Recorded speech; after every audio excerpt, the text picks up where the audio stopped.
Good morning, buenos dias. So I hope you all picked up a revised schedule of today's happenings. You'll notice that we've taken one of the workshops out of 222 and 224. So please reference this particular handout in regards to room announcements, because we did change a couple. Now, please note that after Leslie's rocking keynote, we will have lost teams. What are they? Why have one? Where do I begin? Strongly suggest that for all our participants who are here today who are wanting to start a lost team. Alternatives to suicide. I was just recently trained as a trainer to do this type of training. And I'll tell you what, it's a training I've been to a lot of trainings in my life. And I'll tell you, alternatives to suicide is like no other. Especially it is applicable if you have people in your group or those who have attempted or are cutters. Alternatives to suicide. Make a point to get more information about that particular training, because it definitely thinks outside of the box. From Grief to Glory, the journey of African American mental health. That is from Pastor Anthony Payton. He is an amazing speaker, and believe me, you will not keep your eyes off of him because he is so engaging. Understanding the intersection of racism and suicide risk. Because this is so important, and because communities of color have been somewhat omitted when it comes to putting together prevention and intervention efforts, Janelle Cubbage's presentation is very eye-opening. Discrimination, racism does attribute to suicide attempts and suicide completions by peoples in communities of color. Postvention care, supporting loss survivors. And then this morning, Sylvia Maximer will be hosting a veteran survivor panel in the, what room is that? In the classic ballroom. Thank you. And then this afternoon, Solian Green will be doing a presentation from the veterans track. Hope, life lessons from arena of suicide prevention, finding a path away from suicide and towards life. This afternoon, after a suicide, resources for the newly bereaved. That will be in this room by Colleen Carpenter. Benestad Sin Fronteras, yours truly will be facilitating that one. How to prepare a funeral and how to handle eulogies and memorials. That's my good friend, Pastor Hartman. What does a typical loss call look like? That's Deneen Mean Graham. QPR gatekeeper training, Jeff. Smith, who is a superstar, and Tanya, his wife. We got great coverage on Channel 55 last night. And boy, they didn't want to do it, but boy, they sure did rock it. I'm telling you, you guys should run for office, I'm telling you. And then introducing Suicide Prevention 2.0, my good friend Jeremy will be facilitating that. Then we have our last break, and I also want to take this time to thank our exhibitors. We have 29 out there, in our exhibitor hall, and I appreciate everyone taking time to visit it, because, they're taking time out of their 8 hours, 16 hours just to be here and provide you with resources. So I appreciate you visiting our exhibit hall. Navigating the New will be here with my good friend Rochelle here in the International Ballroom. Evidence-based suicide planning for suicide prevention. If you're a clinician or a mental health professional, Esther Wilcox from the Bowen Center will be leading that particular workshop. How to implement the Columbia Suicide Severity Rating Scale in your congregation. Dr. Diane Martin has already implemented the Columbia Suicide Rating Scale at her church at I believe it's called the Chapel, and they've had a lot of great success. Sources of Strength will be also in the afternoon. Lost team financial stability, sustainability, that's important. And then lastly, assisting veterans and military. So that's our day. I don't know about you, but I'm really tired. But looking at this agenda really revitalizes me, and I'm really excited to get the day started. I'd like to also welcome our virtual participants this morning, and I hope you're all enjoying our breakfast. So with no further ado, I'd like to introduce to you our keynote speaker for this morning. Now, Leslie, I met Leslie. She told me I trained her. I don't remember. You know, when you do it, when you're in the business for a very long time, I remembered her face, but I didn't remember her name. And then she told me her story. And then she told me about the great things that are going on in Northeast Indiana. She lives in a community or close to a community in which we have a coalition. And Barb Welty would always tell me about this woman named Leslie. Boy, she's a firecracker. Alice, we need to get her involved. She truly is hope when it comes to lost survivors. So I'm not going to take away from her time. I'm not going to insult your intelligence by reading her bio, although very impressive. But with no further ado, my dear friend Leslie. Good morning. It's always good to be in Fort Wayne. I'm a Fort Wayne native, grew up here. I haven't lived in Fort Wayne since 1988. I've lived all over the United States, but I always love coming back to my hometown to speak. And when it started snowing last night, I was telling the ladies out in the lobby at the registration this morning, the last time I was invited to do a keynote in Fort Wayne, it was at the Coliseum, there was a blizzard.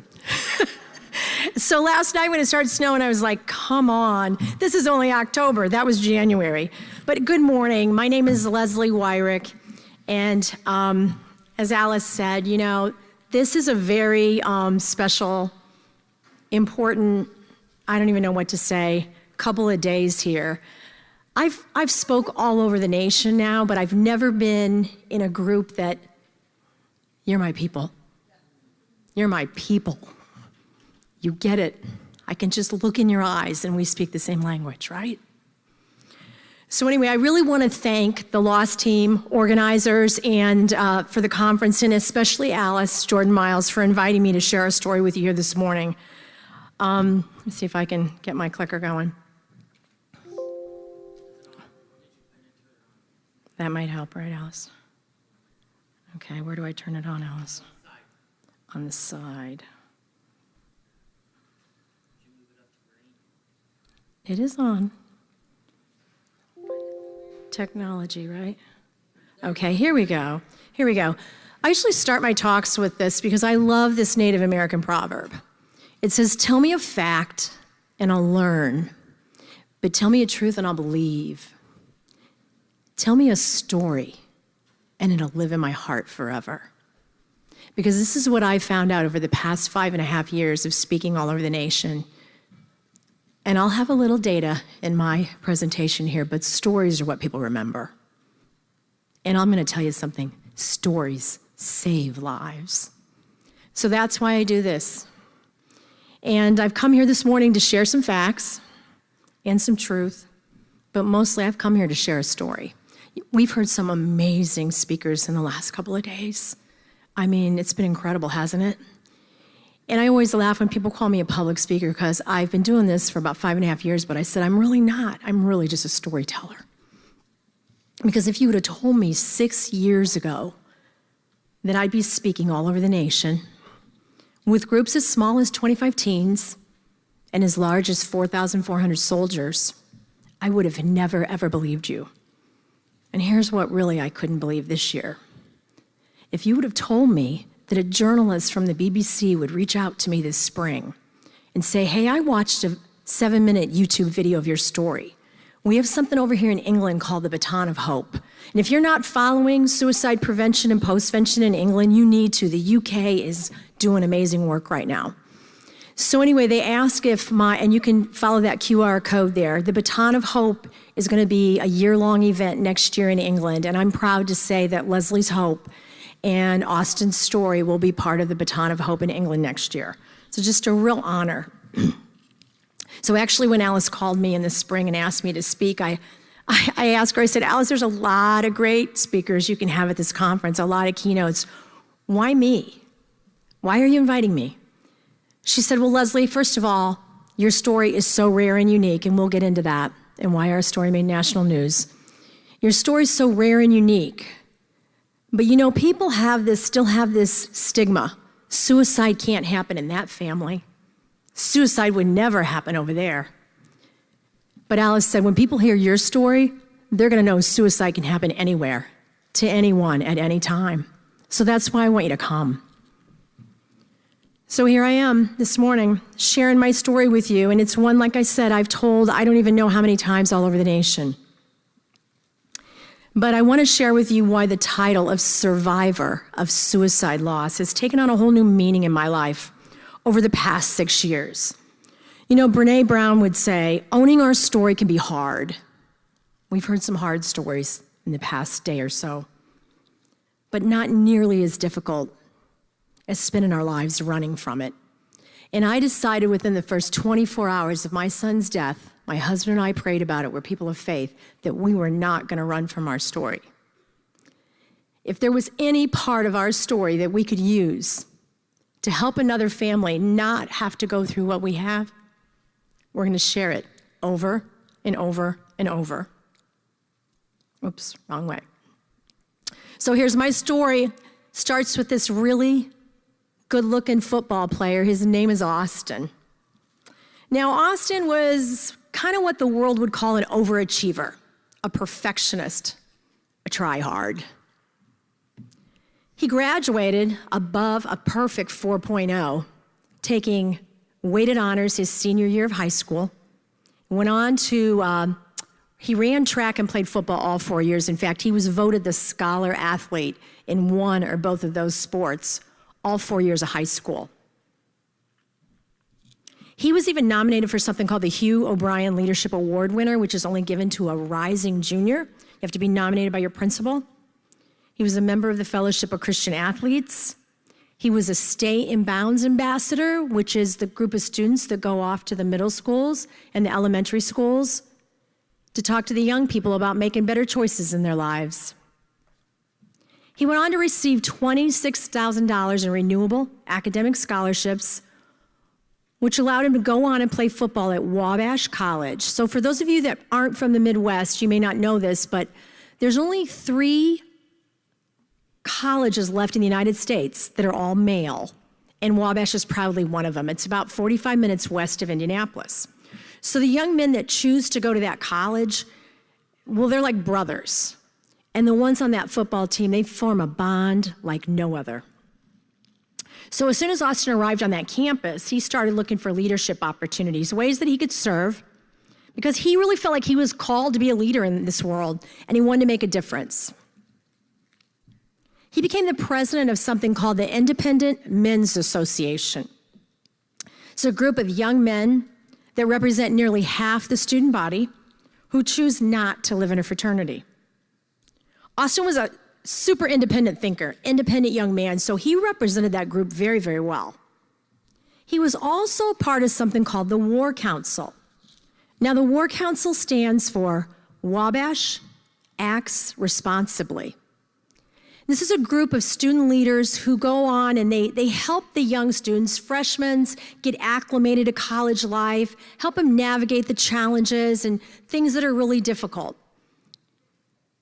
On the morning of Monday, September the 12th, our son Austin was scheduled to lead that meeting on campus. And the topic was mental health that morning. But unfortunately, our son Austin never showed up for that meeting. Because in the early morning hours of Saturday, September 10th, World Suicide Prevention and Awareness Day, everything in his life and in ours was about to take a turn. In 2021, Parkview Behavioral Health contacted me to see if they could do a video of our story, and we're going to show that right now, a YouTube video that Parkview did, and I think they did a beautiful job of sharing our story in 7 minutes.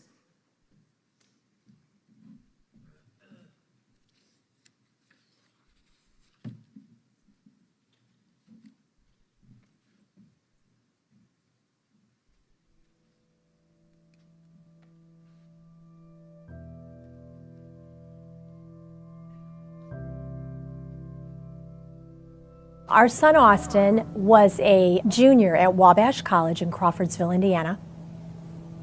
And on September 10th, which coincidentally is World Suicide Prevention Awareness Day, our son took his life. He was 20 years old. Suicide is so unique and so individual. Everyone's story is different. When you look at our son, you would say he was an overachiever, and he certainly was by the world's standards. But what happens so many times, and as I've met with so many families, those kids put a lot of pressure on themselves. So our son could work really hard on the football field. He could run, his heart out on the track field. And academics, he just would bury himself in the books. But the weak link for our son and in his life was always relationships. But unfortunately, our son became involved in what we would call a pretty toxic relationship in college. We are people of faith, and every morning, all through high school and into college, my husband would always text a scripture verse. The scripture verse that morning was about hope. Austin texted his dad back. His dad said, "Austin, I hope you have a hope-filled day." And Austin said, "Dad, I hope you have a hope-filled day too." So later on that afternoon, about 1:30, I FaceTimed my son. He called me. We talked for about 45 minutes that afternoon. I mean, he was on top of the world. And we always talked on Sunday. Every Sunday he'd call us. And he said, "I love you, Mom. I'll talk to you on Sunday." And I said, "I love you too, Austin. I'll talk to you on Sunday, honey." And that was the last time I talked to my son. It was raining that evening, a lot of rain, lightning, thunder, terrible storm. At 2:30 in the morning, there was a pounding on my front door and a ringing of my doorbell like my house was on fire. Before my husband could even get out of bed, I was running down the front stairs. We have 2 windows on the side of our door. I looked through and I saw the police car parked in front of our driveway. And I opened the door. And this is something no parent ever wants to hear, but especially at 2:30 in the morning. The police officer said, "Do you have a son named Austin Wyrick who attends Wabash College?" And I said, "Yes, I do." And he said, "You need to call this number. Your son has been in an accident."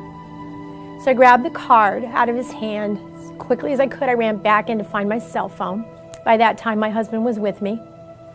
And we called that number, and the dean of the college answered. And he said that he had shot himself, and that they were life-flighting him to St. Vincent's in Indianapolis, and that we needed to get there as quickly as possible. I had never, ever driven through rain or lightning or thunder like we drove through that night. We were about a half hour down the road when my cell phone rang. It was the emergency room doctor. He asked if we could pull over to the side of the road so he could talk to us. He said he was sorry to tell us the ambulance had just arrived with our son and there was no pulse. We just sat in silence on the side of that road for a while. My husband looked over at me and he said, "You know, it's like God is crying with us tonight." And I believe that he was. You're trying so hard to be strong, but you're worth more than the pain that you've been through. The 1-year anniversary after Austin's death was pretty rough. We were just trying to get through it. That first year was tough. On the 2-year anniversary, I have started choosing to volunteer on that day for an organization. It's how I handle that day, that anniversary day. So that evening, my husband and I were getting ready to go to bed. This would be 2018, September 10th, World Suicide Prevention and Awareness Day. I received a text message from one of Austin's roommates, and he said, "Mrs. Wyrick, I don't know if you've heard, but Evan Hansen, the co-captain of the Wabash football team, took his life today." We're losing so many young people that we need to stick around for this world to be better. And young men like Austin and Evan, they're just an example of that. And suicide doesn't look like Austin or Evan. It looks like every one of us here today. And I always say it's the great equal opportunity employer. It does not care what your socioeconomic background is, how much money you have in your bank account, what color your skin is. Suicide impacts us all. I began speaking 2.5 years ago. I made the decision when our daughter went off to college that I wanted to start speaking in the schools and in any organization that wanted to hear a message of suicide prevention. Once every 8 hours, someone takes their life in the state of Indiana.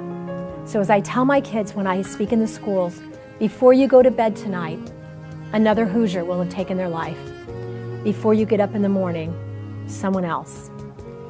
And too many times, those are people between the ages of 10 to 34.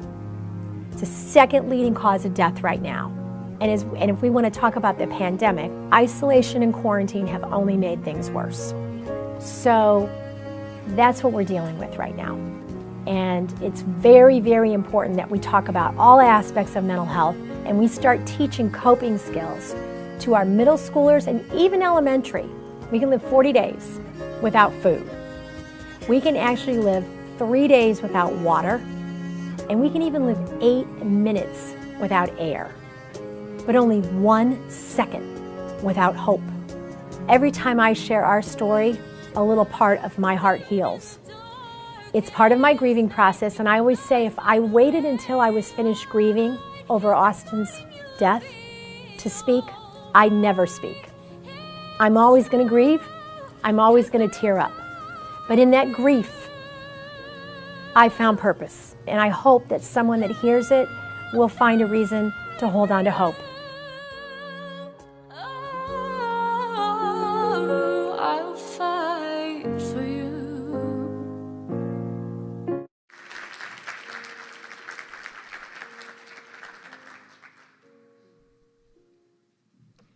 That beautiful voice is our daughter. She wrote that song called Fight for You.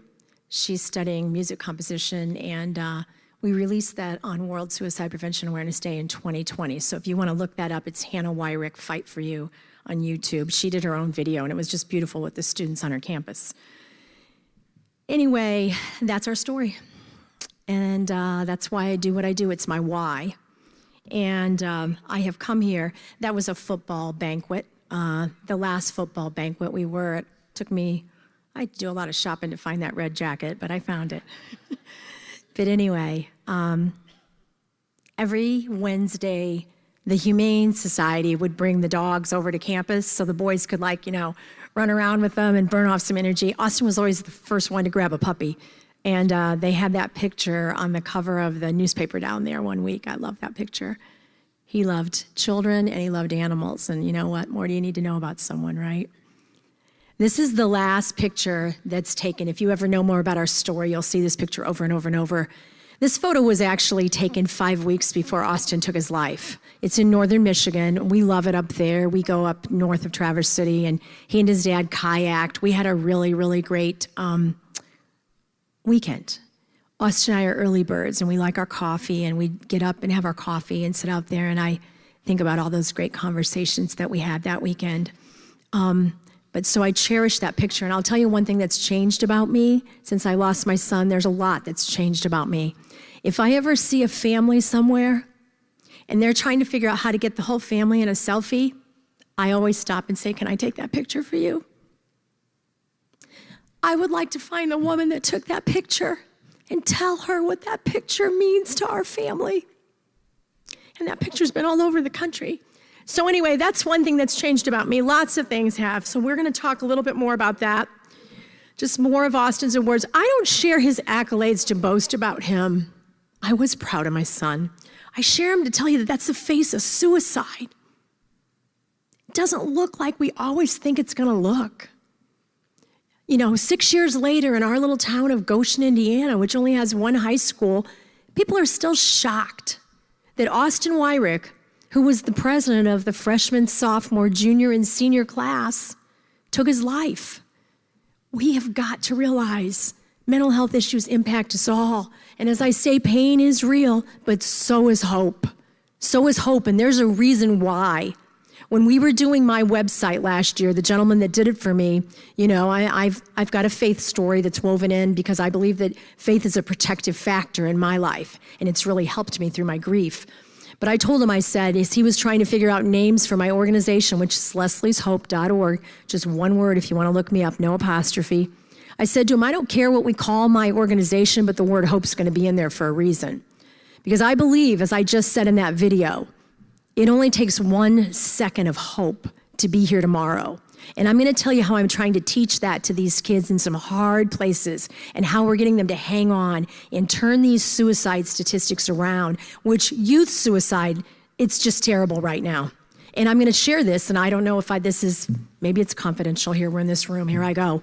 On this campus, there was an attempt last week, and that young man went to the hospital. So suicide's everywhere. Thank God he's still here. But suicide is everywhere. Okay, you heard the second half of our story, but let me tell you a little bit more about what happened that evening. So as we pulled into that parking lot, you can only imagine the shock and grief that we had that evening. But we were about to be cared for by total strangers that in a way, 6 years later, I can't even explain to you. And as I'm sitting in this conference, a lot of things are coming together for me. My husband dropped me off at the front door while he parked the car that night, and I ran in to tell the front desk who I was. In that moment, I saw this gentleman walking toward me with a hospital jacket on. He said, Mrs. Wyrick, my name is Paul, and I'm the chaplain here. By that time, my husband was coming in, and Chaplain Paul asked us if he could take us to the lounge where he could sit down with us.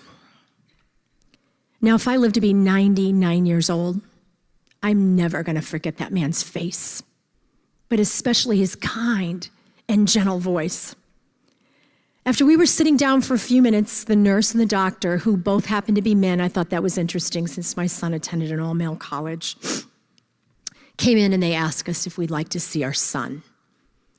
I don't know where these words came from, but immediately I answered, no, because our son's not here anymore.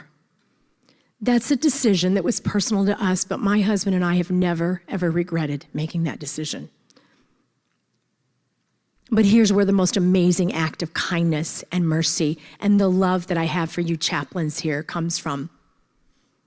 Someone had to identify the body, right? Somehow or other in the depths of my grief that evening, I don't know if it was the Holy Spirit or whatever, but he was pulling up things that I needed to know.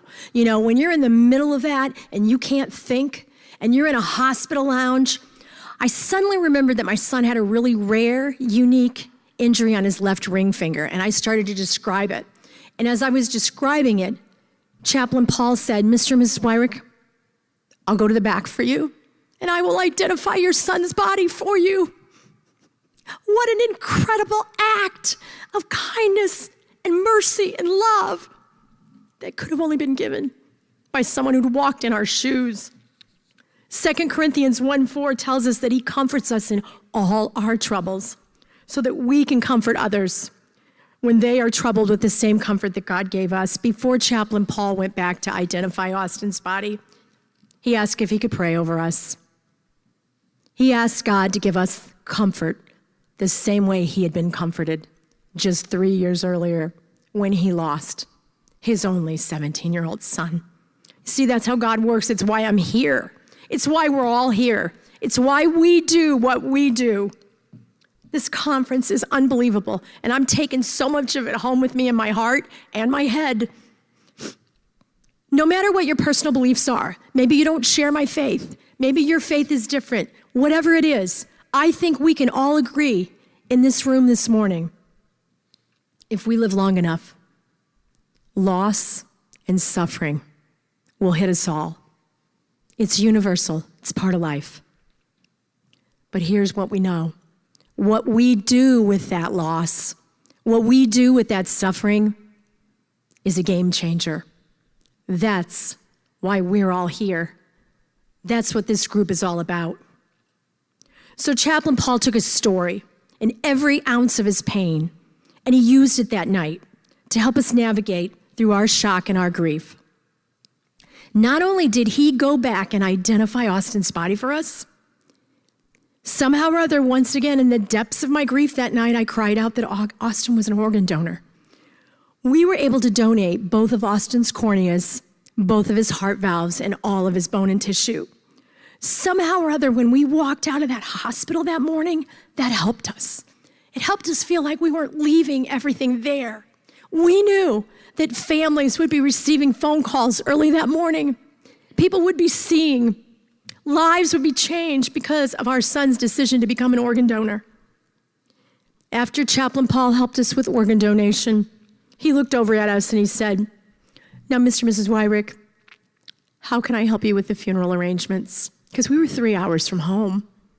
We had to decide. We were donating Austin's organs. That was going to take a while. Do we cremate him? What do we do with the body? It's thousands of dollars to ship it home just to cremate it. He helped us navigate through all of that.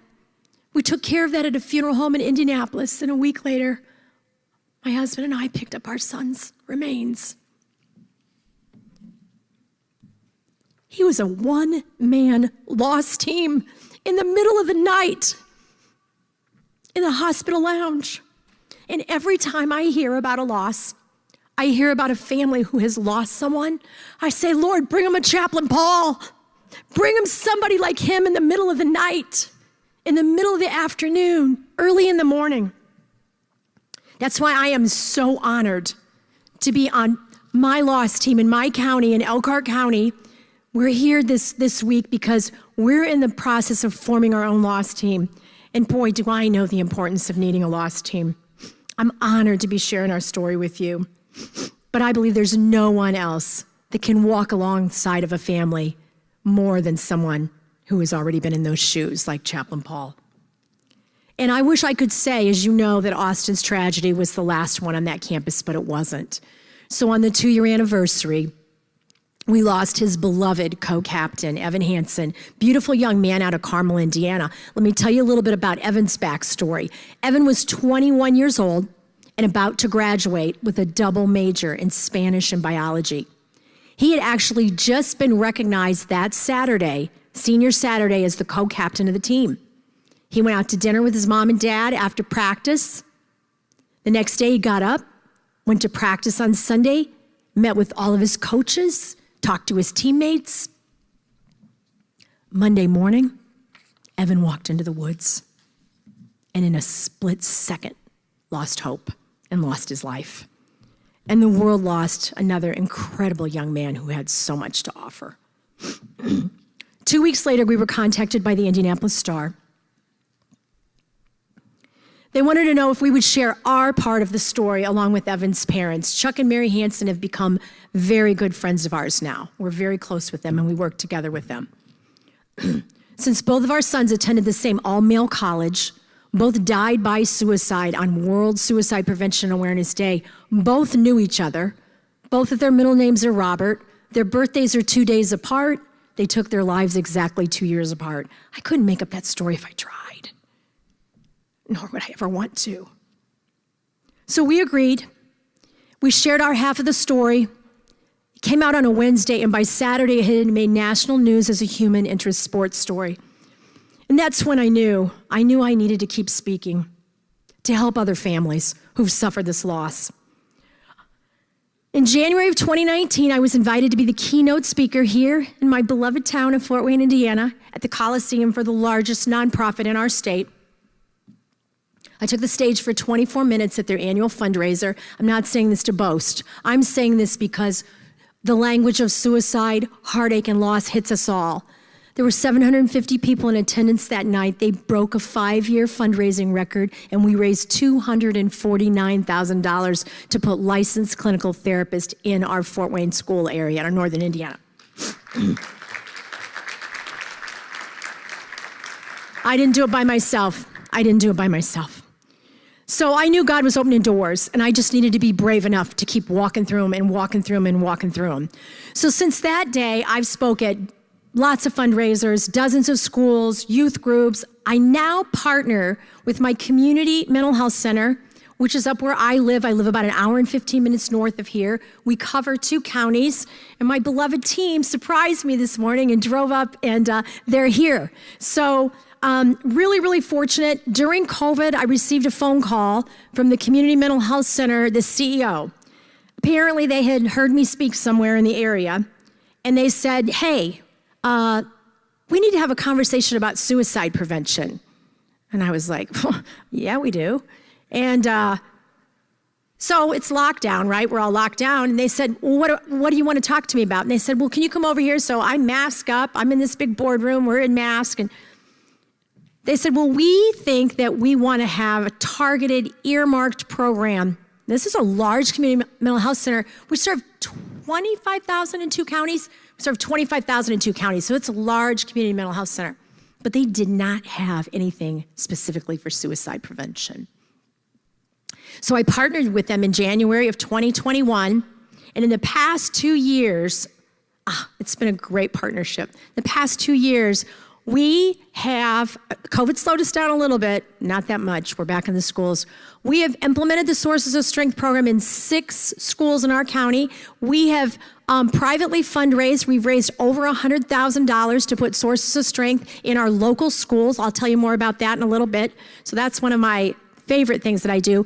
But I will tell you, of all the speaking that I have done over the last 5 years, there's nothing that hit me like the soldiers. Last summer, I was contacted by this chaplain at Fort Bliss Army Base down in El Paso, Texas. And he kind of talks like this because he's from Texas. He says, Ms. Leslie, I've been following you on LinkedIn. And I said, yes, I have a large platform on LinkedIn. You can follow me too. And he said, I need you to come on down here and talk to my soldiers. And I said, Chaplain Brooks, that's him to the left of me. I said, Chaplain Brooks, what's up? He said, we've lost 20 soldiers on our base this year to suicide. 20. Now, it's a large base. It's a large base, but they've lost 20 soldiers. So I said, well, Chaplain, kind of like I asked Alice, how can I help you? I live in Indiana. You're in Texas. And he said, because I've brought in all these speakers. I bring them in all the time. But I need them to hear your story. I need them to hear from a mom and what it feels like to lose a son. How could I say no to that? So the week before Christmas, I flew down to El Paso. I gave 7 talks to 4,400 soldiers in 4 days. And I'm going to tell you that was a life-changing week for me.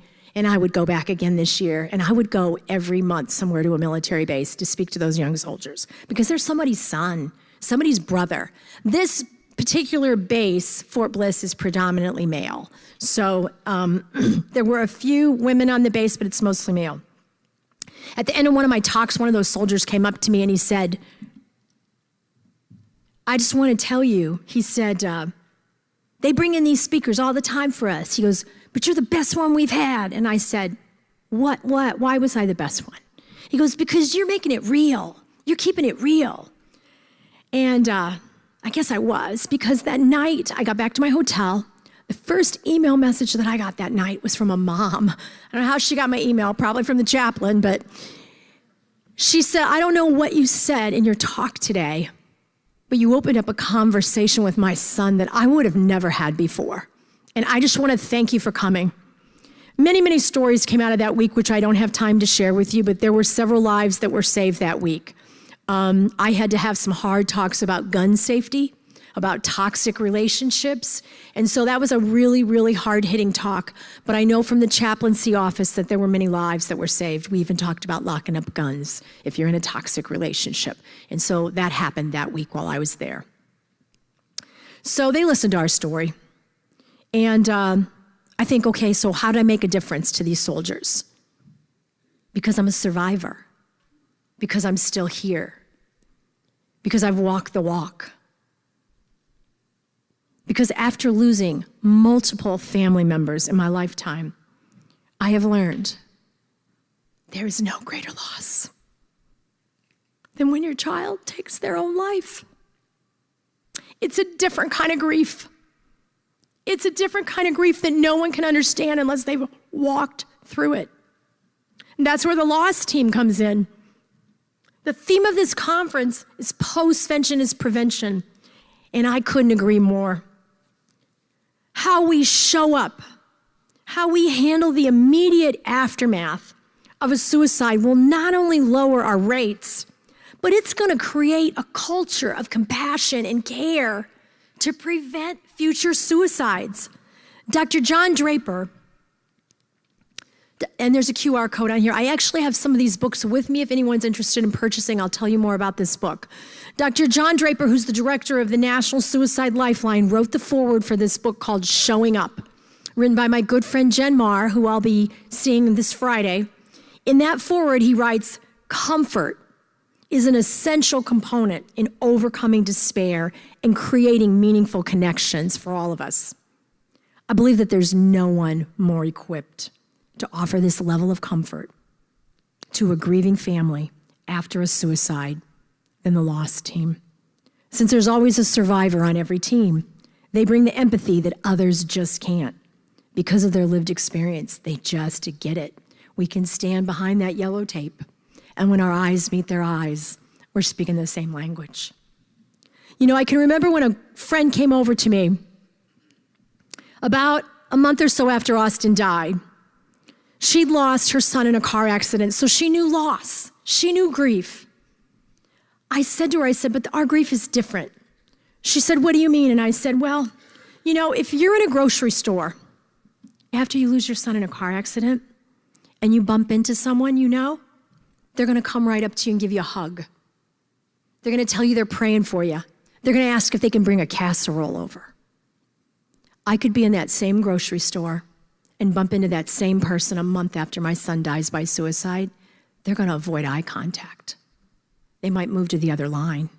They might even bowl out the front door because they can't look at me. It's not that they don't care.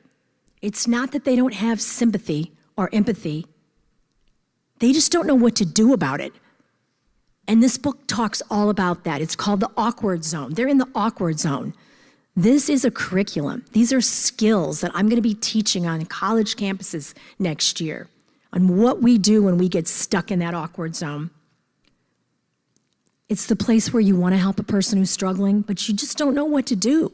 You don't know what to say. I mean, how many of us in this room have been there? I think we've all been there. You know, it's that, what if I say the wrong thing and it makes things worse?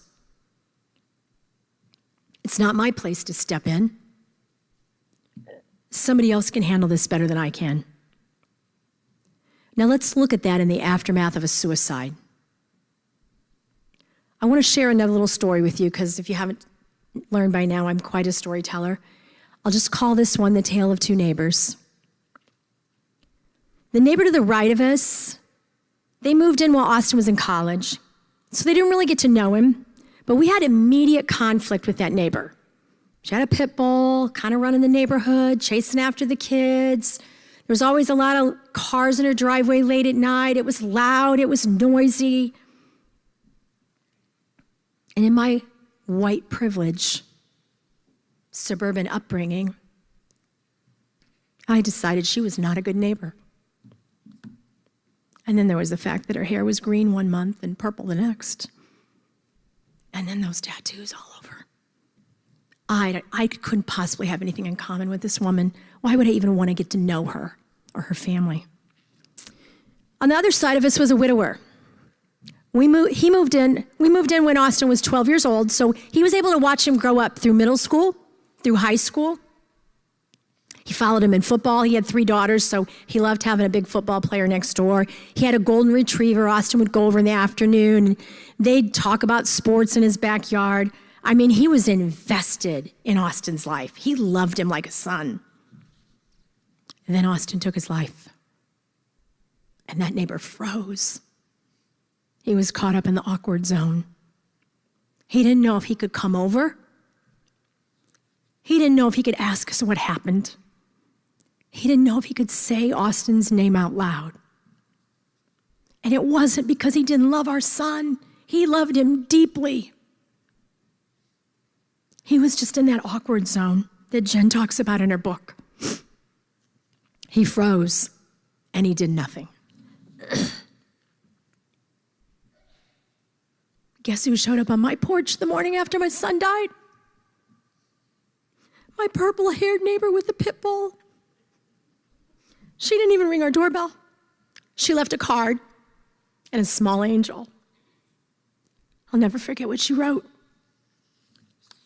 She said, "I'm sorry, we don't know each other, but I heard about your son, And I just wanted to let you know that I'm praying for you and your family, and we are right next door if you need anything. The next day, she left another note on my porch. I see you have a lot of friends and family over there who are taking care of you, but we are right next door.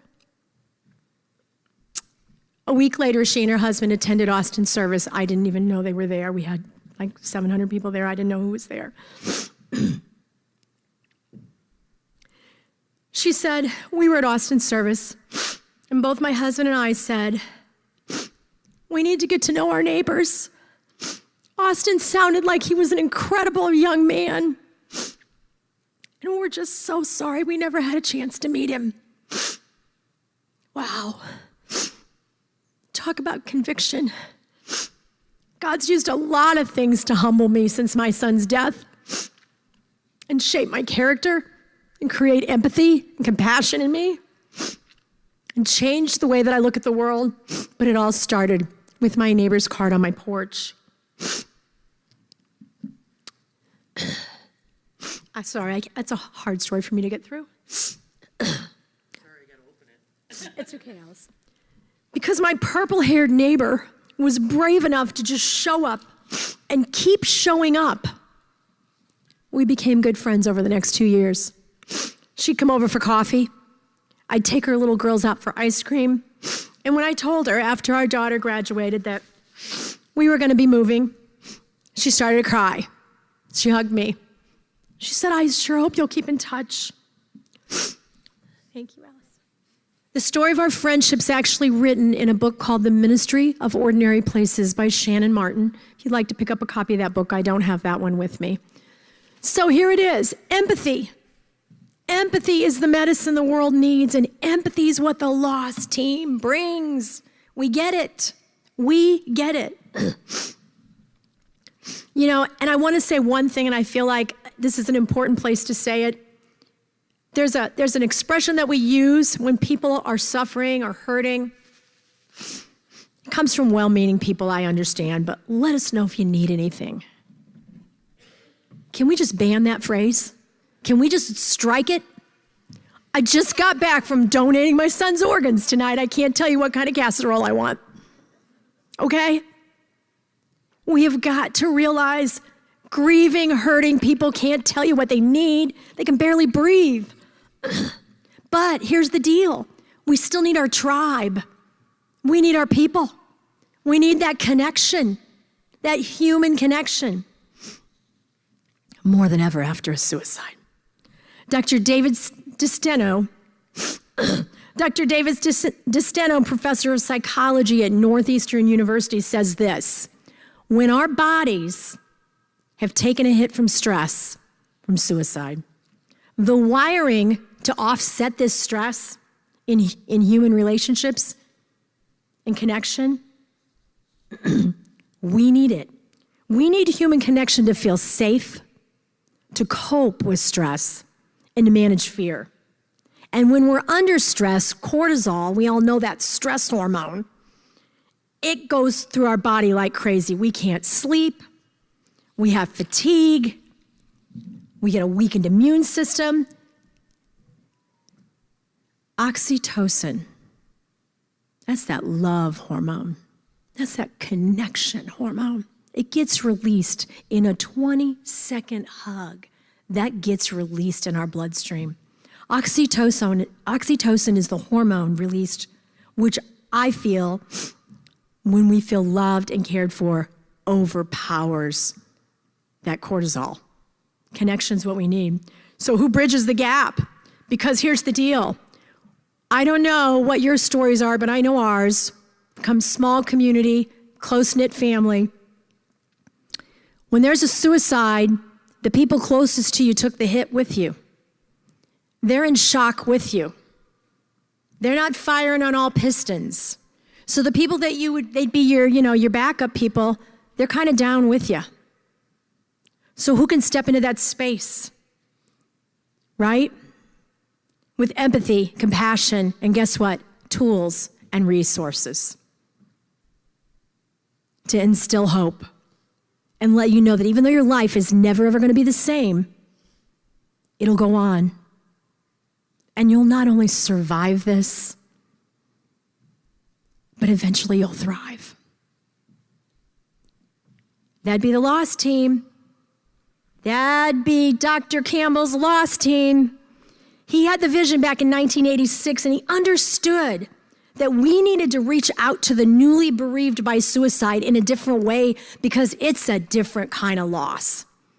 He presented the first concept of the team of professionals and paraprofessionals that would actually go to the scene as first responders while the body was still present.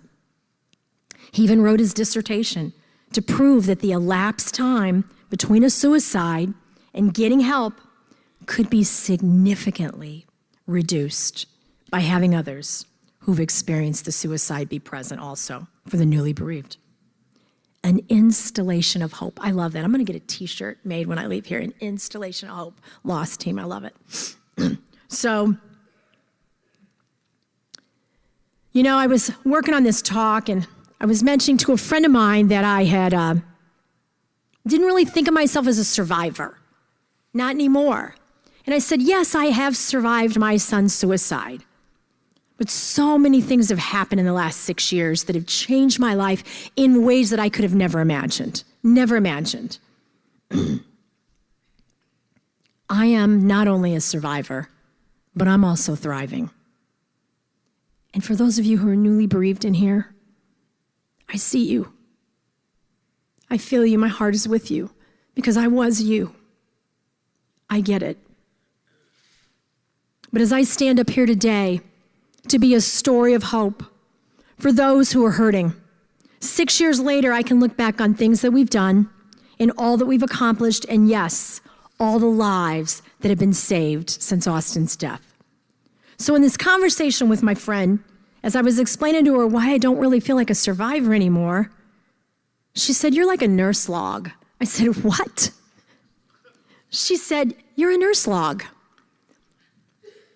"What's a nurse log?" I said. "Well, it's actually pretty common in some parts of the country, like the Pacific Northwest. A nurse log is actually a huge tree that leaves a log in the forest. And guess what happens? With the decay of that log that's fallen, it can actually provide better resources than the forest floor itself.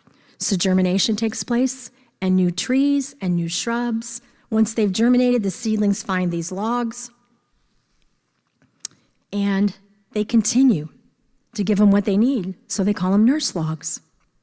So she said to me, "You're kind of like a human nurse log."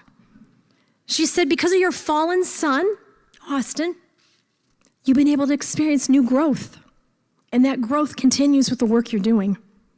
So that conversation got me started, and I know, yesterday, the talk that she did on post-traumatic growth got me. Started thinking about post-traumatic growth, which so many survivors of suicide experience. We're familiar with it. It's transforming our trauma and our tragedy, and we're using our adversity to our advantage. Isn't that the loss team?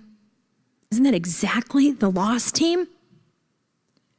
You guys are you're like a team of human nurse logs. Now let me summarize it again for you, because a large tree has fallen. It had to fall. It had to fall and start to decay.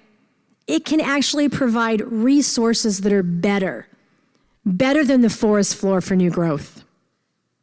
Because we lost someone we love so much, we're able to provide resources and hope, and that installation of hope at a time for families when no one else can because of our fallen logs.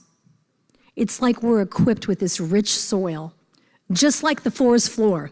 We can spread that rich soil around that home or wherever that suicide takes place in the form of love, in the form of empathy, by showing up. By showing up. We get it. We've been there. We know how important it is to shorten the time between the death and survivors finding the help they need. It's critical. When we do this well, which the loss team does this so well, we leave a forest floor full of hope in a time of devastating loss. Now here comes that post-traumatic growth again. Many times those individuals who've received that help, they're going to want to go on to become part of a lost team in their own community. Well, while I'm up here speaking about how proud I am of my county, I might have to turn to Alice for a few stats. But, you know, when I think about what we're trying to do up in our county, you know, as I said, I'm a woman of faith. Romans 8:28 says that God uses all things, including your son's suicide, for the good of those who love him and are called according to his purpose. So saving lives to tell my story has become God's purpose for my life. And I know there's some statistics I'm going to share with you at the end of the talk that Alice is going to help me with, because I believe healed people heal people. Healed people heal people. So rather than calling myself a survivor of suicide loss, I actually call myself a surthriver. And it's a real word. I didn't think that it was, but I looked it up. And that's who I am 6 years later. I'm a surthriver. I have taken our story, as so many people in this room have done. I'm in a room full of surthrivers here. And I found a way to thrive and grow stronger. Now, that definition's not perfect up there, but it's as close as I can get. It says, people who take what life hands them and they not only deal with the situation, but they find a way to thrive and grow stronger. So, as I was trying to plan Austin's service, and I'll tell you very much, as a woman of faith, I was angry at God. I was mad at him. I had some conversations with him. In the middle of the night, I couldn't sleep about 2 weeks after Austin died. And I'm not a biblical scholar, but I know my Bible, but I'm not a scholar. I said, Lord, you need to show me a word, because I am mad at you right now. I am mad at you. This is what he showed me. You intended to harm me, but God used this for good, to accomplish what is now being done, the saving of many lives. Genesis 50:20 is the verse that I've clung to for 6 years. No matter what your faith is, you can decide that if you want to claim that scripture. But for me, it talks about what we do here. Because of what happened to us, we turned it around. And that's why we're all here, because we're still turning it around. Here's what I've done with my 6'4", 240-pound beautiful nurse log. These are a few of my seedlings in my post-traumatic growth. Super, super excited. Miss Alice came up and gave me a hug this year. We established a scholarship in Austin's memory just a week after he died. The Austin Robert Wyrick Memorial Scholarship funded his high school. In the past 20 years, we are matched with the Dollars for Scholars program in Indiana. We've given away over 20,000 scholarships at his high school. 2 years ago, I said to my husband, we keep writing checks out of that scholarship fund. We got to put some money back in it. So last year, we hosted the inaugural Austin Wyrick Memorial 5K, where we live at Fiddler Pond up in Goshen. And we gathered with friends and neighbors. And we used pink as our inaugural color because my son was crazy about the color pink. He wore everything pink. He said, Mom, it takes a real man to wear pink. So anyway, and he looked really good in it too. And so we chose pink as our inaugural color. That is Mary Hansen walking with my husband and I right there. That's Evan's mom and dad. They always join us from Indianapolis, and I join them in their golf outing every summer. We love them. They are like family to us. And we get each other. We get each other. And so the Hansons came up and walked with us both years. I actually have a special, it's $37 to be in our 5K because that was Austin's number, his football number. And then that goes, most of that, about 75% of that goes directly into the scholarship fund. So everybody has the number 37 on their back. And I'm trying to make 37 a universal number of checking on your friends. I'm working on a campaign. When you see the number 37, it means call somebody you haven't heard from in a while, check on a friend. So anyway, so we have 37 on the back. This year we did it again. Last year we raised $8,000. This year we raised $12,500. So we've raised $20,000 in the last 2 years for our scholarship, and we're super proud of that event. And that was on World Suicide Prevention Awareness Day. This is an idea. The people at Oaklawn, God bless them, I come up with ideas and they figure out how to implement them. So one day I'm speaking in a school and I'm looking at all these kids. It's a tough school. And I thought, these kids, that impulsive brain, especially with young men and young kids, 14, 15, 16, I need to get a message of hope on them. I need to leave them with a message of hope. So we decided to order these crisis text line wristbands. They simply say leslieshope.org, my organization. Text the word home to 741-741. That's all they say. Small, medium, large. So I'm very, very active on LinkedIn. If those of you who are on it, you can connect with me or follow me. Super blessed. I have raised thousands of dollars just writing posts on LinkedIn. People are following me and they're helping me. So one day I wrote about this and I said, hey, I need some crisis text line wristbands. We can get, I think, about 1,000 of these ordered for around $350. And so a total stranger in New York City that I'll never know, although I've written him a thank you note, donated $1,000 that day to my crisis text line wristbands. So guess what I did? I wrote a post about his donation, and then more people donated, and more people donated. Because people are impacted by stories. Stories are what change lives, and stories are what people follow. So I do this for 2 reasons. The first is that so many young people feel like they have no one to talk to, no one. Sometimes all it takes is a simple reminder, like a wristband, to keep them alive during those suicidal moments. The second is because many times they share these wristbands with friends and family. Probably can't see this, but I'm gonna share this with you. So last year I was invited to speak to 1,000 students at Elkhart Freshman Academy. I'll be going back in November again. I speak to 500 in the fall and 500 in the spring. And the teachers had asked them to each write me a note. So they came up to me with this bag at the end of my day. They hand it to me. Here's your fan mail. And I took those notes home over the weekend. I cried, I laughed. There were some stories. But this one in particular stood out to me. And I'll read it to you because I don't think you can read it. It says, hey, Leslie, I'm thankful you came. I'm going to be 100% honest with you. You saved my life on Tuesday. I was thinking about taking my own life when you told me about your son and how you were asked to identify him. And I thought to myself, do I really want my mom to see me like this? And I also thought, I can't leave my little sister behind and have her grow up thinking it was her fault or my mom's fault. I grew up my whole life being bullied and judged for who I am. But I've learned that I just can't give up on the people who love me and care for me. I'm going to be honest again. This is what got me. Every time I walk on the bridge to school, I stop and I stand and I look down at the water and I think about doing it. But something that you said today tells me that I'm worth it. I'm worth so much more. And so is your son. Thank you, Teresa. So those little seedlings, they just keep on growing. And then there's my beloved Oak Lawn Community Mental Health, who drove up here this morning, left very, very early to support me. I am the first suicide prevention specialist in Elkhart in St. Joseph County. What does that mean? That means anytime Oak Lawn has an event, they need somebody to speak on suicide prevention. I'm your girl. Kiwanis, Rotary, wherever we go, wherever, schools, we go everywhere.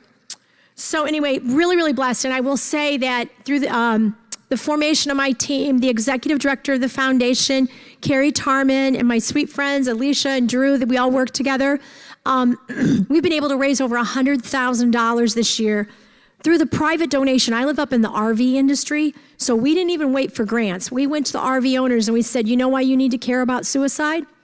Because here's the deal. If your employees have a child that takes their life, it's going to affect your employee at work. You need to be funding mental health up here. So really, really excited that we chose Sources of Strength, which is an evidence-based suicide prevention program. They're going to be having a breakout session this afternoon, incredible program. And through my partnership with Oak Lawn, we're continuing to do that. We have it in 6 schools right now in Elkhart County.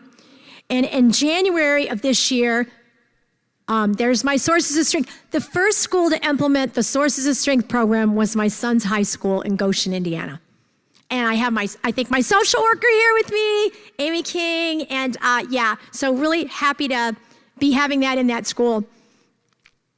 And then total shocker, the 100 Women Who Care, who chooses a nonprofit every quarter to give $10,000 to, chose me in January out of the blue. Leslie's Hope got chosen for the work we're doing in schools. And so we continue to raise money, raise awareness. And in May of this year, I decided to try something different. Once again, my Oaklawn team, God bless them, I have these ideas and they're like, I think you're gonna need help with that, Leslie.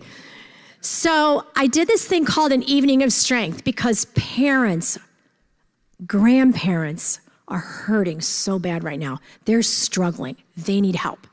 So what we did is I invited two of my favorite therapists along with the social emotional learning expert. We had a panel and we invited anybody that wanted to come, coaches, teachers, parents, and it was kind of a town hall forum. And what we did is we said, you have 90 minutes to ask these experts any questions that you want. We actually had a case of the teenage brain, so whenever anybody would ask a question, they'd get a book. So the night was amazing. And when we had to end at 8 o'clock, there were still hands flying up. They stayed afterwards. The therapist talked to some of them. So we know that's something we need to continue to do. We need to continue to support our families. We need to continue to support parents. And how many grandparents are raising grandchildren today? It's unbelievable, and they need our support. So those are a few examples of what we've been doing since we lost Austin. And since my work is focused on youth loss, youth suicide, I want to, I guess it wouldn't be a true keynote if I didn't throw a few statistics in here. But a recent CDC study found that 63% of young adults aged 18 to 25 years old, 63%, are experiencing significant symptoms of anxiety and depression. 63%. I think I might call that a mental health crisis. And if those numbers aren't eye-opening enough, this is a brand new survey that just came out from the Kaiser Family Foundation. It says, and I quote, "A mental health crisis besets young adults in the U.S. to such an extent that more than a third, 35%, of individuals aged 18 to 29 said they could not work or engage in other activities of daily living." 35% of 18 to 29-year-olds don't even feel like they can engage in daily living. So unless we figure out what to do with those statistics, we're gonna need more and more and more loss teams all over the nation in every county. Because we know, and we saw it yesterday up here on the screen, for every person who dies by suicide, approximately 125 lives are impacted by that death. What about the lives that are closest to them? What about the moms? What about the dads, the brothers, the sisters, the aunts, the uncles, especially after suicide? Because our culture just does not do well with grief. We just don't. We just don't do grief well. We suck at grief. We do. We live in a country that tells young men, grit through your pain. Just suck it up. I know that's what my son was told. So they stuff their feelings and they come out sideways. Brene Brown says it best. Healing requires us to live courageously. And we do this by allowing ourselves to fully experience the feelings of loss and grief. Grief works hard. It's hard. I've been doing it all my life. I've lost 2 parents, 2 brothers to cancer, 2 infant daughters, my best friend of 31 years, and then my beloved 20-year-old son to suicide. Grief has been my constant companion since I was 17 years old. I have a wonderful therapist. I told her one day, we were talking about my loss, and I said, I can barely remember a season of my life when I wasn't actually grieving. But the thing of it is, grief's been my toughest teacher, but it's also been my greatest gift. She looked over at me and she said, you know what? Grief's like your sibling.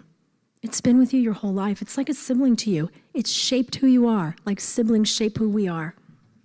So when I think about the sacred, holy work of the loss team, because that's what I believe this work is, it's sacred ground we're going on to, right? When we cross that yellow tape, when we get the call, when we go in with the coroner, That's holy work.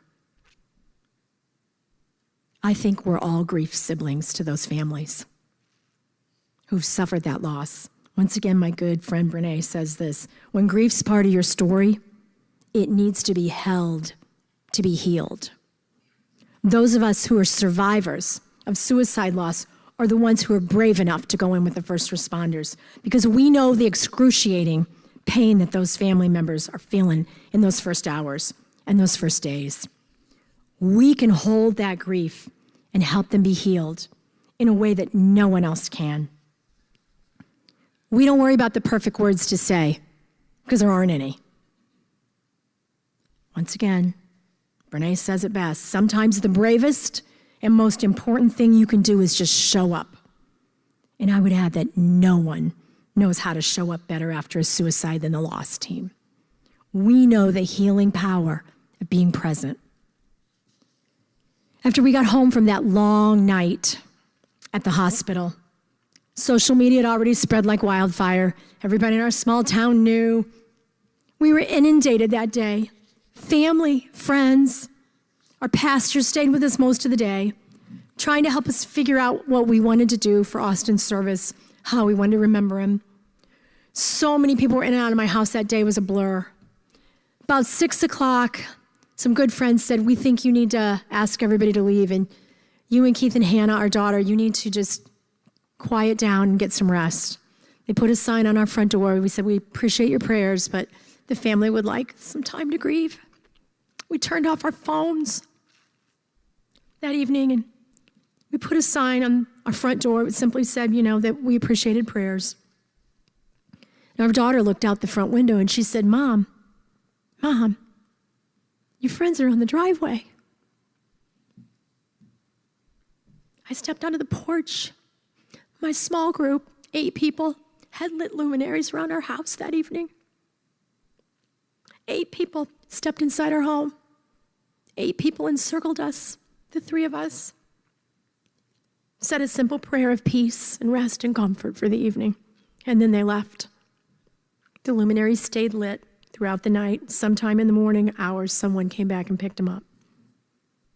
This is what I think about the lost team. I think we go in to light the way. We instill the hope. We leave the peace and the comfort. We don't wait. We just stand there and we offer comfort.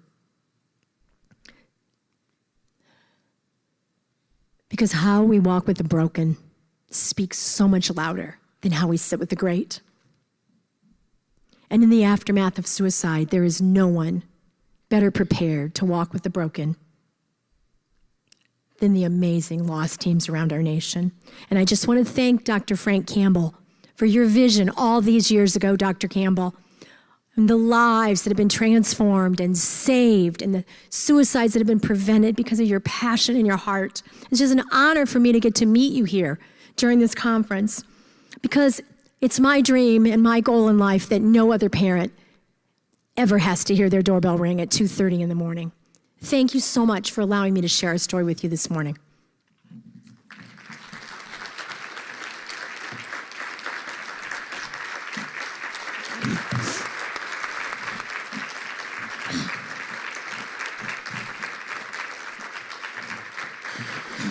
Thank you, Leslie.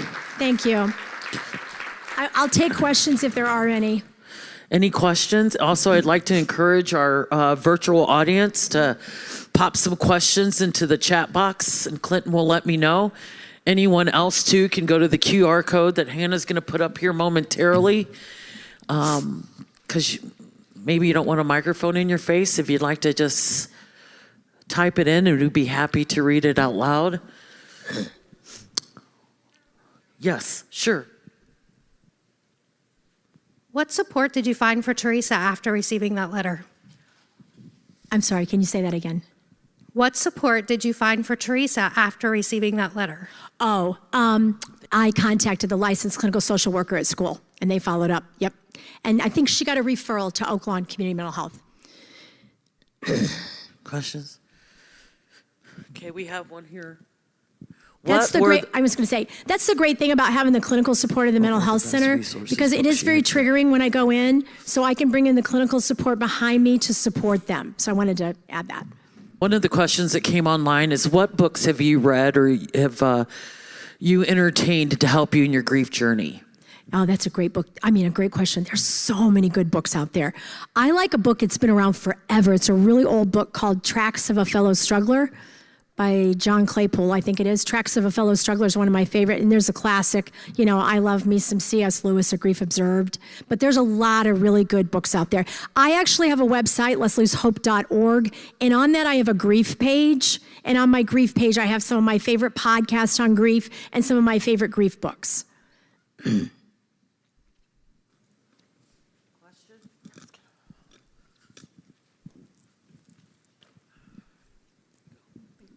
Where can we find more information on your Evening of Strength? Well, that was a new creation. So we're doing it up in our area. I would encourage every area to do it. It's up in Elkhart and St. Joseph County. We've only done one. It's my hope that we'll be doing another one in the next several months. And it didn't take a lot to put it together. But the hardest piece of that, because therapists are so overworked right now, we actually earmarked we changed our scholarship this year. So it's a mental health scholarship. We have it earmarked for any student that wants to go into a mental health related field, like licensed clinical social work. So because there's such a shortage of therapists, the hardest piece of that puzzle is finding some therapists to donate an hour and a half of their time in the evening. But once you can do that, you find a venue, a location, put it out on social media. The parents, the grandparents, they'll come in droves.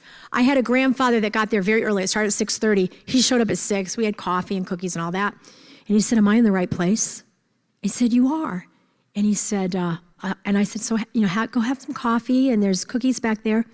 He was the last hand that went up that evening. And he said, "I'm just here to help my daughter raise my granddaughter." So we really need to be cognizant of the fact that so many grandparents are raising their teens today, their grandchildren. Yeah. Any other questions? Clinton? Any? Leslie, from the bottom of my heart, thank you so very much. Your message needs to be heard, and it needs to be told. Thank you so much. Please join me in thanking her. So welcome, everybody. My name's Denise Minagram. I am a suicide loss survivor. My son took his life in 2012, and life has looked a lot different over these past 10 years. And part of my story involves Dr. Frank Campbell. Is he in here? There he is. Frank, I'm looking right at you. I'm a mess.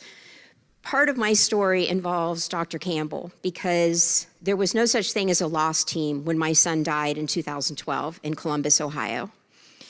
And I had a friend come and see me. At the time, she was just an acquaintance. She wasn't a friend yet, but she was also a loss survivor. And it was just a few days after my son had died. And I remember wondering how she got there, because I couldn't believe she drove all by herself. It was just amazing. And seeds of hope were planted that day, not because she had anything magical to say, but because she was there, she was functioning, she was present. She held my hand, she cried with me, and we became fast friends after that. And you've heard some of those stories here about the importance of peer support, and we're going to talk some more about that. But we're going to get into some practicalities afterwards. So fast forward a year after my son died to September 2013.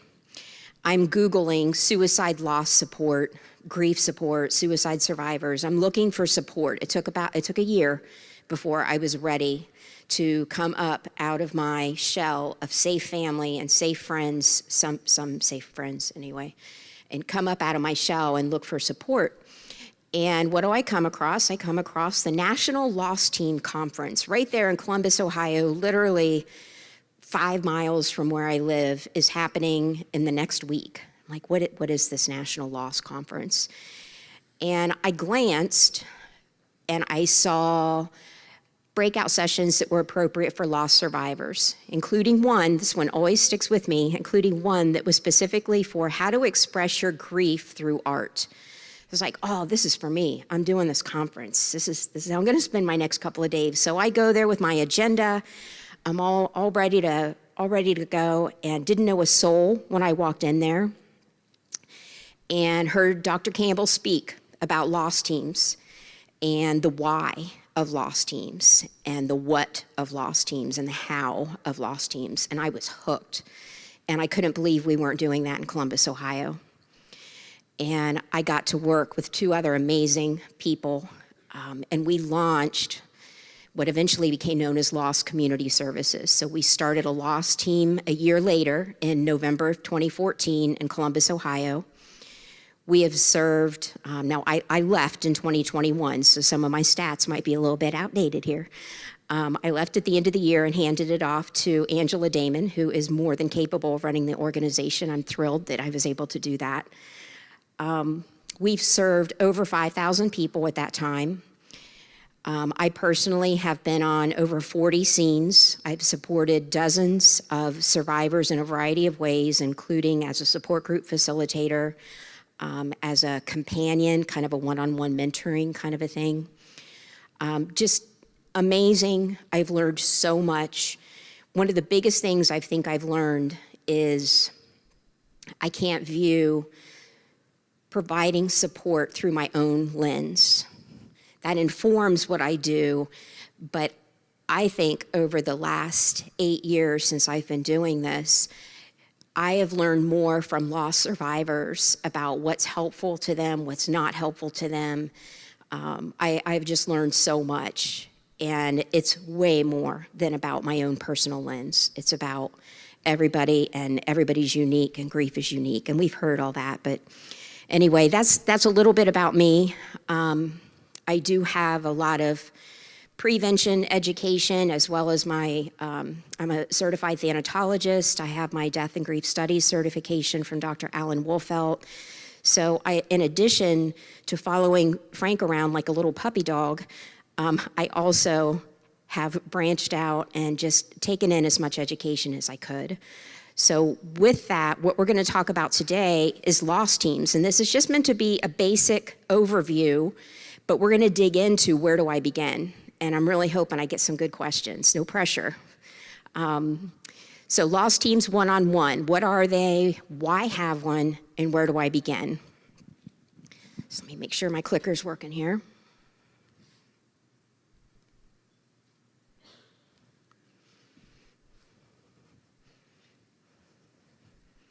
So we're going to start with the what and the why of loss teams.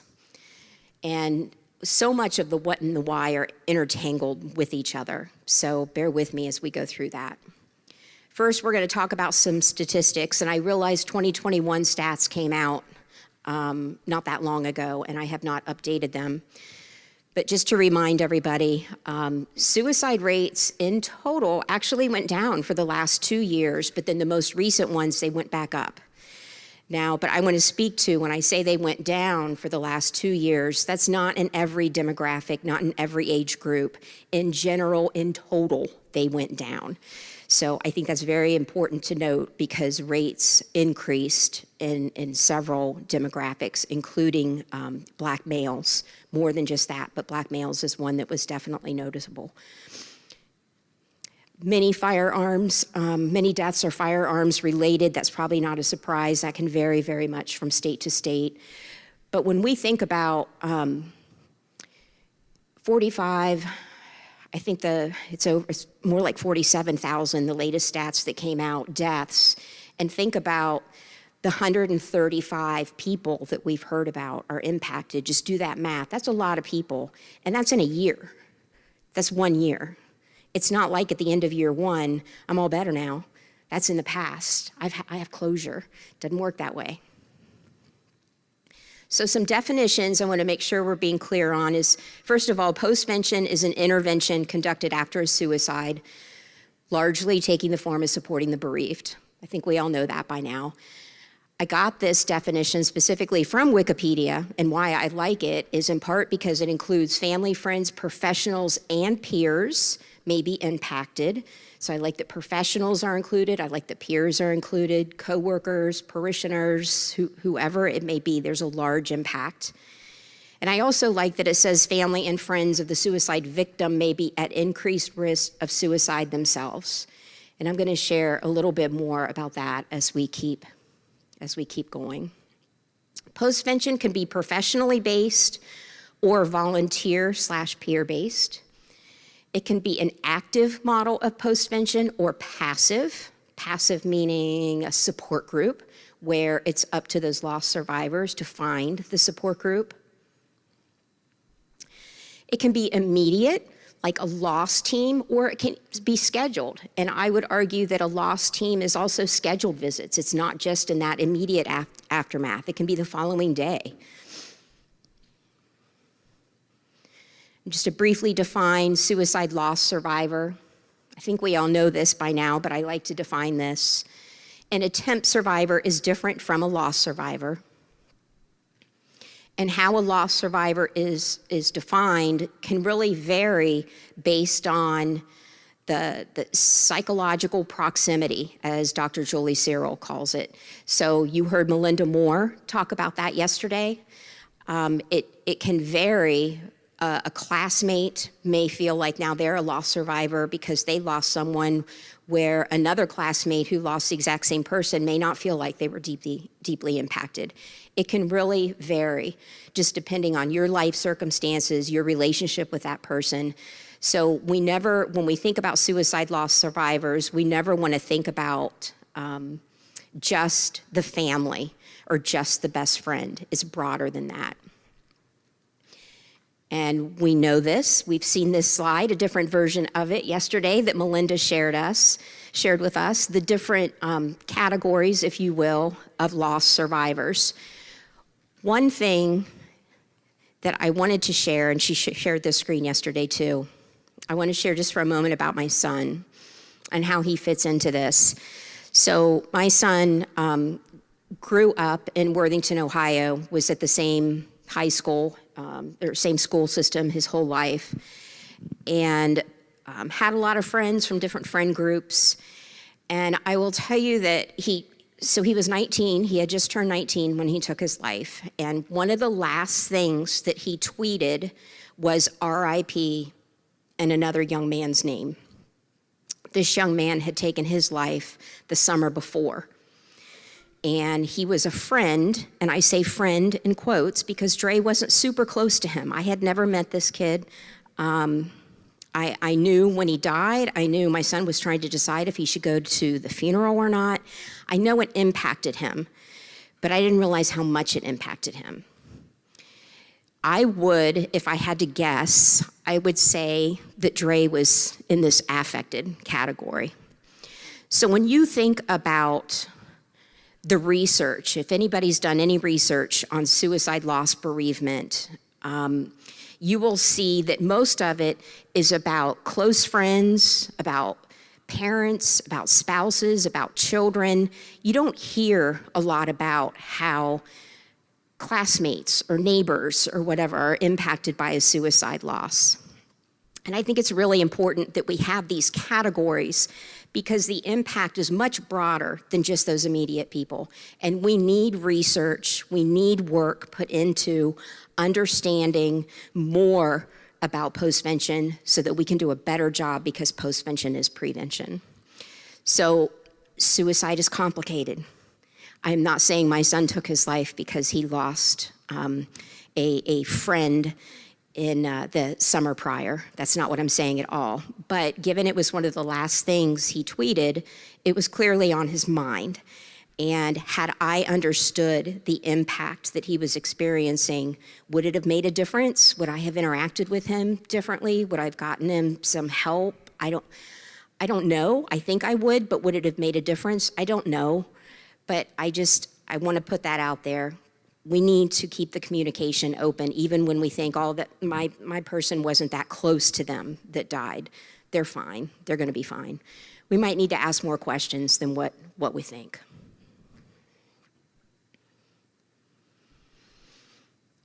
Some other examples of support group or of postvention, I mentioned support groups is a big one. It's a passive one, professional counseling, remembrance events, all wonderful postvention support, all passive. I'm going to lump those in the passive category.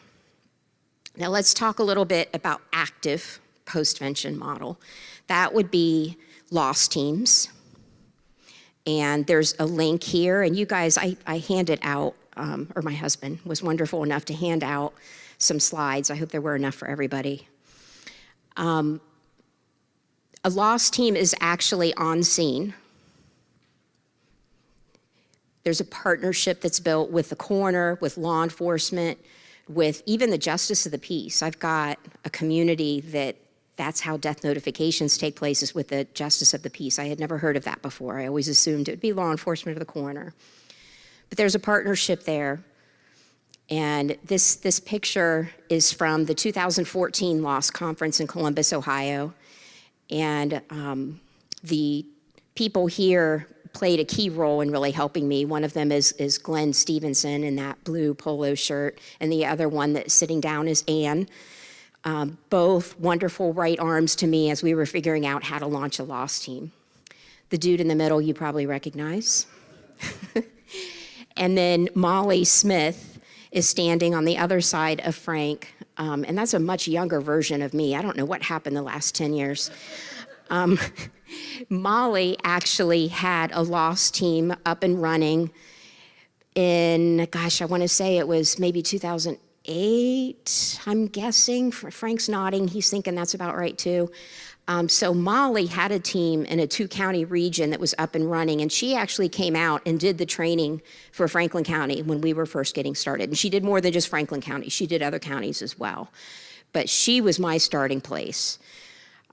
So super grateful for her. But Dr. Campbell has gone on to do trainings all over the country and beyond, as you all know.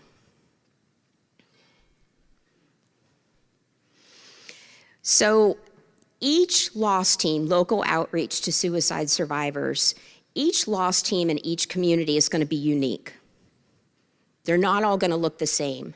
But I believe there are 3 commonalities across loss teams. Before you can call yourself a loss team, these 3 things should be present. And Dr. Campbell is here in large part because he's got to keep me honest, but also because I was supposed to be doing this presentation with Dr. Bailau. Don, unfortunately, as you've heard, wasn't able to be here. His wife is ill, and we were supposed to be doing this together. So I asked Frank to please help me out and to keep me honest as I go. So first of all, the one thing that loss teams have in common is that they're active, they're proactive. You're not waiting for loss survivors to find your support group or to find you as a mental health professional. You're actually going there, or you're actually making the phone call to them. You're proactively reaching out to them. That's one thing loss teams have in common across counties, across teams. The second thing is at least one of the volunteers that's engaged is also a loss survivor. So it's a peer-based program. Both people don't have to be. That if there's 2 people that go out on a scene, they can be, but they don't have to be. And the third thing is the purpose. And we've heard this, but I want to emphasize this, the installation of hope. The purpose that you're there is to be an installation of hope.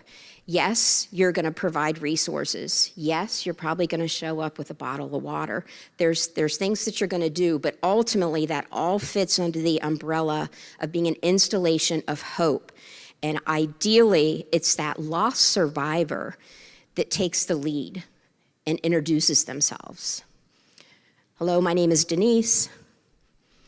I lost somebody special to me to suicide. I'm so sorry for your loss. I'm here to help you in any way I can. Then I'm going to shut my mouth. I'm just going to shut my mouth. I don't even always share that it's my son that I lost. I think sometimes we have a tendency to compare who we lost. And I don't want anybody to ever feel their loss doesn't count or isn't as significant because I lost my child. So I don't normally share that unless it's a fellow parent. I may go ahead and share that I lost my son. So that's just something that I have found that's valuable. I'm there to let them take the lead. If they want to talk, awesome. If they don't, I'm going to stand there with them. I may ask permission to sit down next to them. I'm going to let some silence pass. I'm going to crack open a bottle of water and set it next to them. I'm not going to try to fill that space with words. So much about being a strong loss team member is about holding that space, and it's about silence. It's about eye contact. It's about speaking slowly, repeating yourself. So you're there to be that installation of hope, similar to what I experienced with Judy, who came to see me just a few days after my son had died. Her son had died 5 years prior. I knew her as the church lady whose son killed himself. That's the label I had for her. We are now friends. We have been now for 10 years. I didn't know it at the time, but like I said, she planted seeds of hope that day. She didn't know she was doing that. But when she showed up with a casserole, drove all by herself, and her hair was combed, it made an impact.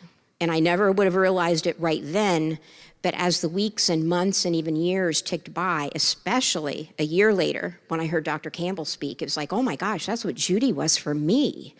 Wow.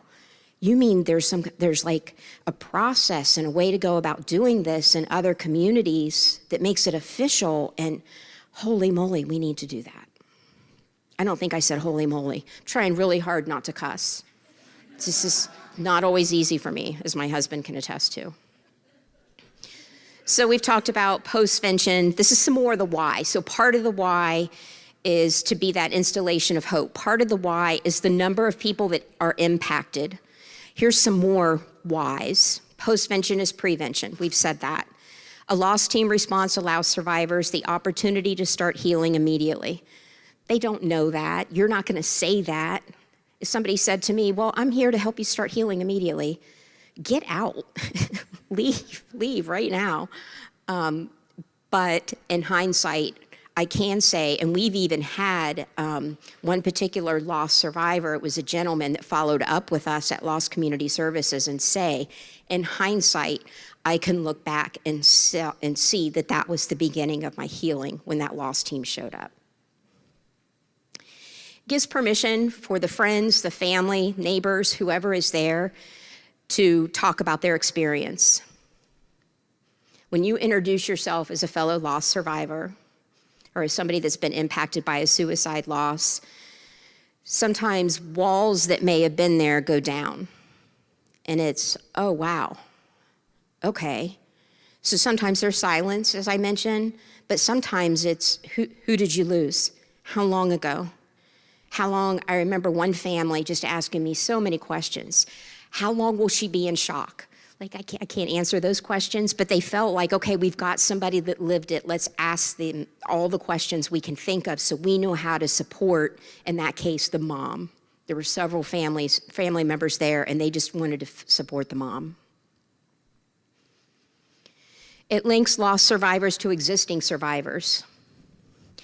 What we hope for is that this is not a one and done. Sometimes it may be. Sometimes it may be a one and done time that you visit them, but more often than not, the goal is that you're going to send a card, you're going to make a phone call, you're going to send a care basket, you're going to do something to follow up with them, in addition to pointing them to resources in the community.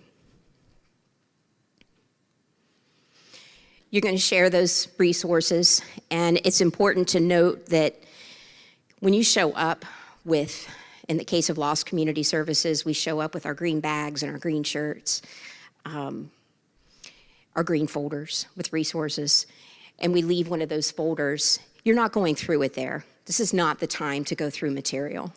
If somebody picks it up and looks at it and has a question, of course you engage with them. But in general, this is a time to set this down when the time's right, just depending on how things are going there at the scene through the conversation. It's a time to set it down and just say, this is here. It's important, but not necessary for right now. And it's got our contact information in it. So I'm just going to put that right here. Most of the time on the scenes that I was on and I would do that, it would just sit. A couple of times it was picked up, but it would usually just sit. Practical assistance. You cannot predict what kind of practical assistance you may be providing. And I have an example that I've used a few times.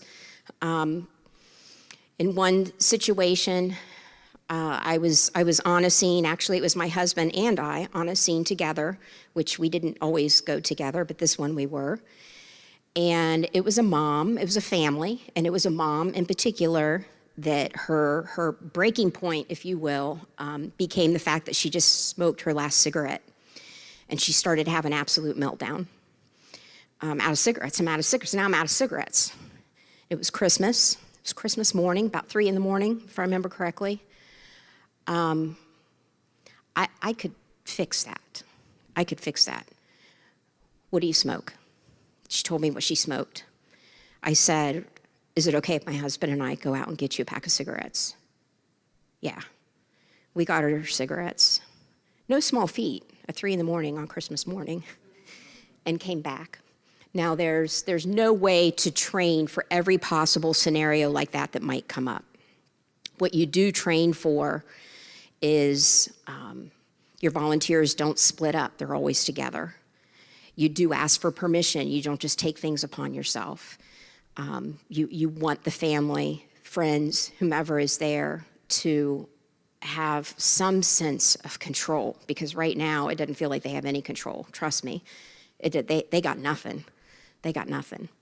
So practical assistance can take so many forms, and that's just one really simple one-off example that came up in my history of going on lost scenes.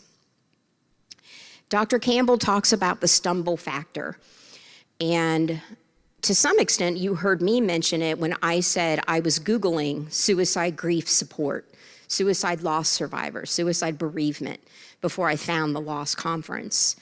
So even when he originally called it the stumble factor, it was before Google, which there was much more of a stumble factor then, but there is still a stumble factor, and you want to prevent that. You want them to have those resources right there so they know where to go when they're ready.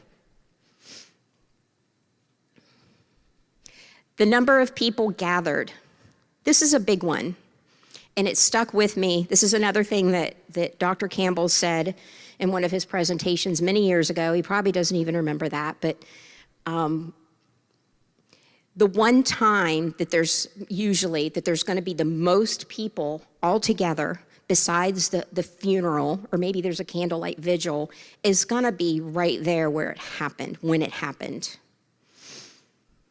And I know that was the case for me and my family. 3 of my son's friends found him, and his dad and stepmom were there. My husband and I were there. We had support people there. There were neighbors there. The teenagers started showing up. There were a lot of people there. And besides the candlelight vigil that his friends did for him and his memorial service, by far, that was the most number of people gathered that had been impacted by that death. It would have made a difference if we would have had a lost team there. Not necessarily for me. I don't know how I would have received a lost team. I would have taken a folder, that's for sure. But I'll tell you what, I really would have appreciated having a lost team to hand out information to my son's friends who were all about to leave the state and go off to different colleges. This was really, really difficult, and it weighed heavily on me during that first year as I thought about his friends and what kind of support are they getting, did they get. So the number of people gathered is a good reason why you want to have a lost team. And we've talked about the number of people impacted, the 135. So I've got some more whys for you, and I promise we're going to get into some more details about the how here in a moment. So these are statistics from Lost Community Services, the organization in Columbus, Ohio, through the end of the year last year. We offer at Lost Community Services a lot of aftercare programs, not just a Lost team. We offer support groups. We also point people to support groups in the community. We aren't the only place for a support group. We offer a one-on-one companioning program and remembrance events and things like that. So we were able to track some data. So what this is, our support group attendance, I want to say it was at the end of the year, out of all the support groups we had conducted, there were probably 150-ish people that had attended. And of those 150-ish people, I wanted to know what was their initial contact with Lost Community Services? Did we even initiate? Because sometimes we didn't initiate, they found us. So what we found, the top two things, which represented almost half of the people that came to a support group, it was either because they got a phone call from us, where we initiated the phone call, and that's through partnership with our coroner's office, or we were on scene. And these on scene used to be higher. COVID messed that up. You guys probably understand that. We went about 18 months, I'm trying to remember, it was about 18 months without going on scenes. And so that impacted these stats. But still, you can see half of the people that showed up for a support group we had proactively reached out to through mail or through the phone, or I'm sorry, through in person or through the phone. Similar statistic is how long from the time they lost their person to the time they showed up to a group by initial contact. We wanted to understand that. So again, you see phone and on scene, 5 months and 8 months. Everything else is a little longer. We were sending out packets, we still do. There's plenty of times that people get referred to us. Event is way down there at the bottom. That's when we're out and about and we've got a table set up at a mental health fair and somebody comes up and says, oh my gosh, I didn't know about you guys. I lost my sister 7 years ago. They end up coming to a support group. That's why you got 48 months there. One more slide on numbers, and I'm a numbers geek. It's really good that I don't have very many slides on this, so count yourselves lucky. Our companion program is kind of a one-on-one mentoring program, if you will. We've adopted Dr. Alan Wolfeld's model for supporting the bereaved in the aftermath of a loss, and his model is not specific to suicide loss survivors, but we found it works beautifully. So this is a one-on-one relationship where somebody could give us a call and say, hey, my brother died 3 years ago, and I'd like to connect with somebody that's also a loss survivor. And we can connect them with, hopefully, somebody that lost a brother. More often than not, we try to have different losses represented that's been through this training and get together with them, can get together with them over a cup of coffee and just connect with them. So again, you see on scene, a quarter of the people that were part of our companion one-on-one mentoring program, a quarter of them were initially reached out to by us proactively on the scene. We got a big old bucket of survivor initiated. This is a lot of word of mouth. And then 19% of the people got a phone call from us, again, a proactive outreach. So this is more about the why lost teams are valuable. So I just want you to put this in perspective. We're talking a lot about the what's a lost team, and they have those 3 things in common, and the why of a lost team. We've just walked through several whys. So where the heck do I begin? We have plenty of time, don't we? So I'm going to pause there and just see, are there any questions about the what and the why before we dig into the where do I begin? Or is there anything, Dr. Campbell, you feel you need to fix that I said? Call me Frank. Okay. Super grateful for him. We are so lucky to have him, you guys. We are blessed to have him. So where do I begin? And some of the things that I'm going to share today, you've got a handout with you, both of the slides, but also of a very detailed, perhaps overwhelming task list. I share this because I'm a geek. When we started our loss team, and it was Columbus, Ohio, it's a big community. There was a lot we felt we needed to think about. And I just started basically vomiting into an Excel spreadsheet. You're seeing a slightly cleaned up version of my vomiting into the Excel spreadsheet in what you're looking at there. And I am happy to provide that and a lot of other additional information via email, which you'll see at the end.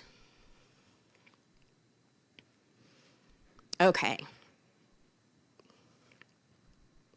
So the first thing I recommend is you start with a small lead team. This can all vary depending on the size of your community. If you're in a smaller community, your lead team that's responsible for, or wants to be responsible for, launching and organizing the process and winning stakeholder support and all that may be the exact same people that are actually going to go out on scene. In some cases, and this was certainly the case in Columbus, Ohio, I didn't know if I was going to be able to go on a scene. Keep in mind, I started working on this 14, 15 months after my son had died. I was not committed to going on scenes. I was committed to this coming to Columbus, Ohio, and to being part of making that happen. I didn't know if I would be on scene, but I wanted to help build the infrastructure. So sometimes it's different sets of people that do different things. If you have a small team, and that's what we use this handout for, as you can see, I've got it broken up into different categories, defining the strategy, the purpose, and the goals, recruiting partners, who are some of those stakeholders, some of the tactical details, those standard operating procedures. We're going to talk more about some of these things too. And then how are we going to train our volunteers? How are we going to recruit them? How are we going to vet them? How are we going to train them? And then what structure are we going to put in place, go forward, for how we sustain what we're putting in place? These are just general buckets that I tried to lump things into. And I'm not going to go in a ton of detail here. You're welcome to look at that as I'm speaking and to please ask questions, but I'm going to keep doing some talking. Know your community. When I talk about knowing your community, there's different things you need to know. You need to know about the suicide statistics in your community. You need to know, you should be able to speak to that. Do you have 10 suicides on average a year? Do you have 100? How does it compare to the national average? How does it compare to the rest of your state? You want to know some of those basics. You also want to know what support is in place for loss survivors. Where are you going to point people? Just because you show up on scene, even if you're a loss survivor, you're not going to point everybody to you. That's not healthy. You can't do that. You want to be able to point people, whether it's to mental health professionals, to survivor of suicide support groups that are professionally or peer-led. At a minimum, you want to be able to point people to online resources at a minimum, so that they can get the support that they need. The third thing about knowing your community is knowing your key partners. And this is really, really important.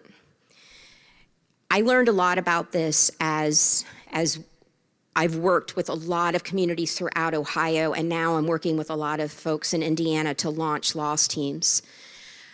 Certainly, you want to know about law enforcement in the coroner's office. And we're going to talk a little bit more about credibility here in a minute, because you want to be credible. You want them to point to you and say, we need you on this scene. We need your support. How do you build that credibility? We're going to talk about that in a moment. But I also want to point out other crisis response partners. This is super important. When you're trying to launch a loss team and you know that there is I'll use Columbus as an example, Netcare Access is who was up and running, and still is at this time, up and running, They are the mental health professionals that do crisis response, among many other things, in Columbus, Ohio. When I heard about Frank's idea of a loss team and how this was gaining traction, the first place I went was to NetCare Access. And to say to them, this is what it is, this is why it is, and I would love to work with you to bring in a team of volunteers that are appropriately trained, many of whom have been impacted by a suicide loss, to go out when it's a suicide loss that you guys are responding to. I highly recommend, again, this is where every community is unique, but if you've already got an organization or a team of people that are already responding other than law enforcement, fire, EMS, coroner's office, partner with them and find out, is there something that might work here? Now, in my case, I was told no, and that's kind of a fun story. I'll share some more about that, but I was told no. There was concern about you're going to burn out your volunteers. You're going to re-traumatize, especially those who are lost survivors. There were pushbacks, and it makes sense to me in hindsight. At the time, I was feeling pretty prickly. It's like, who are you to tell me what I can and can't do? You haven't walked what I'm walking. I didn't say that, but I thought it. But in hindsight, I can look back and I can totally see their perspective. So long story short on that one, I will just finish it up because I do love this story. I went on to the next people. Hey, here's what I want to do. Here's the model for it and what's going on. Will you take us on? Will you take us on? Will you take us on? I eventually found somebody that would take us on, which was wonderful. And we outgrew them in a couple of years and ended up just breaking off and becoming our own nonprofit. But my point is, we started going on scenes, and those NetCare folks were there. And in the end, we ended up with a really, really good partnership. And I'm excited to say one of the things that the same person who said to me, you're going to burn people out, you're going to re-traumatize survivors, that same person said to me, oh my gosh, you guys aren't one and done like we are. We're just there to support right then and there in the immediate crisis. You're asking for a phone number. You're following up. You're getting them a quarterly newsletter. You're sending a card. And I'm like, ding, ding, ding, ding, ding. Exactly. And she was so sold at that point. So don't give up hope and try. Don't burn bridges if you do get no's, because you just don't know how things are going to circle back around. So you can be patient. You want to be flexible when you're trying to launch your loss team. I know that there are some communities that have victims assistance teams. I think that can be an open door. Can you take an existing victims assistance team and learn more about what they're doing? How are they preparing volunteers? All of that kind of good stuff, and bring in, hey, I've got these 8 volunteers, and this is how we want to equip them. Do you think this can sit as part of your victims advocates program, where they're the ones, when it's a suicide loss, they're the ones that go out? Get creative. All loss teams are different, and you want to go where there's forward momentum. Don't try to pave the road all by yourself when there's other things out there that might be working. That's probably one of my biggest pieces of advice. And the other key partner that I listed here, and there can be so many more, and if you look at the handout that you have, I listed a lot more key partners. The VA, our local children's hospital, there were so many people that we partnered with. But the local mental health and recovery boards are really important. That's how Ohio is set up. Each county is represented with a local mental health and recovery board. So getting their buy-in, they opened a lot of doors for me. So it wasn't just that I needed their buy-in, it's that I needed them to open more doors for me. I needed them to make a phone call and say, hey, we've got this group that wants to do this, and I think they should talk to you. So we needed that. So establishing credibility. And I haven't looked at any of my notes, you guys. So let me take a gander here just to make sure I'm doing okay on time. I am. Okay, establishing credibility. So first, volunteers, credibility with your volunteers. Credibility because you're volunteer-based. There's a lot of different ways you can look at this. Some organizations or some think, let's pick on law enforcement for no reason in particular. If you went to them and said, hey, I've trained some volunteers, most of which have been impacted by a suicide loss, and they want to help people when there's been a suicide, can you call us so we can show up? Probably a little vague. Not necessarily as winsome, not quite building the credibility that you want. So what are you doing to equip your volunteers? And that's not just to win credibility, but it's also so your volunteers know what they're to do and what they're not to do. Everybody wants clarity. Everybody needs clarity. And you're not gonna have everything figured out day one. You're gonna put together the best information that you can, and you're gonna start going out on scenes, and you're gonna learn more through debriefings, and you're gonna update some of your protocols. It's a learning process. It's a learning process. Don't feel like everything has to be perfect before you launch. I mentioned first responders already. We spent a lot of time thinking about how can we get the coroner's office and law enforcement on board with us. And some things that we did, we wrote a draft code of conduct, whatever you want to call it. We called it a code of conduct, and we asked for their input. What should be here that's not here? We wanted them to know we're deferring to you. And within that code of conduct, we said things like, and they knew it was a volunteer code of conduct. And we said things like, I will always defer to local law enforcement and the coroner's office because they're in charge of the scene. We wanted them to know that we took this very seriously and we were doing everything we could to equip our volunteers. Within that code of conduct, it talks about things like personal boundaries. I'm not going to give out my personal contact information when I leave the scene. Again, that's what we did in Columbus. It's not how it works everywhere, and I realize that. This is where loss teams are unique. But we wanted, in part, our volunteers to have healthy boundaries. We wanted to have opportunities to marry up the right person with those follow-up calls and not necessarily the person that was on scene. We wanted those first responders to understand we were paying attention to all of those kinds of things. And I can send, if you guys are interested, again, my email address is coming up here soon.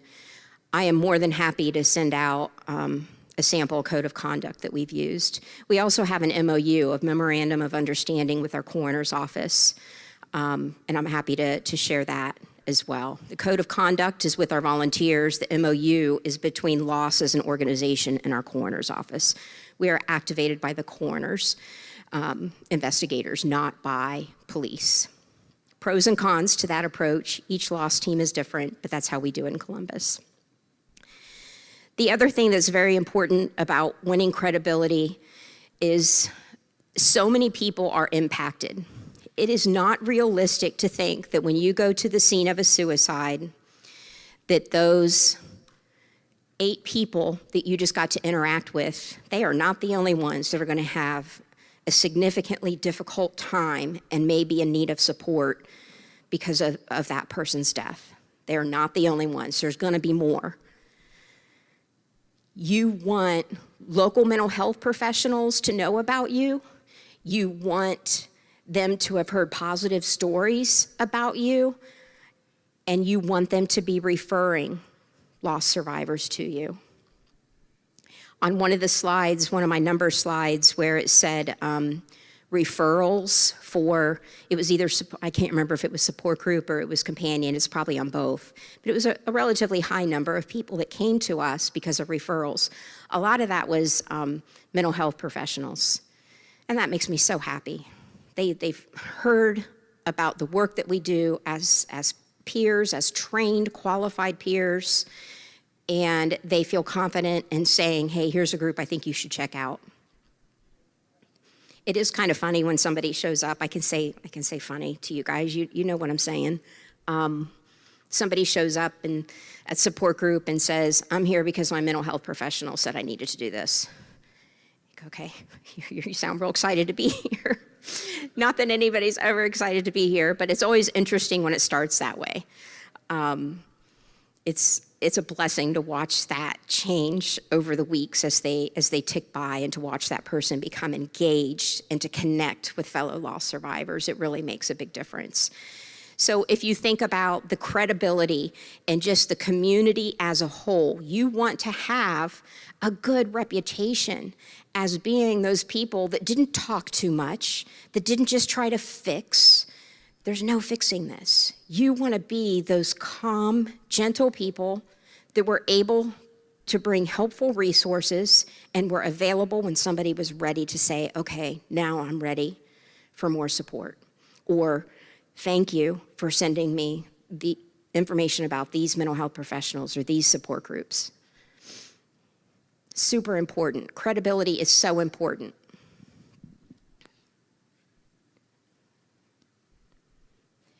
So I jumped ahead a little bit and talked about the code of conduct. So just how to establish credibility. You want to be clear on upfront, and this is part of the paperwork that I passed out to you guys. How are we going to qualify volunteers? What are our expectations on them? Is it only loss survivors that can be volunteers? Do they have to be mental health professionals? Do they have to go through suicide prevention training? What is it that we're going to require of volunteers? You've got to think about those things, and that can look different community to community. In Columbus, Ohio, what we've done, we've set a 2-year minimum for time frame. You need to be 2 years away from your significant loss before you're able to be a volunteer in a first responder capacity. We have plenty of people that are interested in getting involved sooner, and we find other roles for them. We may even let them come to the training and experience our all-day training that we do that's based on psychological first aid. We use the core strategies of psychological first aid to really look at that training, and we put people in role play situations that are very, very real. So we help them to make the decision, even if they're not 2 years out. More often than not, though, 2 years is a really good rule of thumb. And we do have plenty of other roles for folks to get involved that are super important. And when I say that, and I know I've heard some other people say this, it's not for people that aren't ready to go on scene. There's no, oh, I've arrived because now I'm ready to go on scene. No. There's plenty of people that's not a goal, that's not the destination. Just helping to be part of a loss team in whatever capacity is valuable, so valuable. It's a sense of community. It's just a sweet sense of community there. And loss survivors and others, concerned community members, can be part of that community. They don't just have to be on scene to do that. Yes, ma'am. What about survivors who believe that they're ready, but we know that with our experience, they have not gone to grief counseling, they haven't talked to anybody, haven't been in a support group, but they feel, so how do you respectfully tell them that, we have a, Yeah, how do we respectfully tell people that are loss survivors that are convinced that they're ready to be a first responder on a loss team? How do we respectfully, if we know they're not, how do we tell them that? Well, we definitely have certain interview forms and very specific questions that we ask. We're consistent. There's no try to be consistent about it. We're consistent across the board. We will interact with people and be very honest with them, and we will invite them to join a support group. We will invite them, if they haven't, in your example, Alice, where they hadn't gone to a support group yet, join a support group. Come in and write cards with us for a while. Let us journey with you and get to know you a little bit more. So it's not a flat out no, it's a not yet. And we've had some people We had a not yet who I love this woman dearly. She lost her husband, and she had a lost team visit, and she told the lost team volunteers that day that she was going to volunteer with us that day.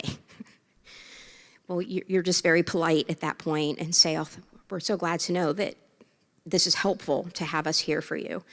But then she followed up a couple months later. She at least waited a couple months. And it was a not yet, but here's some other ways to get involved.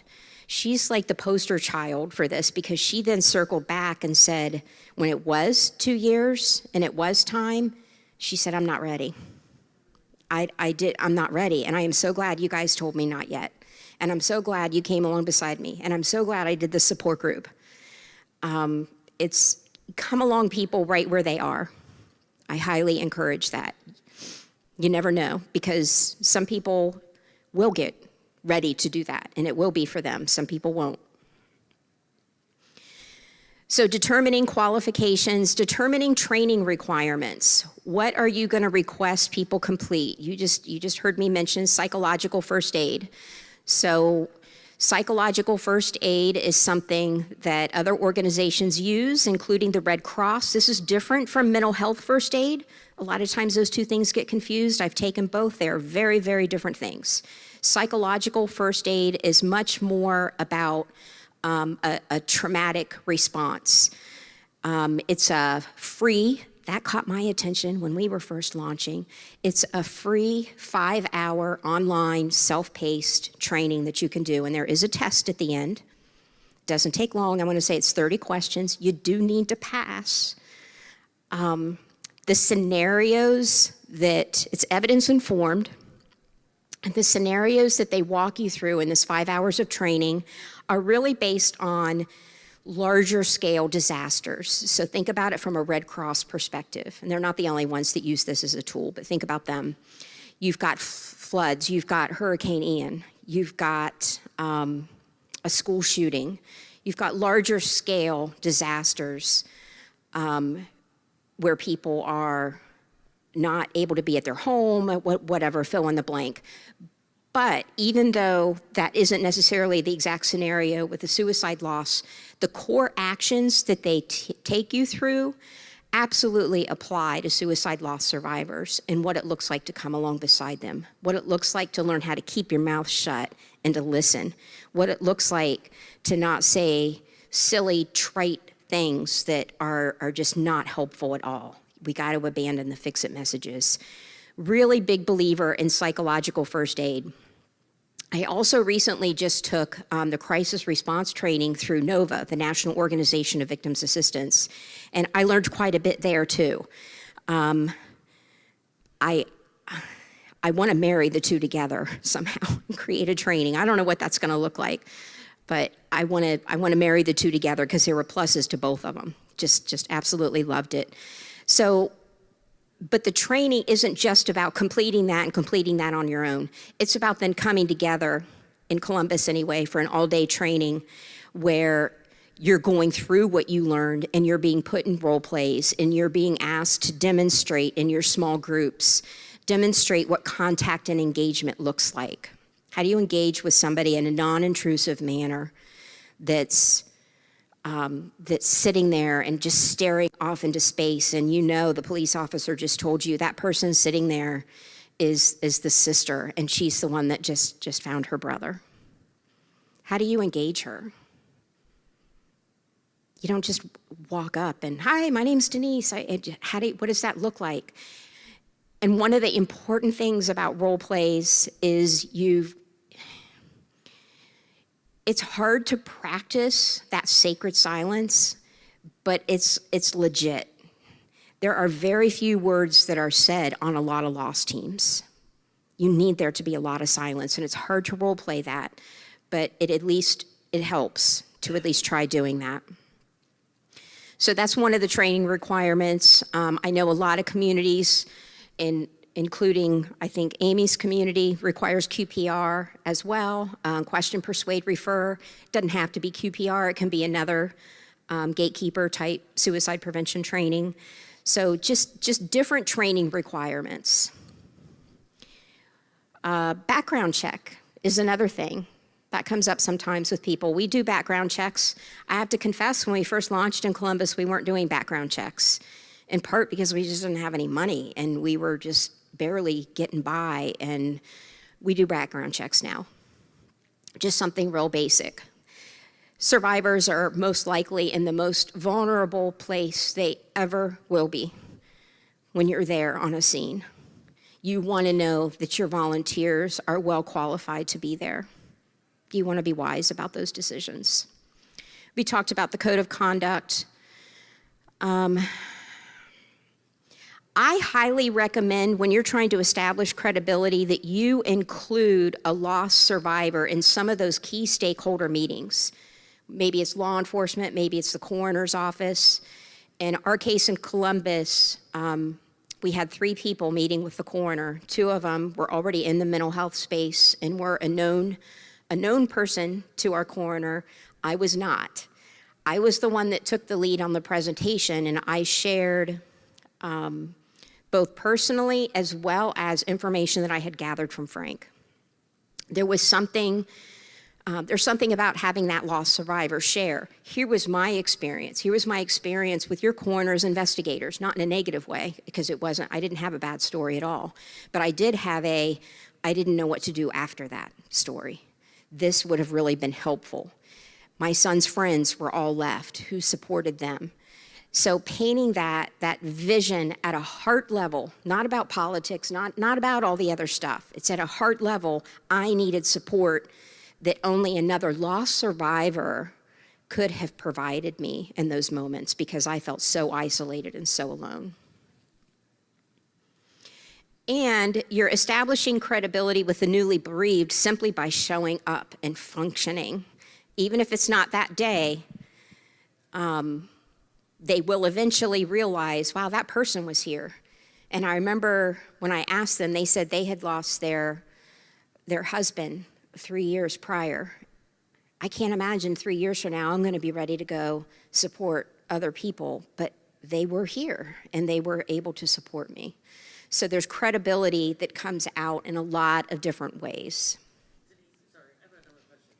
What would a background check show that we would omit them from a loss? A background check, what would it show that we would omit them? I'm happy to say we haven't had that happen.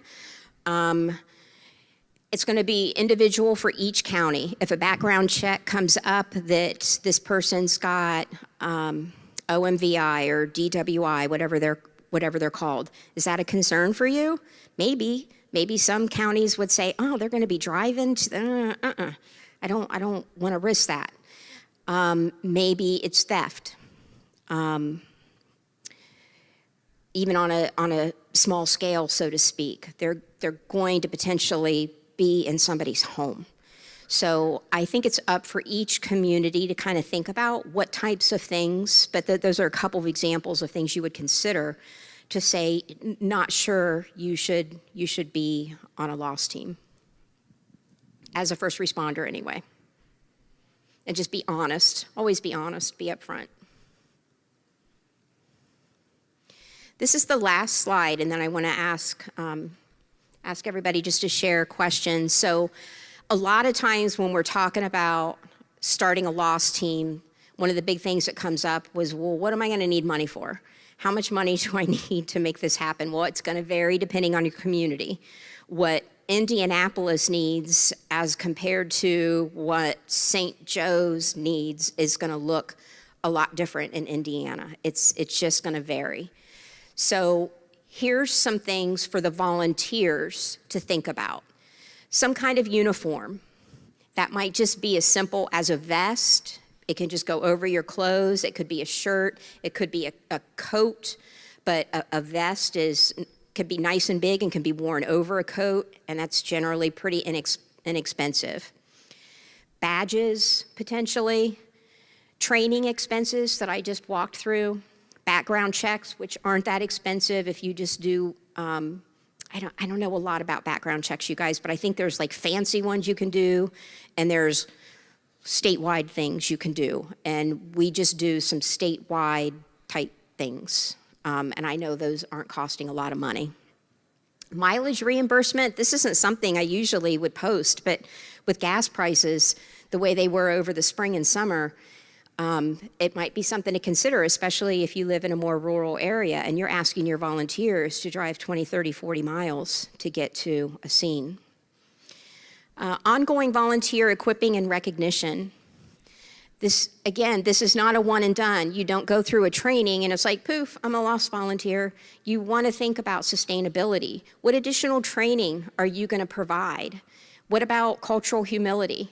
Do you have some people in your community that could come in and speak to some of the different pockets of people in my case, Columbus, Ohio, that have a high population and some uniquenesses that we need to know about them as we want to serve them. And absolutely recognition too. Some on-the-scene resources. You're going to have, I mentioned bags with the volunteers there. You're going to have folders that you're going to want to leave behind. You're going to have resources within those folders as well as business cards. You generally are going to show up with bottled waters, with tissues, with notepads and pens, with mints. I would also say you want to show up with things for kids. There have been scenes where the only role I played was to sit down on the floor and to play bubbles with a 2.5-year-old. So I had a bottle of bubbles with me. Sometimes we carry crayons. Be careful they don't melt. You leave this stuff in your car. So just think about those kinds of things. But a coloring book and crayons. I mean, there are times that's been my main role, was just to keep the very young child, distracted while the parents are interacting with law enforcement or the coroner's office. And then follow-up resources, the shipping of those resources. So going to a lost team or a scene is not the time to provide a book, but books can be really helpful. And I have books that I recommend, but those come later. What are the costs of those books? What do you want to do in your community to provide support after that loss? And then if you have fiscal agent fees. So in the case of the Columbus team, we launched under another organization for a while, and we paid them a fee so that we could apply for grants and use their tax ID number and that kind of good stuff. We outgrew them very quickly, but I'm still glad we started that way. I am so glad we started that way because we were able to start supporting survivors right away and to not have to mess with a lot of the business administration stuff. So with that, I'm sorry, I didn't give you much of a heads up, did I, Alice? With that, we have some time for questions and answers. I think we go to 11:15, is that correct? Yes. Thank you. So we've got some time for Q&A.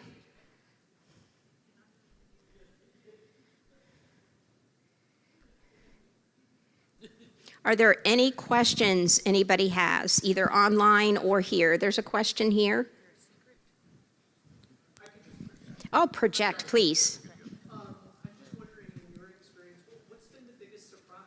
What didn't you anticipate that now, after doing this for a while, you're like, wow, that's really important. I need to tell everybody about this. Wow, what has been the biggest surprise? What did I not anticipate with the lost team? This may sound cheesy, but it's true. A lot of our current lost team volunteers were initially served by a lost team. And while I had heard Molly Smith and Frank Campbell and others that had lost team experience before me say that would happen, I wasn't quite sure I bought into it. And then it started happening. And that's probably been the most precious, rewarding thing that has happened. Lots of other not as nice surprises, I suppose, but I'm not thinking of any right now off the top of my head, but I'll keep pondering that. You may want to follow up with me today. I was asked, should you move back your slide of what money is needed, please? Is there a way you can put your slide back up? Of course. Please. There was one online question. It was, and I think you stated it already, but is there a difference between the psychological first aid and the mental health first aid? There is a difference between psychological first aid and mental health first aid. I've taken both. In my experience, mental health first aid was not as much about interacting with people that were in trauma. I think trauma is probably the big piece that was different. The psychological first aid is about that immediate response that involves working with people that are likely, not necessarily, but likely experiencing trauma. Are there any grants or funding that have been supported either at a local level or at a larger national level for loss teams? That's a great question. In Columbus, we were supported a lot by our local mental health board. Others too, but our local mental health board. But I will tell you, Indiana has gotten support through a GLS grant, a Garrett Lee Smith grant, and they've got multiple programs. I don't even remember how many now, 10, 11 programs that are tucked up under this GLS grant. And one of those programs is to launch loss teams across the state and to have a loss team network. So they've been able to fund counties that demonstrate they're ready to start working on a loss team launch. So there are federal grants out there that can be, in part, supportive of postvention.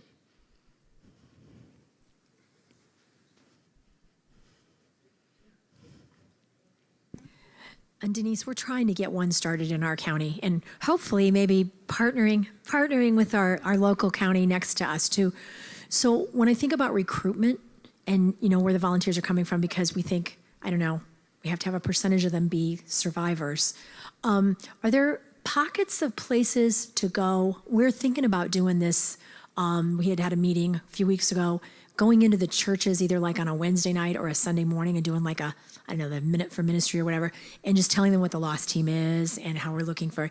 But are there other places you'd suggest that we could, maybe not necessarily survivors themselves, but look for other, I want to say, empathetic-minded people that might be in certain, places in the community? Absolutely. Another place that we have found some volunteers is with the Medical Reserve Corps.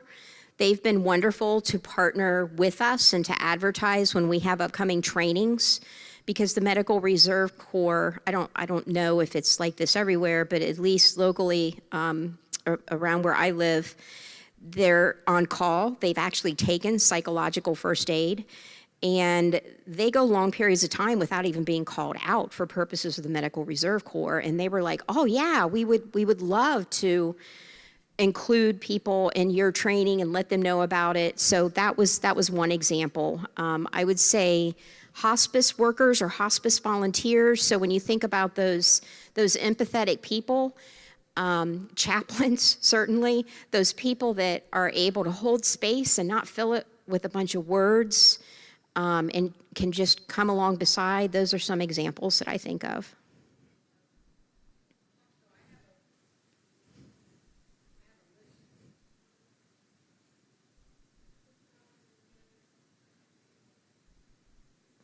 I'm loud. So I have a list started back here because we were out of handouts. So if you did not get a handout, I have a list that we can give you. Maybe you can get or put your contact information so we could get the PowerPoints, please. Absolutely. Yes. How many people did you start out with your first loss team? Yeah, how many people did we start out with? That's always a hard question. We started with, I want to say 18 or 20 people. And yesterday, I don't know who was in there, but Tony Long did a wonderful presentation about lost team retention. And one of the things she highlighted was the importance of not over-recruiting. And I can tell you in hindsight, we over-recruited. 18 sounds like nothing for Columbus, Ohio, right? That's not, but we're not getting called on every single scene. And when we initially launched, we hadn't built up a lot of credibility yet. So we had volunteers that were like, okay, I went through all this, we're not getting called. I remember I had somebody say to me, I can still see her email, her resignation email saying, this was a nice idea, good luck in the future, but maybe wait until you have more traction in the community before you bring on volunteers. So it may not take as many volunteers as you think. And at the same time, you want to think about, and this is in partnership with your coroner, with law enforcement, and really looking at how many scenes can you expect to be called to? Sometimes it's not clear if it's a suicide and they may not want to call you. Sometimes somebody ends up in the hospital. And for us, we're coroner activated and the coroner's not involved with the hospital, at least not right away. So there's reasons why, even though there may be 160, 170 suicides in Franklin County in a year, we aren't called to all those. We're called to maybe about a third of those. So think about your team and how many scenes you would want somebody, how much time you want in between scenes. That's a good gauge to kind of think about. It's like, okay, if we're gonna get called 30 times over the course of a year, if we have X number of volunteers, and you can't plan for it perfectly. You don't know when there's gonna be 10 suicides in 1 month and then none the next month. You can't plan for it perfectly, but don't over-recruit. I liked Tony's advice. Denise, with your coalition or with your loss team in Columbus, was there any professional insurance that was required, either for like clinicians that are a part of your team, or even just insurances for like driving purposes? Good question. We included a couple things. First of all, in our code of conduct that we had the volunteers sign every year about driving, following traffic laws and things like that, and I won't hold loss liable. So that was just kind of a catch-all for us as part of our code of conduct. We did eventually get a blanket liability policy for our organization. It wasn't because we were asked to, and we've never had to use it. We just chose to do that. The people that are operating in any kind of, if they're a clinician, they have any kind of license or whatever, they are not operating in that capacity as a lost volunteer, and we make that very clear. Everybody, you're a volunteer. You're a volunteer. You're not here to assess, and we get there's mandated reporting, and we get that all that has to happen, but we really keep the professional side out of it. We point people to that. Peer model. My question's regarding the ongoing wellness of the volunteers. And aside from the peer support and the debriefing that we've come to hear about, with a lot of the loss teams, are there relationships with mental health professionals that can provide counseling for the volunteers if needed? And what does that relationship look like? I think there's an opportunity for that. That also came up yesterday in Tony's session. I love the idea of having, we had a board member. She's not a board member for Lost Community Services anymore, but she was a therapist. And she supported the staff. She would come in, for a while it was monthly, and then COVID happened. You know how that works. But she would support the staff because the staff was all going on scenes. And so is there something like that that can happen where somebody provides free services as part of their donation, so to speak, to the mission? I love that idea, and I think it's necessary. A lot of times people that are lost volunteers, I'd say several of them are already getting mental health support. I mean, I still go in for tune-ups. It's just important, but there probably is an opportunity to help financially support that for them specifically. I like that idea. Good time. We have one more question. Okay. Hi, Denise. So I wondered if you have any involvement with like health systems in the case of someone being hospitalized before they pass, and how that scenario kind of works out. In Columbus, we do have involvement with some of the systems, including not so much the pre-care, but the aftercare. So when there's a suicide and it impacts the schools, we work a lot with Ohio Health School Bereavement Team and Nationwide Children's Hospital to reach out. It's usually a coordinated effort to support students and staff. But the pre-care and learning more about people, we participate and Angela's not in here. She's the ED at Lost Community Services now. She's part of the Child Fatality Review Board meeting. So there's at least the Child Fatality Review Board meeting. She's also joined the more newly formed, it's been about a year now, the Suicide Fatality Review Board meeting. Now that operates very differently because there are a lot of suicides. We don't go through every single suicide at one of those meetings, but the ones that we do go through, there is an opportunity to learn more about what was going on confidentially, obviously, and hopefully identify prevention opportunities. So thank you, everybody. Thank you so much. Can we all give Denise a round of applause? This part of the program is talking about lost teams, you know, their startup, what trials and tribulations, challenges, obstacles they've overcome. So we have up here Nebraska, California, Ohio, Indiana, and, and Texas represented up here for our panel. So welcome them, please. So the objective of this session is helping you as you plan and establish and implement your loss teams. I think that from their advice, their experiences, no lecture, no textbook could educate us as what their experiences have been. So yeah, if you would just start left to right and everybody introduce yourself. I'm Kelsey. I'm the loss team coordinator for Collin County, which is about 30 minutes north of Dallas.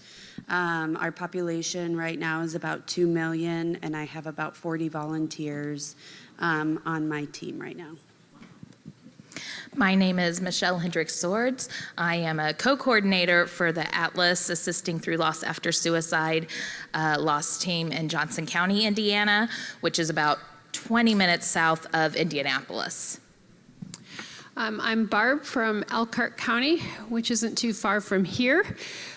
I'm part of the loss team there. There is a core group of 6 of us working to get things going.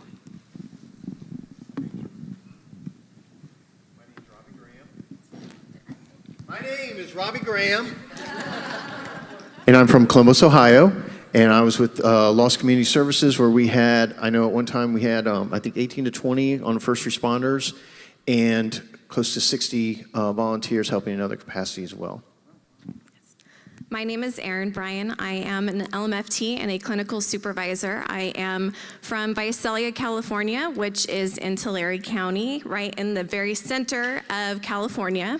We have a county of about 500,000 people, and we are also part of the Suicide Prevention Task Force of our county, and we have about 150 different types of volunteers for our task force.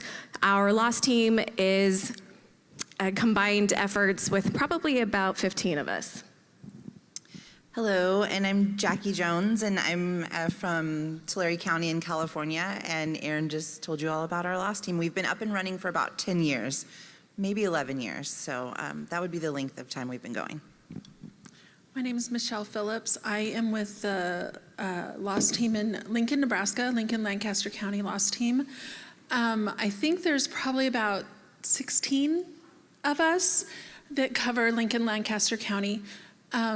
We have been going since 2008. Dave and Dawn went down and heard Frank speak in Florida in 2007, and they brought the idea back to Nebraska.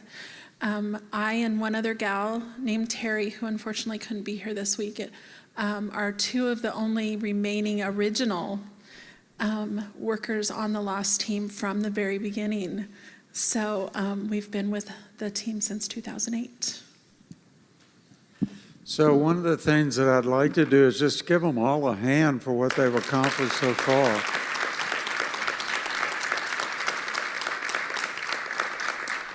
So I want to begin back on this end now, Michelle. We'll go back that way. One of the things that I'm aware of is in Nebraska, Lincoln is where it began. Lincoln is a unique jurisdiction. It's divided down the middle with 2 different authorities over the death scene. So would you talk a little bit about the complications that happen where you have split jurisdiction and how to overcome that, if you would. We have LFR, the Lincoln Fire and Rescue, who, and also the police department, who work hand in hand together, but we have one chaplaincy corps who works with both LFR and LPD. When a death is determined to be a suicide, the Lincoln Chaplaincy Corps will call us, and they do it as soon as possible. Most oftentimes, I would say 95% of the time or more, is when they're still on scene. And they will call us and let us know what's going on, that there has been a death that's been determined to be a suicide. And they will call our coordinator, Shauna, and let her know what's going on, and give her all of the information that they possibly can. And then Shauna will try, usually, to match up the volunteers. So if there is a mother who has just lost her child, or if there is a sibling or something like that, or a spouse, she will try and actually match up a team member to go out on the team, so we have a better connection with the loss.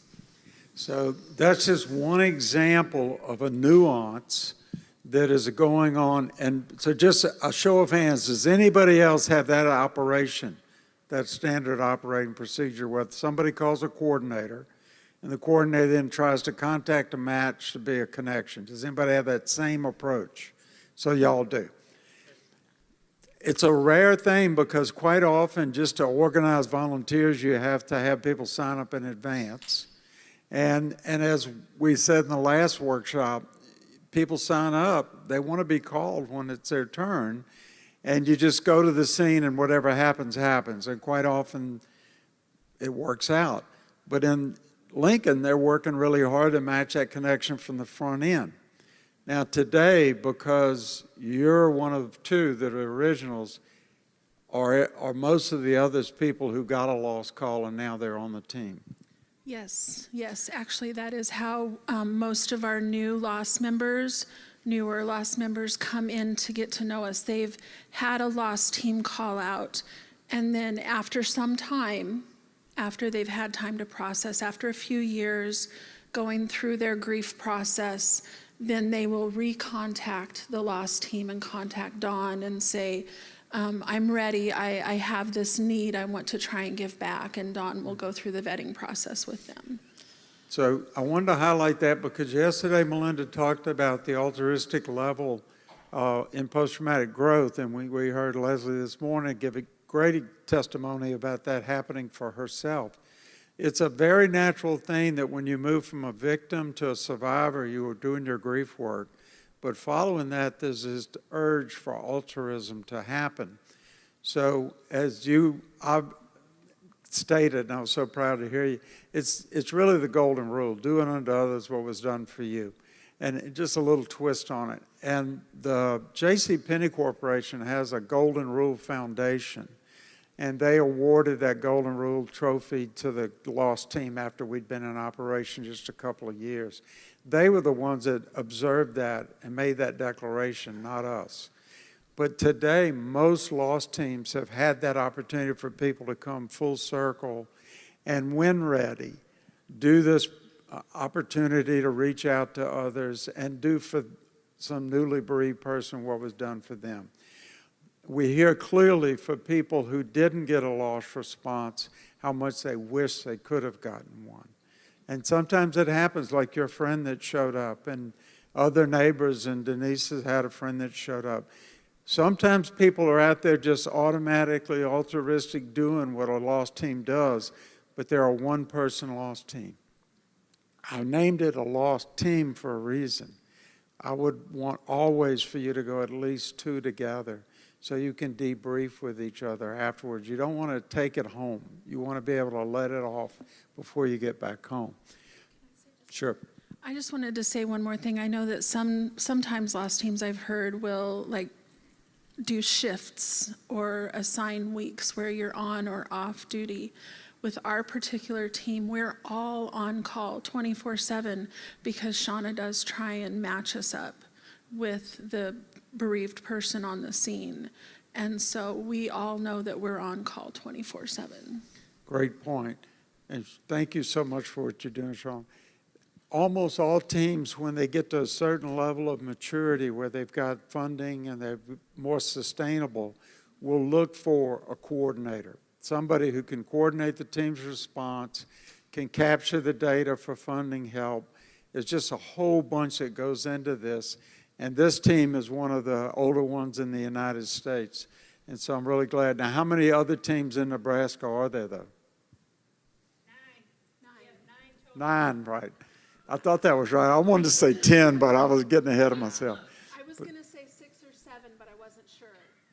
And it's the only state where the sandhill cranes settle in for the summer or the spring or whatever. So if you want to go see sandhill cranes, go to Nebraska. I happened to be there the day they left. Scared the heck out of me. And I'm practicing Denise's idea of not cussing.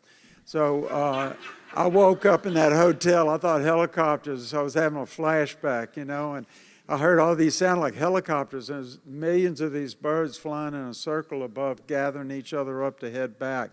Even they work in teams. So, Jackie, would you talk a little bit about that from your perspective?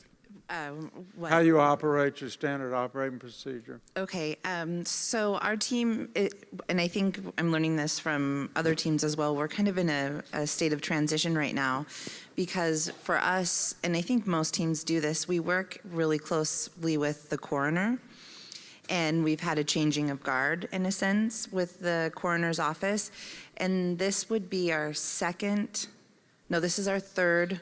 So in the 10 years that we've been doing this, this will be our third coroner. And the first 2 coroners, because we were a multi-county team, the first 2 coroners were so supportive and so involved that they even attended the coroner's suicide prevention conference and then would attend these conferences with us. We would have a coroner in tow with us. So when those 2 retired, we started working with another, and right now we're in another changing of guard, and that happened during COVID, which really changed our style of outreach and connection. So we're still kind of navigating that. The relationship is positive and it's open. It's just like getting to know, I don't know, it's almost like when somebody brings a new boyfriend or girlfriend home. You're kind of like, you don't know if you could pass gas in front of them yet. You know. Yeah, that's an analogy that. It's usually like third date or something. You know what I mean? You know, so it's like, so you go, yes, go right ahead. So eventually you become family. You know? Remember, I was going to the bathroom, so. Right. You know, it's just, we could talk about that later. So with that, we're navigating this new relationship, but our long-standing pattern has been the coroners would call us, or a deputy coroner would call us, and by us, it's typically a coordinator, a main point of contact, and the coordinator does their best to just kind of, our system is a very loose system of, it's like a basket of regular volunteers, and depending on who is up or available or fits the family's dynamic, we do our best to get our team together and go. We've been on scene while the tape is being put up, the yellow tape is being put up, or on scene sometimes a day or 2 later. We do our best to get there as soon as possible though. So it looks a little bit like that. Right now, post-COVID and transition, most of our calls are what we use the term a delayed call. If we cannot get the information, but we do our best to be there as soon as possible. Do you want to add to that? Am I missing? The other part of that is the transition is we have become fully funded under our county's behavioral health branch, and so all of the mental health services acts are what is funding for us, and so that's been a large transition, is getting everything under our mental health branch so that we can really equip a lot of our therapists and clinicians to participate in a lot of our efforts as well. So we're working on our 3-year strategic plan with the state of California. So there's a lot of like revamping that is going on. We're hopeful that when we return from this conference that things are going to be up and running a lot more smoother. So. And originally y'all were funded from the stream of millionaires tax that used to exist. I don't know if that still happens in California. This is fun for other states to hear about. So in 2008 or 2009, California kind of went through a renaissance, and a voter initiative enacted the Mental Health Services Act. And what that did is the folks who make $1 million or more were taxed an additional 1% to fund mental health services. And then there was a unique pocket on top of that funding for folks in counties who wanted to do an innovative program that either addressed suicide prevention, stigma reduction, and something else. And at the time, my partner, I was from one county, and Noah Whitaker was from the other county. He is part microchip and didn't sleep or eat and just could do anything for hours. And he said, let's go for the innovation program. So we joined counties, and we received a massive windfall of millions of dollars, and we put it all to suicide prevention. Yeah. And I wanted y'all to hear that story. Yeah. It was amazing, an amazing time. And both of our counties, Board of Supervisors, which kind of directs your county services, had been so pleased and were so bought in and overwhelmed by what we had done with that and the community had done with that, like Aaron said, it's now absorbed into general funding. Yeah.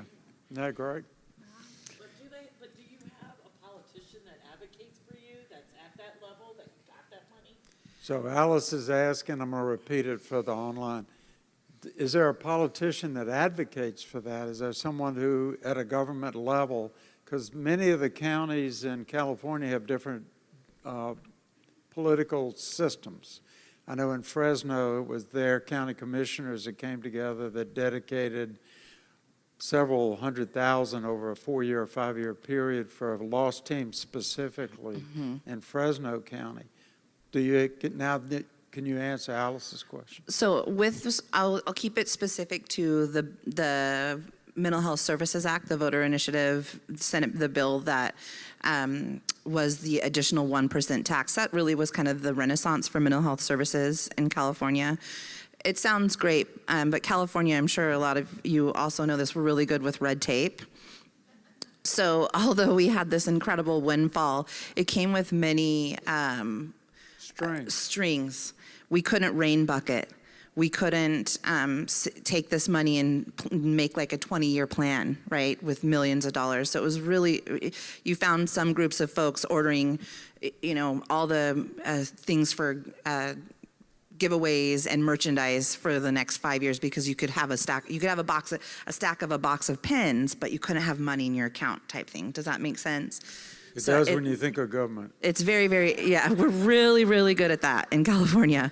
So with that said, though, the Mental Health Services Act wasn't necessarily a politician type field. It's mainly these are things that are lived experience folks or people in causes that can get movements going and make changes small, and then your counties have an opt-in policy. Your county can opt in, and then ultimately what happened was, and this is just wild because we are one of the smaller counties and communities in California. What we did with our suicide prevention dollars and our monies through this, which every county received, but what we did became the state model. In Tulare, California modeled the rest of their stuff on what we did in Tulare County, which is just like amazing, you guys. It's huge. So, but no, it wasn't necessarily the backing, but the Board of Supervisors who makes all of our community kind of county local government decisions, definitely we wanted a seat at their table. Did I miss something on that piece? And you also hosted the last 2 years of the National Lost Team were hosted the first year live, the second year virtual through the Visalia convention center out there 2 years ago. Yes, we got one, and then COVID Then COVID. happened, so it was a different time, but yes, we did. Anything else you want to add before we move to Robbie? All right, Robbie, SOP.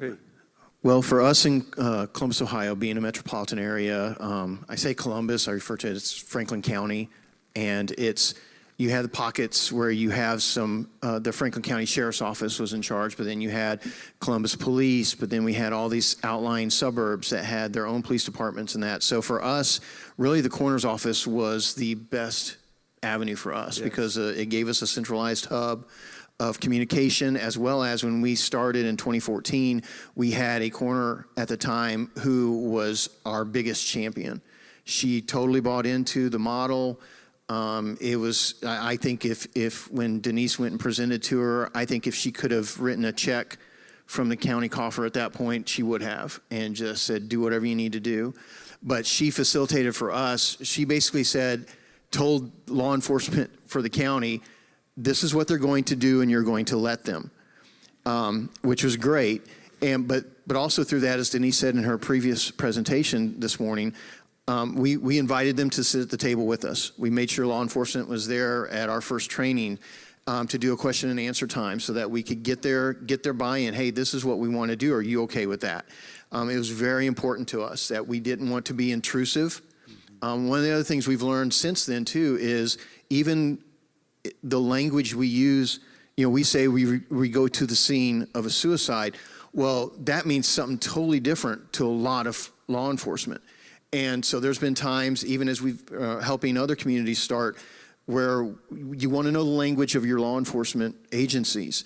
And we were able to tell them, say, when we say scene, we just mean we want to be where the survivors are, where the family is. We're not talking about the actual scene of where it took place, because some of their initial questions was, you can't come traipsing in here. This is a crime scene that we're investigating. And what about the body being here and all that kind of stuff? And it's like, no, you misunderstand. We want to be there for them, not to interfere with your job. And that helped a lot. That went a long way, being able to reassure them of what we were there for. And so that's kind of how we navigated that with law enforcement. We have teams that are called, we had toyed around with several different aspects of it. We tried, okay, you're going to be on call for a week or 2 weeks. We finally settled on a rotating system that worked for us, where basically, when a team was called, they were moved to the bottom of the list. We'd have a team lead and a team member. They moved to the bottom of the list, and the next person up would then get the call. And so through Facebook and actually using something called Workplace, Facebook Workplace, we use that to be able to communicate directly with first responders, so we could let them know, hey, here's the next 2 people that are up for on-call, and here's who just went out. So everybody was kind of kept up to date on an ongoing basis with that. And I don't know if that answered your question, or you need to know a little bit more about it. No, that's great. Okay. Because you've also brought up the crime scene etiquette, which often has to be taught by law enforcement, because you might have 4 or 5 different jurisdictional areas. And in Fort Wayne, for example, we're on the campus, so there's campus police. There's city police, there's state police, federal, there's all types of layers of law enforcement that might have a vested interest. And 99% at the scene is a failing grade. You can't make a mistake, because a mistake could lead to a case being thrown out of court when wrongful death turns out to be foul play. So you go to it knowing that it may or may not be a suicide. And quite often, loss teams say we respond to sudden and traumatic death. And in my case, it was a suicide. So that might be the end, and they might say, well, mine was a suicide. But we know that the manner of death may not be pronounced for quite some time. And the manner of death is 1 of 5 in America, suicide being one of those. But until toxicology comes back and other things, it's going to be more or less a homicide detective usually, and the coroner saying, this sure looks like a suicide, but to the family they'll say, we're going to continue to investigate, and so we can rule out homicide. So crime scene etiquette is a very important part of the dance that is required with law enforcement. Every scene has 2 scenes. The geographical area is a purview of law enforcement to protect the scene. The body itself is its own scene. And typically in America, either the medical examiner or the coroner or their representative are the only ones that are allowed to touch the body. Homicide will be there to investigate and get information, because if the body has been touched prior to anyone else arriving, that needs to be known as well in order to rule out DNA and other things. So not everybody gets as thorough an investigation as you see on TV. And I can tell you they can't take a photograph with an iPhone of blood and tell DNA and blood type. So any more than they can photograph fingerprints and get it on their phone. So there is a lot of confusion about how long information takes to come back. And certainly for families, every minute is like days.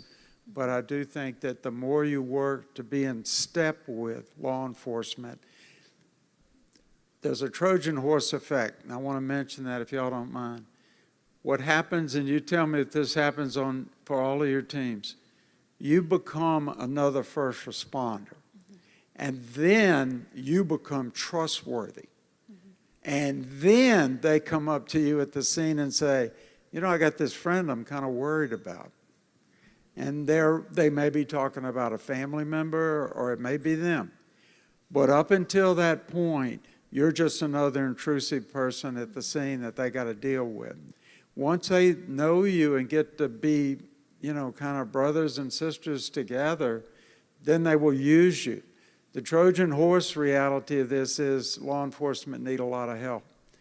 They have a 5 times more likely to use a firearm on themselves than in the line of duty. Just like military, everybody in our country that wears any uniform is overexposed to trauma.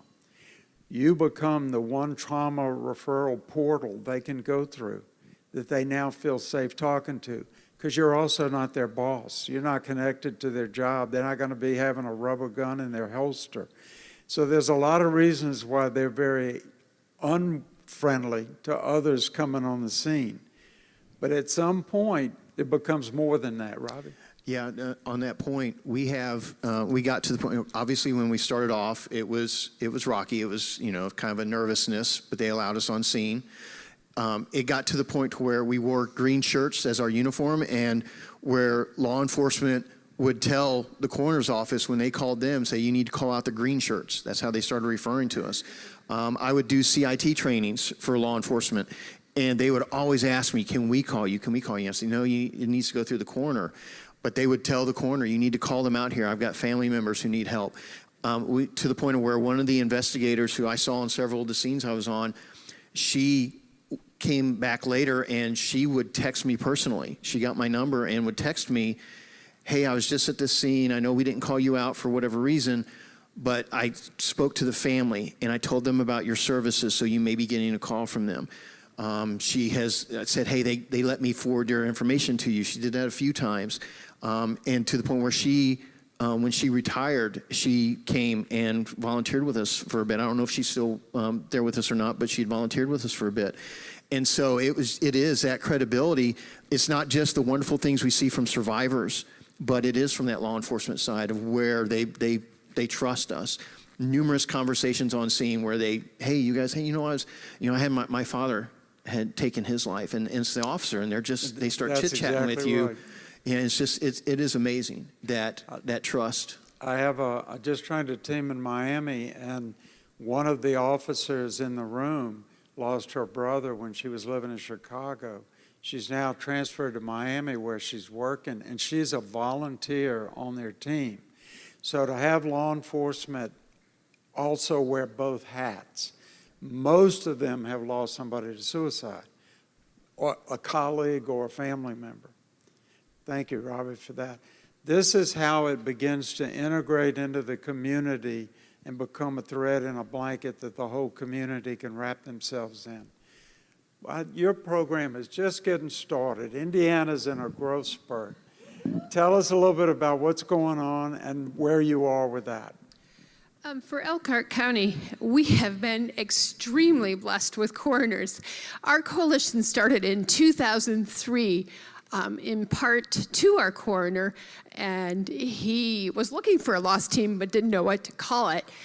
He retired, and the next coroner was still on board and really starting to push.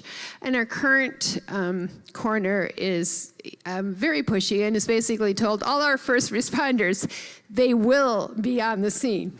So very excited about that. The other thing that we have a core group of 6 that are working to put the pieces together. 2 of those are loss survivors. And their input at what is important, would have been important to them if a lost team had been there, has been very valuable. And I just want to share one quick thing. Through the lost trainings that our team has taken, one of the things that kept getting brought up was you want to leave resources so that, when the family has time, they can look at them. Want water, peppermints. But the one thing that our 2 survivors kept saying, what's this about leaving a candle? What is that? What is that? One of them said, I want to have a clue what to do with that. And what about allergies? And she said, what I really needed was that I need something that I can hold in my hand and know that it has resources that I can see, that is immediately available. She said, having a piece of paper laying on my coffee table, it wouldn't have been helpful. So another of our volunteers said, hey, I do this for my new nurses on staff. And so what we've created, instead of sticking a candle in our resource bags, it is a keychain. One side is obviously the national hotlines, but also a local number. And on the other side is just a grounding exercise, the 5 senses. So this I think has been the highlight for me, is having that core group of people and just knowing that we've got the pieces together. Our biggest struggle right now is volunteers. And just this last couple of weeks, we've had a couple of really good meetings and have some good ideas. And so hoping to push this out and hopefully by the end of the year be up and running. Fantastic. I love that idea, though, of the keychain. That's a great idea. So I'm from Johnson County, Indiana, and we just went live in August. It probably took us a year and a half of a core group of us, 2 core co-coordinators, I can talk, me and Chelsea, and then we have Kathleen Ratcliffe from Upstream Prevention, who's kind of the umbrella that is kind of taking all of the funds to give down to us. But she has a mental health initiative through Upstream. She's got the Suicide Prevention Coalition. She's got all kinds of little things. They're in the schools doing some stuff, and they also do stuff with naloxone and things. So she's got a little bit everywhere in the county already. So she had relationship with the coroner already. They were friends, and so we were able to kind of come right in under the coroner and just tell them, you're going to need to call us when you think there's been a suicide, and we will come on scene. And we kind of did a presentation to let them know what lost teams looked like and explained it to him, and he thought it was a great idea. So we started out by just me and Chelsea going out onto a scene and shadowing the coroner at first. And we did that a couple of times, and then we launched a soft launch, which was just me and Chelsea actually going and meeting with families. We did that a couple of times. Then we did our actual launch in August, that we could actually have volunteers on our team shadow me and Chelsea and see what we're doing. We have right now, I'm going to say we have 5 volunteers that we have actually been attending our meetings, because we've been having meetings since March. We've been meeting since March with the group of volunteers we have. 5 people have been pretty consistent about attending, so that's kind of who we would feel comfortable right now actually calling out onto scene. So we're working right now to figure out how to get more engagement from the volunteers in the times between a suicide. We have about 24 suicides a year in Johnson County, so there's going to be a lot of time in between when we're not going to need them to show up. So we're trying to find events that they can go table at, maybe participating in the Suicide Prevention Coalition, things like that. That's phenomenal. And the ride-along idea, you know, of an observer going with people that have been out before has been one of the transition ways that people who say, well, I think I might be ready, but I'm not sure, but they go out kind of as an observer, and they get a better sense of whether this is going to be okay for me to do. So that on-the-job training is not a bad model when you're growing a model. The ratio of trained volunteers to number of suicides is always tough. People ask me that all the time. The ratio that I've said is kind of a minimum is about 12 volunteers for 40 annual suicides. If you can document by looking at your numbers how often, you got to just skip COVID. You just can't use COVID. You got to go back and get about a 10-year number and average that out. And your coroner, if they're helping you with it, you can get it, but you can also get it from the CDC through Department of Vital Statistics on suicide for your county. But once you get that number and you average it, that becomes a ratio that is helpful. And when you say 6, that's probably not a bad ratio for that model that I'm thinking about. Because as Denise said in hers, if you get too many volunteers and they never go out, they get bored and they get tired and they drop out. We're glad there's not a lot of suicides, don't get me wrong. But you do have to have volunteer management. And volunteers need to be put to work. They don't volunteer because they want to sit at home and watch the phone not ring. So it is a good ratio that you're working. I love the fact that you're doing that kind of, that's a great retail model, isn't it? A soft opening. I love that. You know, that's a great retail. Leslie knows what I'm talking about. That's a great retail approach. Soft opening, get the bugs out, see what's working, figure out our mistakes, and don't make them again. How about your team? What about the SOP for a long-term one? So we have about 20 cities in Collin County. So we have a lot of different departments we have to go through. Right now, we get all of our referrals from the medical examiner's office. We are doing things a little differently. Right now, we're not doing on-scene. We are doing delayed, but that could be as the tape is coming down.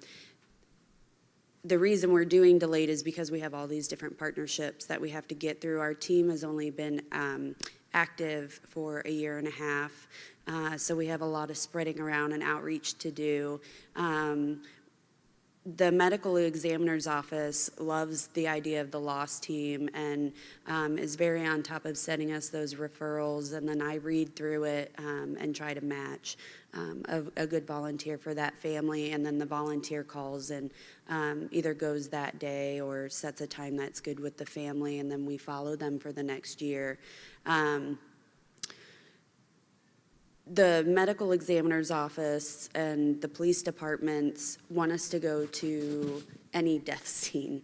That's one thing that they are asking now is why only suicide? Why not car accidents? Why not overdoses? Why not murders? Because those are sudden and traumatic too. So it's a lot of education for the community to be able to tell them why we do suicides, because dying by a car accident, it's not generational. You're not passing that on to loved ones, although it is traumatic and sad. So it's great education opportunities to do all that outreach. But that's right now how we operate. I get the referral from the medical examiner, and then we go post-scene is kind of what we're referring to it as, and work with the families. Great. Now, you brought up two things I've got to comment on. First of all, not just because of yesterday's weather, or maybe today's, I haven't looked outside. Lost teams are all like snowflakes. They may look alike, they may do similar things, and they certainly have similar mission and goal, but they're unique. They have to adapt because the first letter in loss is local. local outreach to suicide survivors. It has to be tailored to the local area and what works in the local area. The second thing is, it took me 10 years and the coroner had to turn 100 and finally retire before I got a lost team going, okay? So when I hear all these coroners, they love it, the police love it, I go, well, hell, where were they when I was trying, you know? But what's happening here is that movement is beginning to occur, and also within law enforcement due to CIT training and other things, critical incidents training for law enforcement. Fort Wayne's one of the first cities I ever went to where I heard a CIT report given, and it was a fabulous thing to see how many hundreds of outreaches they made and no arrests, because it changes the way you interact with people in a mental health status situation. And I just love that CIT has helped change an entire approach to going out and doing the job, where control is not your goal, help is your goal. And lost teams function that way. The coroner and the medical examiners will want you to do everything for everybody. Here's the problem. Loss is a referral program. If you don't have a group for car crash victims, who would you refer them to? Going to the scene is about sending them for help. We know we don't have enough suicide survivor groups, but we certainly don't have enough homicide support groups, overdose support groups, etc. What I've said to my coroner and others is, let those groups come. Let those groups come, and we will train them on becoming the outreach program for their issue. But to take suicide survivors and ask them to go respond to deaths that are not in their end of the pool doesn't create the installation of hope. It creates the installation of confusion. Why are you here? My son died in a car wreck. Why would you be at my house? Well, it was sudden and traumatic. Yeah, but it's nothing like yours, because what you will meet at the door is stigma toward the suicide survivor. And I'm about protecting the suicide families, not all the new or the bereaved part. So it's been hard sometimes when you get that wonderful buy-in to then get them to understand, but wait a minute, what we do requires a place to send folks. And it needs to be somebody who's had a similar loss to the same manner of death that shows up at their door for this to be of any value whatsoever. And they don't get that. And I wish they did, but they don't. They see loss as the pony, and they all want a pony. They haven't talked about building a stable or mucking out the stalls or anything else. But what happens in the ratio changes overnight if you do that. Because sudden and traumatic death may be 4 times as high as suicide. Because they're going to call everything sudden and traumatic. Because you're now the new resource, and their folks get to do their job unfettered by a grieving family. Because we take that. And we also, and I want to ask this to all of you, how many of you also go sometimes on notification? You going too? Jackie, y'all are doing that? Because if a suicide occurs in another city, law enforcement may call the parents. Think about your story, Leslie. You know, your son's down in Indianapolis, you get the call up there. Somebody had to make that call. Often what happens is they call law enforcement in that community, and if law enforcement has a loss team, they might ask that loss team to go with them. Here's what law enforcement will tell you. These are the worst things they do, is death notification. And knocking on that door, usually it's almost always between 2 and 3 in the morning, and they will tell you, I got 3 more of these to do tonight. This is the worst thing I do, and now I got to leave this family and all its pain. If loss goes with them, then loss is there to do that transition and wait maybe for other family to come and be with that family. That soft handoff is another bonus that loss teams are being asked to do. And believe me, it makes a big difference when you've got a family have to drive 3 hours or so more to get to their loved one. It's the longest. It's bad enough driving from Indianapolis to Fort Wayne when there's nothing going on, because It's too bad. Alice? Yes, we have, I just also want to encourage our virtual participants to keep sending in those questions, but we got some shout outs here. Way to go, California. Love the innovative idea. What was the system the gentleman mentioned he's using to communicate with the coroners? And then another question is there any data that your team collects, like number of referrals, manner of death, etc.? Well, as far as what we were using for communication, it was a system by Facebook called Workplace. And I don't know if Facebook's been going through transition, and now it's Meta and all this other kind of weird stuff, and I'm getting older. But it was called Workplace, and it was essentially, it was kind of like having a private Facebook set up to where we were able to set up different groups. So, and we had our, all of our volunteers were in our everyone group, and then we had a group for our first responders, so we could assign just our first responders into that group. We had a group for our phone dispatchers. That way we could communicate directly with those groups and teams without having to try to do an email blast or try to do, okay, did we leave somebody off of this when we were setting up this email and copying everybody? Or having to worry about maybe somebody doesn't want their email necessarily shared with everyone, and we got to be careful of that kind of stuff. It really helped us to be able to utilize that. Like I said, I'm not sure. I know they went through some changes even as we were using it. So it may not be the same thing as I remember when we were first setting it up, but it's very helpful to have that. Part of that wasn't communication with our coroner's office, though. Our coroner's office, we are actually using Google Voice. Again, that's something else that's gone through some changes too. But for us, it worked because we could easily assign that Google Voice number to ring to our phone, whoever was on the schedule for phone dispatcher. The Google Voice number would ring from the coroner. We'd call that number. It would ring to their phone, so we didn't have to pass around a cell phone. There are some paid systems out there that do similar things. They give you a lot more flexibility, and I think the Google Voice, if it hasn't completely gone away, it's become a little more restricted because they want you to pay for the services that they used to give you for free. But that was what we used for our phone dispatchers because it's a lot easier, like I said, than passing a cell phone from one person to another. And it gave you quick control over, okay, the schedule is this, so okay, now this person's going to be getting the phone calls from this point. And you could even pre-schedule some of that to where at a certain time it would switch over from one number to the other. So that's what we used to talk to our groups and to talk to the coroner's office. We used other questions from the audience? Oh, this is why Phil Donahue retired. This is just an offer. This is just a comment. So we're going to do it with our loss team in Elkhart County. I represent a company called Gab Wireless. It's safe tech for kids. I hate kids having smartphones.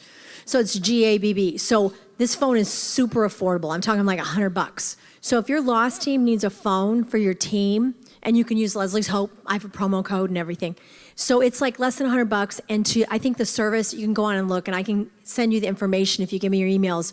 We're gonna get one for our team, but I think it's like $9.99 a month. That's super affordable. So just offering you guys that if you need a phone for your team for on-call and use my promo code, I think you can save $25 if you just put Leslie's Hope in, okay? Thank you. I was going to discuss a little bit what we do for our statistics. So one of my roles is collecting all of our stats for our county and our tracking system. So our coroner will send out an email with some basic information, their demographics, age, ethnicity, race, and typically the means used, their location, and if there was any substance use involved in their systems. But we also, when we respond out, we try to get more information from the family's marital status, veteran status, any SOGI information, just so that we can start to really identify trends. This year, we've noticed a significant increase in our senior population. We've had about 10 suicides this year from ages 65 and older. And so it's something that we are really trying to navigate to see these different trends where we need to do more outreach to. For our lost calls, we also track all of that. We also have a voucher program on top of our support groups that we have. So we have about 8 contracted therapists that we refer our families and friends to for about 6 to 8 different individual sessions with a licensed clinician for them to have ongoing therapy. If they need extra, we can fund that for a little bit longer for them, but we also track that to kind of see how much different people are utilizing those services. So we track everything.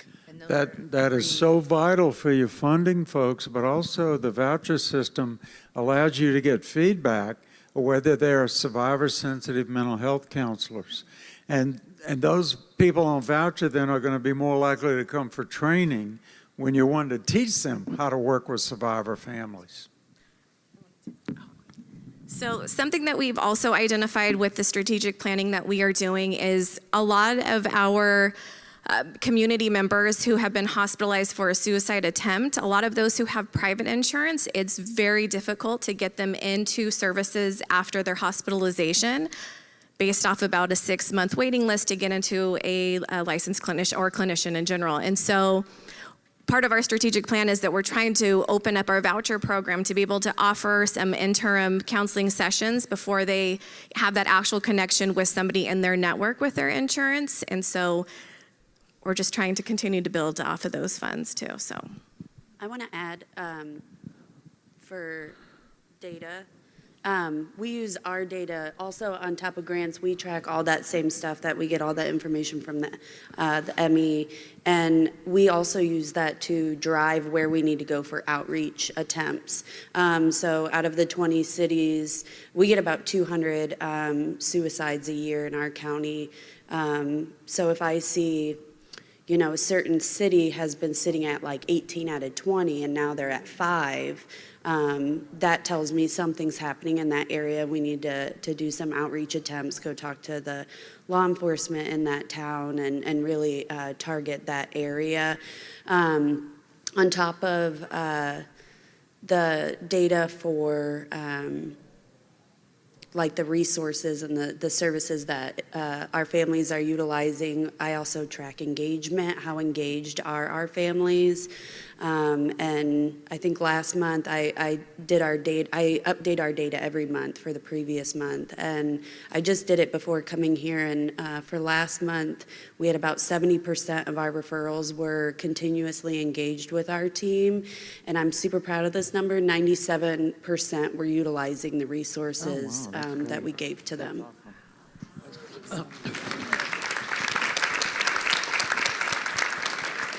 It's an impressive number, and the reality is that might be happening in other places, but the ability to track or the commitment to track may be more difficult. So it's really important. You wanted to say something, Michelle? We also track our data. Our clinical director does. What he does is he'll track for the people that we serve. He'll track the demographic data, but then we also get our numbers from the Lincoln Police Department and also from the Lancaster County Sheriff's Department, and he'll compare the raw numbers of the number of suicides in the city or in the county against the number of people that we've served and where we might improve, where we've lost people in the system who we were not able to serve, where we've lost those referrals at, and where we can do better to capture those people, to be able to serve more people. This is a common question, especially for our California friends.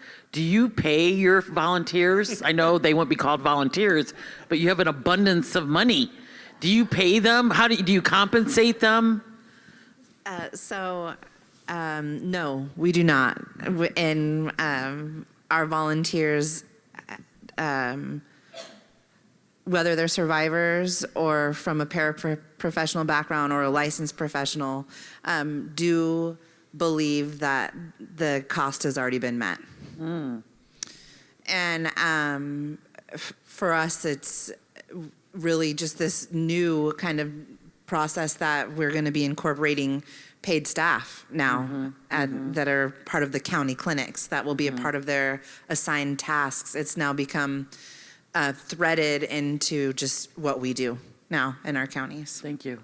Thank you.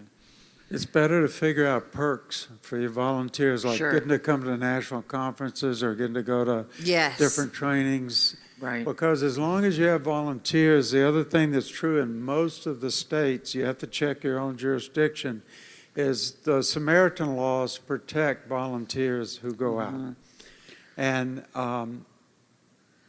you have to look in all of the different states because there are all these different weird jurisdictions. But the main thing is when you're doing this from that perspective of giving back, I don't think you could ever create the same gift of the installation of hope when it becomes a job. And it doesn't mean that I haven't watched crisis centers have to shift toward paid people answering the lines when that was originally kind of a volunteer-driven movement when I was in college. But that was 100 years ago. And now students can benefit from salary, and I'm glad we're educating people in crisis lines, but it is a reality. And I think the motivation, the desire to give back is so much more. But the perks are what I think we should be doing our best to raise money and to have uniforms and things that match your folks and let them have a real status in the community.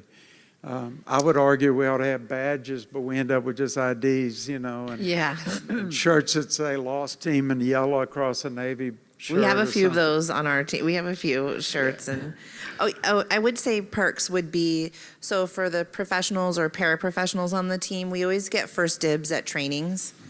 So, and we typically get to kind of cherry pick the trainings we can bring to the community.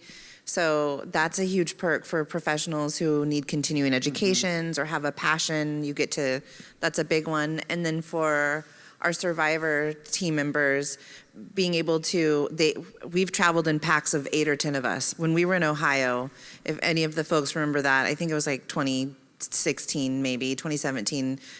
Okay, California we filled up that whole back corner. I thought we were going to get asked to leave from it. We were like, but that was, I mean, I want to say 70% of that trip was our survivor volunteers, our people that, yeah, so that would be a perk. Can you think of any other? Do you guys have insurance? Our volunteers do have to fill out the county HR volunteer documents. So we are on some sort of, and California's real good. We'll do a release of liability of 6,000. I could get one signed when I walk off this stage. We will release of liabilities all day in California. So I think that packet includes that. But if you are an employee that is also on the team, then you have a different set of, but all of our volunteers had to sign that HR. It's like a whole little volunteer packet. So Frank, I know that here in Indiana, that is one of the most common questions that coalitions are, wanting to get answers. Do we have to have insurance, or do we have to worry about triggering a survivor? Well, we have a lot of research to show that I did a 3-year human subject design research where we compared the 12 people who went to every scene and the 65 survivors taking the same instruments every 60 days who never went to a scene. And the research showed that the 12 that were exposed had lower numbers than the 65 who didn't go. So it indicates a curative trajectory, that things are actually getting better. Mark Wilson said in the Discovery Channel documentary that he was on that he went to 3 scenes in a row where it was at a hotel found by a housekeeper, which is how his father died. Shot with a gun at a hotel found by a housekeeper. And he got a chance to talk to those housekeepers. And what he said was that even though he'd been in group for quite a while before he joined the team, he had never brought that up, that he always wondered what it must have been like for that housekeeper. And he said he finally realized that even though he randomly signed up for schedules, he was the only one that kept being with one other person going to all these motels. And he said, it's like I swept out a corner of my grief that needed dusting that I didn't even know was dirty. He wouldn't have brought it up in group, but he, through his giving to these housekeepers. And we often now, when we do conferences at hotels, we go and meet with the hotel staff. I routinely have people there that have found a body and never have had anybody even talk to them about it. So Mark got a chance to get rid of some of that clutter. And it was from that qualitative information that we believe some of what was going on for the 12 people indicated why their numbers were being lower. Here's central tendency theory in a nutshell. When you have a small sample, you tend to see more variation. It was predicted that we would have really bouncy numbers over here with the 12 going out because we had 65 that weren't. Just like taking average height in this room, 5 people versus a whole room, big difference. What we found was the opposite. And so that's a kind of a substantial human subject finding in my research, because it said actually exposure, in this case, when they were healed and they followed the protocols we had, pre-brief, do the scene, debrief, we tended to find people got better. But the entire study had the ripcord built in. If even one person would have met the criteria for depression, anxiety, or grief index that we were using, we would have stopped the entire study. That never happened in 3 years.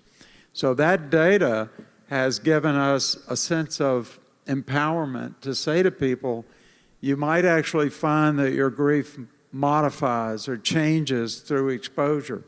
But it's important that you're ready to go out and be a resource, not be there to tell your story.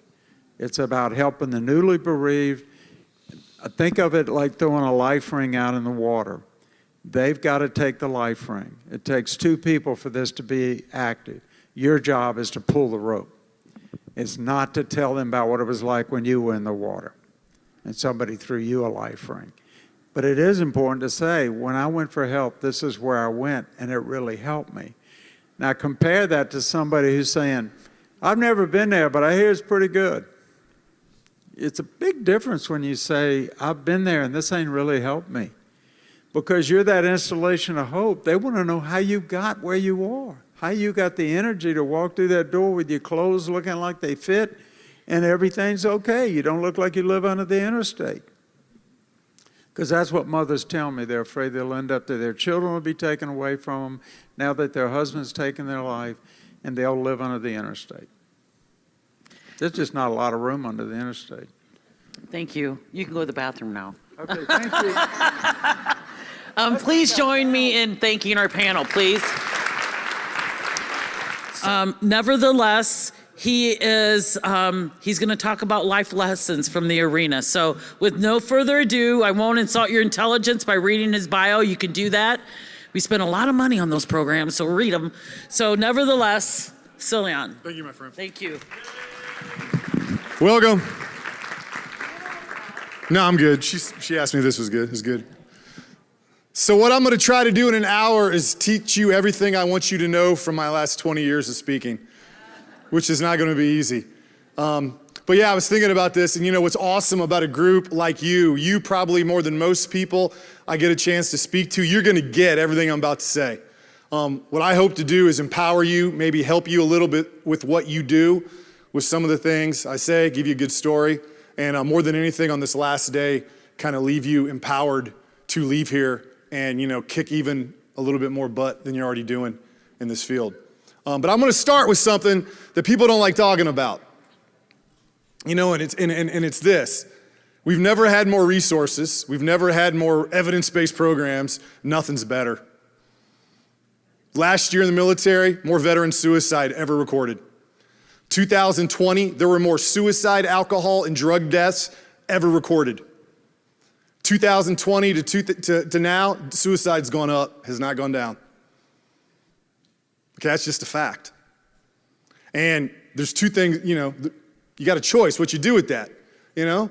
You know, one choice, people that come up with excuses why it is, and another choice, you look in the mirror and you go, what do we do about it? Why is it? What I'm going to talk about today is why I think that is, and what I think we need to do about it, and what we need to do to support all the resources, all the programs, all the therapies, all the stuff that we have. Because obviously, everyone in this room dreams of the day that you're unnecessary. You know what I'm saying?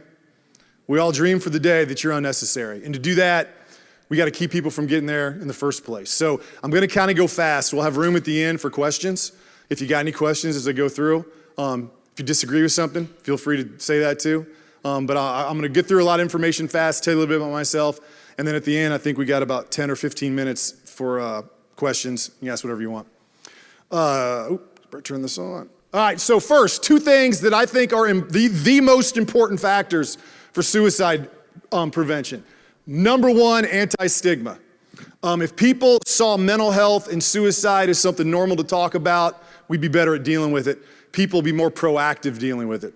There's kind of 4 ways I like to talk about it when I'm talking to groups to deal with this. You know, and again, these are just suggestions you might use. Some of them you might use already, but the first one is I don't like the word mental health. I like the word mental fitness.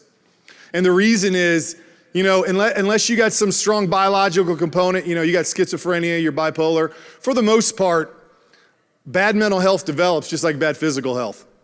You know, you don't eat right, you don't exercise, what's going to happen? You're going to get out of shape, you're going to gain weight, okay? Eventually it's going to catch up with you. Mental health ain't no different. You go through life, your parents get divorced, you get beaten and bullied at school, you dream of being an athlete and you can't, you get raped, million things happen to you. You get bullied, you get picked on, okay? It's going to have an effect on your mental health. And if people understand that, they'll also understand this. Nobody ever said to someone who went to the gym, oh, you loser. You got to go to the gym, you got to work out. Why, are you weak?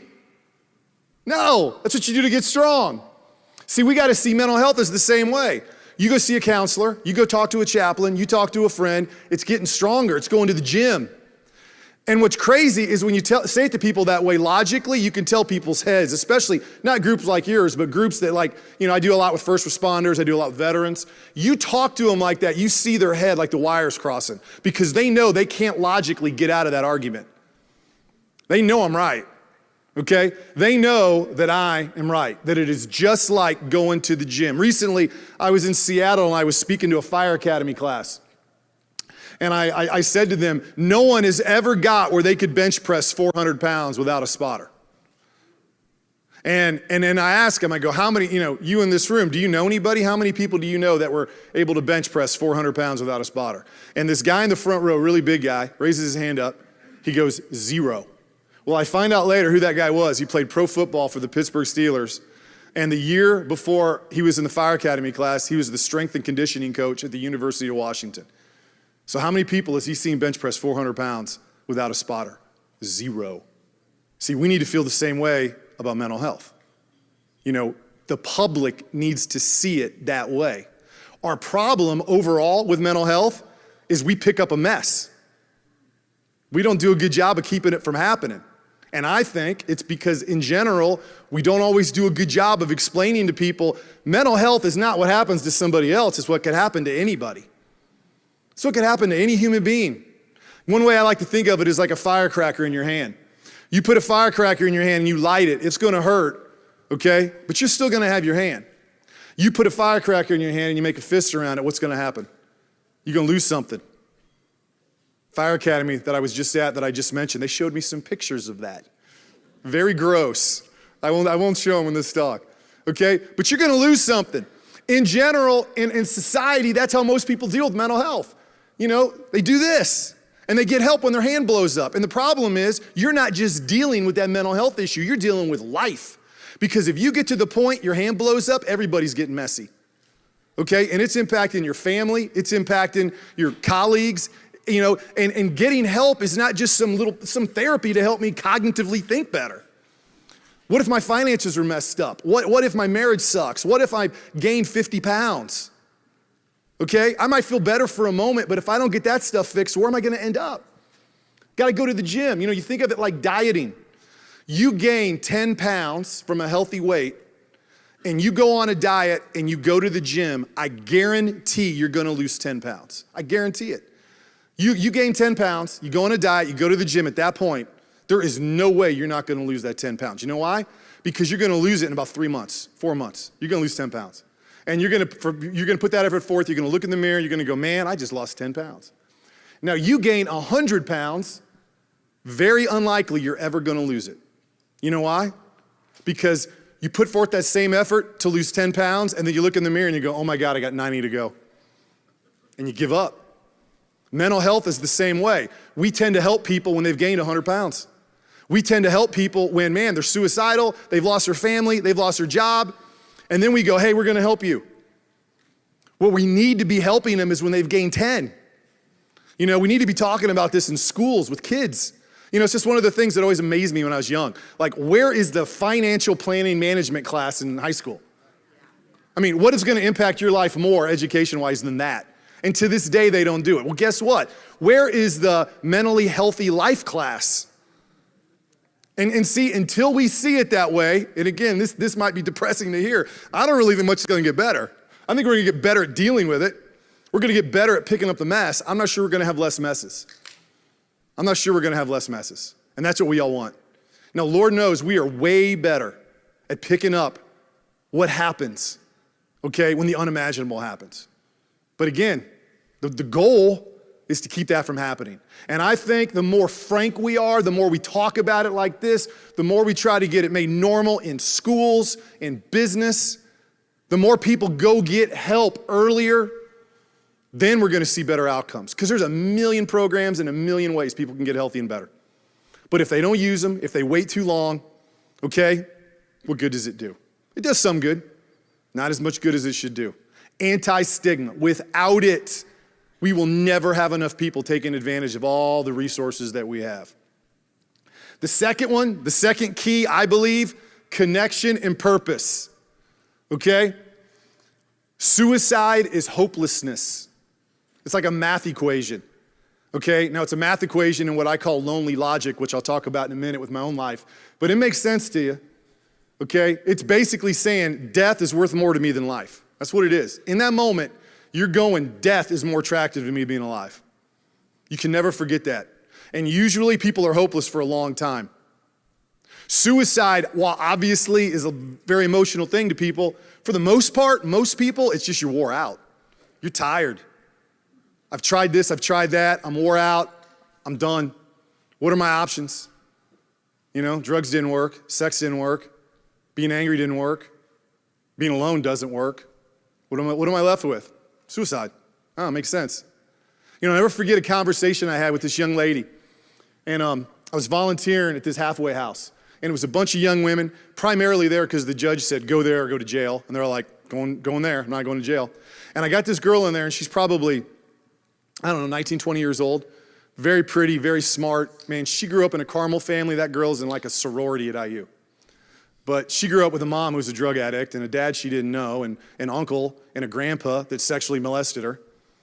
And everyone she knew used drugs. So she's like 16, using drugs with a boyfriend who's like 22, dropped out of school.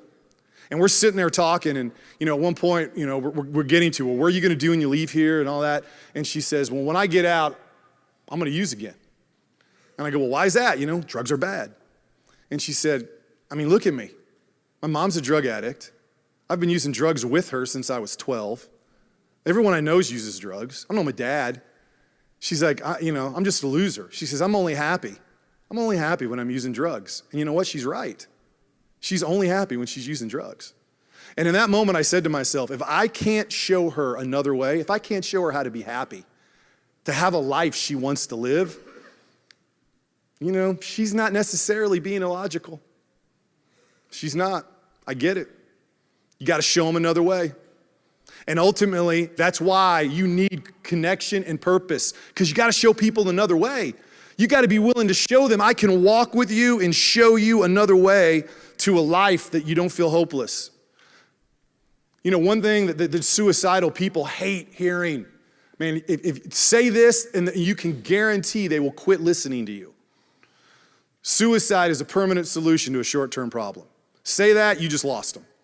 Banish that from your vocabulary. You know why? Because I promise you, no one who's ever been suicidal thought it was short-term, and they've already been there. They've already been there. Well, man, this is going to go away, surely. See, they think it's the only way. They think it's going to be that way forever. You can't just say, oh, you're going to wake up and feel better. You got to be like, no, I'm going to show you another way. And to do that, it takes connection. And one reason, and I think it's the biggest reason, since 2020, suicide's gotten worse. Mental health's gotten worse by any statistic, okay?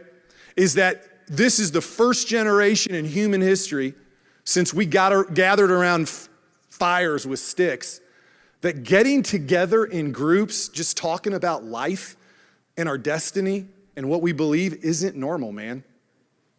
First in the human history, okay, where people don't have readily available a group to get connected with. To go, man, I'm depressed. What am I gonna be when I grow up? First ever. I don't think you can discount that. I think it's the biggest reason, because if I'm not connected with you, there's all kinds of good tools, things like QPR, so the QPR table out there, knowing the signs of suicide. But if I don't have a relationship with you, am I gonna ask you if you're thinking of killing yourself? No way. No way. If I don't have a relationship with you, if I don't know you, am I really gonna see the signs of suicide? I might see one or two. I probably won't. If I do, I'm probably not gonna say something to you. Okay? You gotta be connected. And what I wanna see groups talking about is how do we get people connected on that journey to getting to the point they're thinking about suicide? How do we overcome the disconnectedness that we have? And you can do it. It's what I do every day. I do it in communities. I do it with law enforcement. I do it with the military. Like, it can be done. It is not something that can't be done. Now, it ain't gonna be like it was 50 years ago. You're not gonna have 200 people go to Lions Club. You're not gonna have every church filled on Sunday morning. You're not gonna have, the sheriff have a 4th of July picnic and the whole community's gonna show up. You gotta think outside of the box, okay? You gotta be willing to take wins wherever you can get them. If you can get 4 people together, that's a win. You can get 2 people together over a beer to talk, that's a win. That's a win, they're all wins. But we gotta be laser focused on connection and purpose, laser focused. Because never in human history has that been harder to find. Never before more people influenced by like TikTok and Instagram and lies and manipulated pictures and Candy Crush, okay? Never. I mean, think about it. Think how disconnected we are. I used to love flying, man. You meet people, talk to people, and everyone's like in their phone, or since COVID, they're all like afraid to like talk to you. One of the things I love doing is when I'm traveling, look at what people are doing on their phones. And I'm probably a voyeur, so I'll like look over their shoulders in the line at Starbucks, or I'll be like, I'll be sitting on the plane looking through the seat. Now think about it.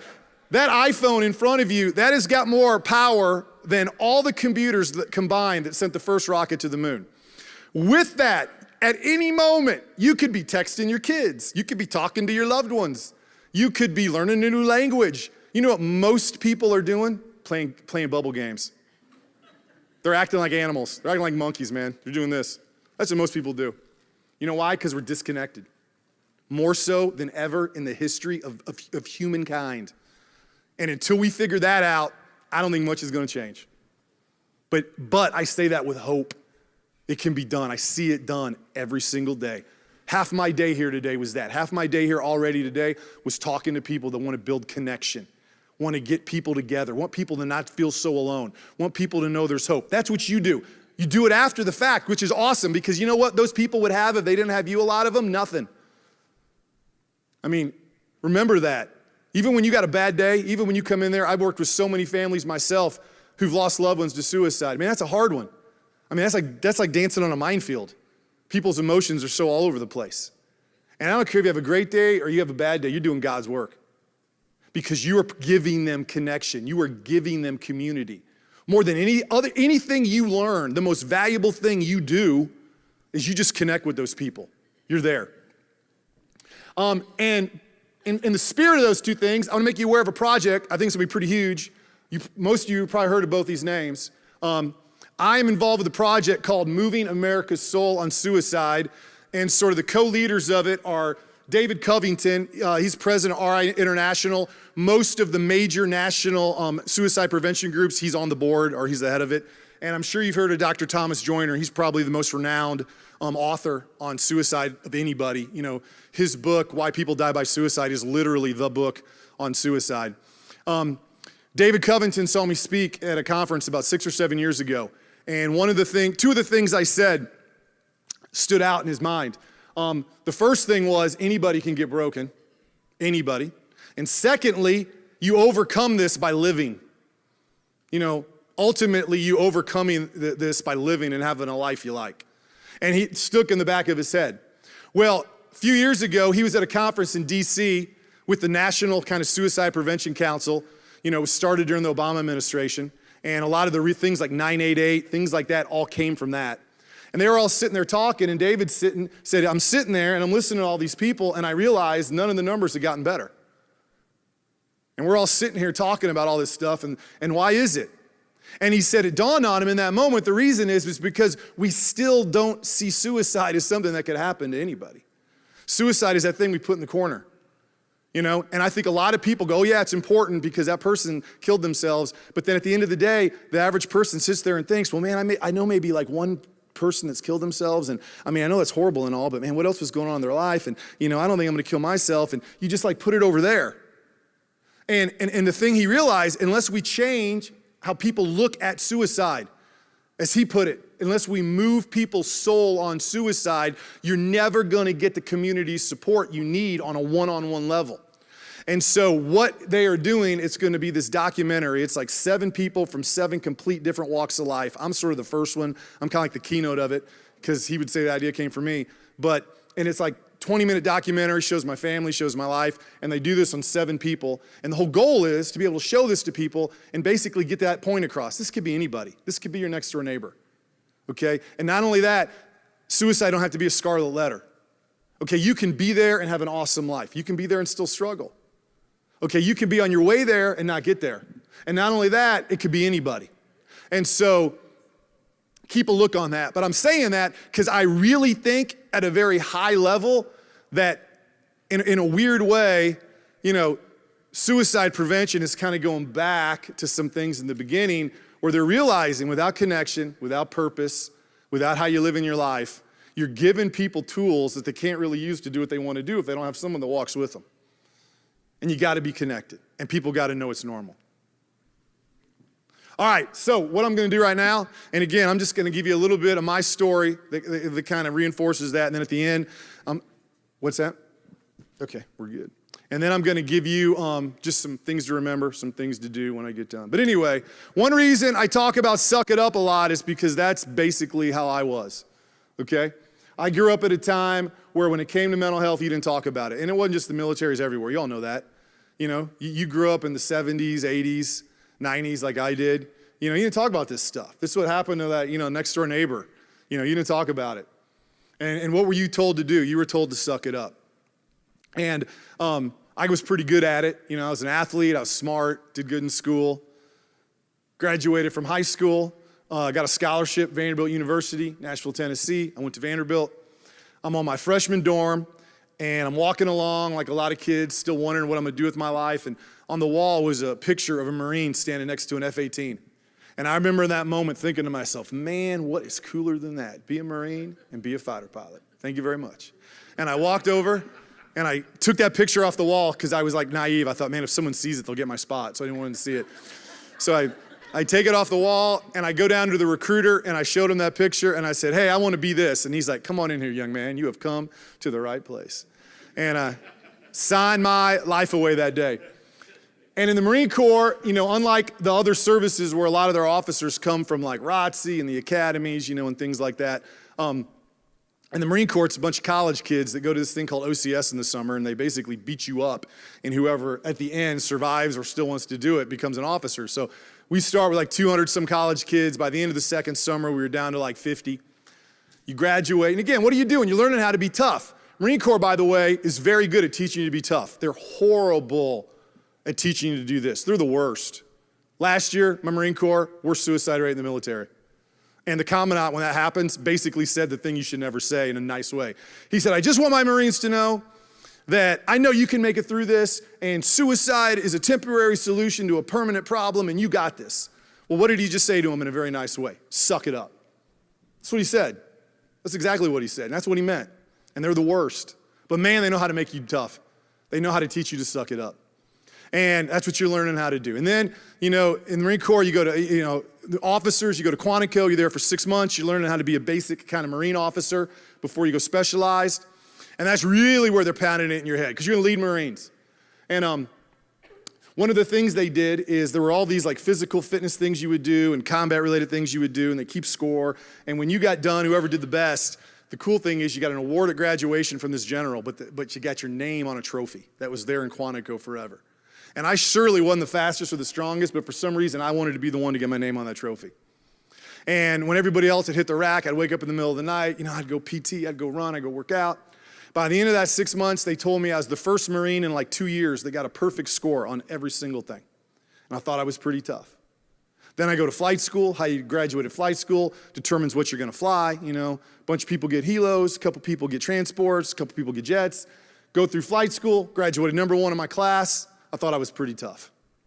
What I didn't know is life don't care how tough you think you are. You're your child dying. You're your child killing themselves. You're your spouse dying. You're a bad car wreck away from breaking. Okay? That's it. Every human being. Now, I didn't believe that. I just thought it was all about being tough and sucking it up. But for me, nothing illustrious at all about my military career. I'm on a training accident. We got to eject like 10 feet off the ground. My buddy's parachute doesn't open. He dies, head hits a tree, explodes. My parachute doesn't open. I get like flying to the ground. Have no memory from ejecting until I wake up in the hospital. Back's broke, immobilized, peeing blood, my face is all swollen. Interesting thing is, Marines are so good at teaching you to be tough, all I thought to myself was, man, when am I gonna fly again? So if you would have asked me over the next 6 months, how I was doing, I would have said one thing to you, I'm good. Now what I was doing, and what I learned since every human being does, see what happens when we're young and we think we can do everything? We think we can have it all. One of the greatest dangers in our society today is people thinking they can have it all, because you can't, okay? But you think you can, man. And what happens, you're little and you think you can have everything. And you got this shell that protects your ego that makes you think you can have everything. And then what happens is you go through life, that shell gets cracks. Maybe your parents get divorced, maybe you're bullied at school, maybe you're beaten up, maybe you're picked on, who knows? And what happens someday, and who knows, because life is mysterious, sometimes it's just and it seems like an inconsequential thing, or sometimes it's a big thing. And that shell shatters, and all of a sudden you feel vulnerable. All of a sudden you feel like you're not in control. That's where all the bad stuff starts. The second you don't feel like you're in control, the second you realize, oh my God. And see, what I didn't realize, I was getting cracks. Now the shell was still there. I thought, hey, I'm tough enough. So for 6 months, if you asked me how I was, I would have said, I'm good, but man, I was getting cracks. I was in pain all the time. I mourned my friend. I was in a horrible marriage. Some of you, I know we got vets in here, some of you might have had similar marriages. Met this girl in Pensacola on the beach, and she was serving drinks in a bikini. You can imagine what I was thinking. I was like, man, that looks good. 3 months later, we're in Las Vegas getting married. And when you're young and stupid, fighting, sex, drinking, that's kind of fun. But when your back's broke and you're in a bed all day, that's not so much fun. And so we get divorced, but heck, what Marine doesn't get divorced? I'm in pain all the time. You shouldn't be in pain, man. Your back looks good. Okay, I guess I shouldn't be in pain. Grew up in church. Man, I don't need God. God's for suckers. Family, they won't get it. Old friends, they won't get it. I was doing this because I thought I was tough. So when it came time for me to fly again, if you would have asked me how I was, I would have said, I'm good. Go up on a check ride, get above 10,000 feet where you can like pull G's, make your jet do this. And pulled G's, made my spine compress, and I instantaneously learned why I was in pain all the time. To save money, they never did an MRI on my back, so they didn't see the extent of all the injuries. And when the spine compresses on those nerves, instantly, 3 things happen. The first one is I'm in excruciating, screaming out loud pain. Like, screaming out loud. Second one is one of those nerves controls your bladder, and it made me incontinent, and my bladder emptied into my flight suit. And the third thing that happened, I had my first flashback, and, I didn't tell anybody about it right away, and it's as real as you sitting in front of me. And I thought that plane was on fire, and I thought I could see flames and feel heat, and if there hadn't been somebody with me, I'd have been dead. Now, we land, and I'm limping because I hurt so bad, so I can't hide that. I got pee all over me. I can't hide that. I don't tell them what's in my head because I don't want them to think I'm crazy, okay? And what's interesting, and I think this goes for any group, I say this all the time when I'm talking to the military, talking to first responders, talking to people like you. If someone doesn't get help, the primary reason is they worry what people around them are going to think. If a Marine doesn't get help, it's what are my friends going to think? If a cop doesn't get help, so the cop's going to think. If one of you doesn't get help, what are other counselors going to think? The primary reason people don't get help is stigma. Even when they don't see it that way. Even when they've just internalized it as some kind of weakness and they can't be fixed, that's coming from other people. And that's exactly where I was, because I didn't want anyone to know. They run all these tests on me. They can't exactly figure out what's wrong with me. So they end up sending me to Wilford Hall Medical Center, San Antonio, Texas, specialized in flight injuries. That's when I started to go crazy. You know why? Because now I'm going, am I still going to be a Marine? Who am I? Who is this guy? I'm away from my friends. I'm away from my family. I'm on this base. I get depressed. As I get depressed, I don't work out as much. As I don't work out as much, and by the way, you all know this, but I don't think we talk enough about the connection between physical health and mental health. If you're in pain all the time, there's no way you're going to be mentally healthy.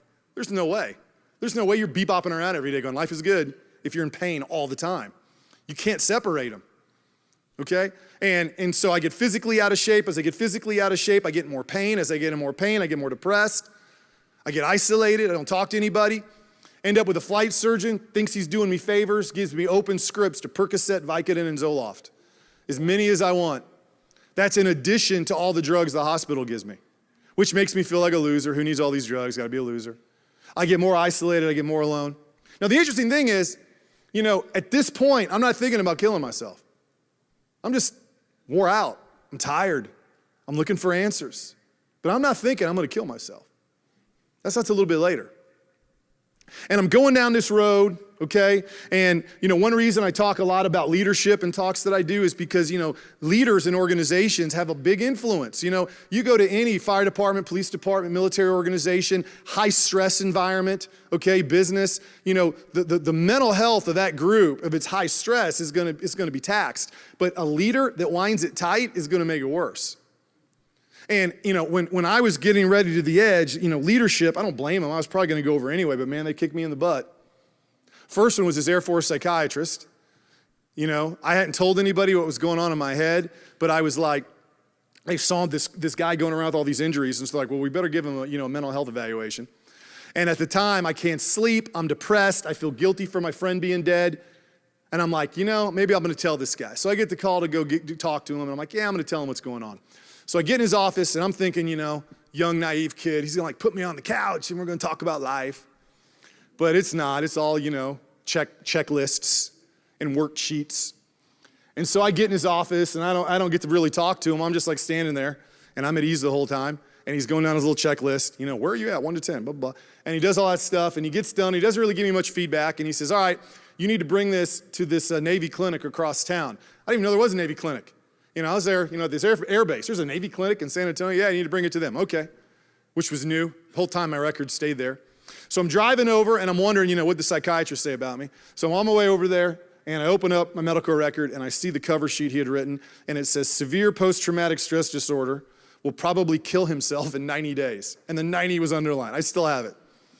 And I had 3 thoughts. You know, my first thought was, post-traumatic stress disorder, how's that possible? That's what those, like, Vietnam dudes get. That can't be me.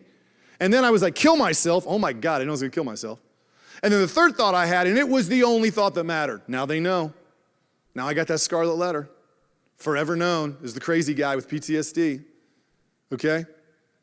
And then a couple weeks later, I get a call, I gotta go see my CO. I had therapy in the afternoon. I had to get on a plane in the morning, fly to go see him. I get there, I'm there about 10 minutes before I gotta fly back to the hospital. And I don't even get to at ease. I'm like standing at attention, and this dude's ripping into me. What is this, and what did you tell them, and how is this possible, and what, you're gonna kill yourself? Why, are you a baby? And then he starts going, wham, wham. I'm standing there ramrod straight, and he comes from behind his desk, and you know, he is in my face, and spit's coming out of his mouth, and he goes back behind his desk, and I remember looking down at my boots and seeing spit marks. And I wasn't thinking what you might think I was. I wasn't going, man, he's right. You know, I mean, I want to throttle the guy. I was actually saying the opposite. I'm like, he's right. He is right. Whatever a loser is, it's me. Whatever not a Marine is, it's me. Because the problem is when you're taught to suck it up and you feel like you can't, you feel like you're a loser. You feel like something's wrong with you. And I thought to myself, man, I'm no Marine. And by that time, I was tired and I was worn out and I was sick of getting help and I was sick of being on drugs and I was sick of talking to people and I was sick of not sleeping and I just wanted it to go away. And I had a gun, and I put it to my head, and a weird thing happened that I have found since is very normal. It made me feel better. Very rarely do people kill themselves the first time they put a gun to their head, if ever. I mean, I'm sure it happens. Okay, it's scary, man. And what it did, it made me feel in control. first time that I could remember, I felt in control. I do this, all the bad stuff goes away. And I felt better. And then I didn't want to kill myself. And it kind of became my therapy, that when it got so bad, I'd get that gun. And thank God, there was a couple of times, played Russian roulette, I probably should be dead. But thank God I made it through that and I was here. And then ultimately the person who unlocked it, which is why what you do is so important, because you never know who's going to be the person that helps you see it. And not only that, you know this, if there's one suicide in any group, it greatly, exponentially increases the chances there's going to be another in that group. And it don't matter if it's a group of soldiers or a family or a club, doesn't matter. Okay? And you're going to be the ones talking to them. And you don't have to be where they've been. You don't have to do what they've done. You just got to be able to listen to them. You got to do your job well. And the person that saved my life to this day doesn't know much about being a Marine, but she listened to me. When you hear that said, there's a lie, and I think everybody says it, and it really is a lie. We say it to shut people up. If you weren't a Marine, you don't get it. If you're not a cop, you don't get it. If you weren't raped, you don't get it. If you weren't whatever, fill in the blank, you don't get it. Well, there's a little bit of truth to that. Some of those things I didn't experience, but in my experience, no one says that looking for help. They say that to shut everybody up, because you all know this about trauma. You debrief a group of people after a traumatic incident, they're all going to give you a different account of what happened. Every one of them is going to feel like they're alone. I remember seeing this once at Fort Campbell, Kentucky during the war. I was doing a talk, like 300 soldiers. I was there for a week, talking to a big group. We're going to break down to a smaller group. They're going to be like a suicide group. And there's this redneck there from Kentucky, Reggie. And I get done and Reggie goes, man, this is good talking about our feelings and all, but if you weren't into crit when I was into crit, you just ain't going to get it. And like half the room hand goes up, because like 2010, everyone's been in combat. What are you talking about, dude? And he's like, well, if you weren't into crit when I was into crit in this particular battle, you're not gonna get it. What do you mean, man? I was there, half the room. And he keeps doing this until finally he goes, if you weren't into crit when I was into crit in this particular day, blah, blah, blah, blah, blah, in this alley where this IED went off and killed my 2 friends, you're not gonna get it. And really, and who's alive from that alley? Reggie. So what was Reggie saying to the most been there, done that room of combat vets? You're not gonna get it. Anyone who's had trauma that says that, that's what they mean. 99% of the time, okay? 99% of the time. They could be in a room full of people, been through something similar, in their mind, if they're saying, unless you had this happen to you, you don't get it, what they're saying is, you don't get it. I don't care who you are. And man, that's where I was. Because, if you weren't a Marine, if you weren't a pilot, in my world, you just don't get it. But was I listening to them? Was I getting help from them? No, not only that, in my world, you know what they were telling me? Suck it up. Deal with it, dude. Don't tell me about our frailties. I might expose something in myself. And the person who saved my life to this day don't know much about being a Marine. I get a call one day, this new psychiatrist wanted to see me. And I would show up for any appointment, because if you showed up, I was there TAD, for anything, you had extra money. You wouldn't believe all the experimental stuff that I showed up for. Like, that's what's gonna kill me. If the hospital said, we need a volunteer for this experiment, I showed up. Okay? So God knows what's going to happen to me in a few years.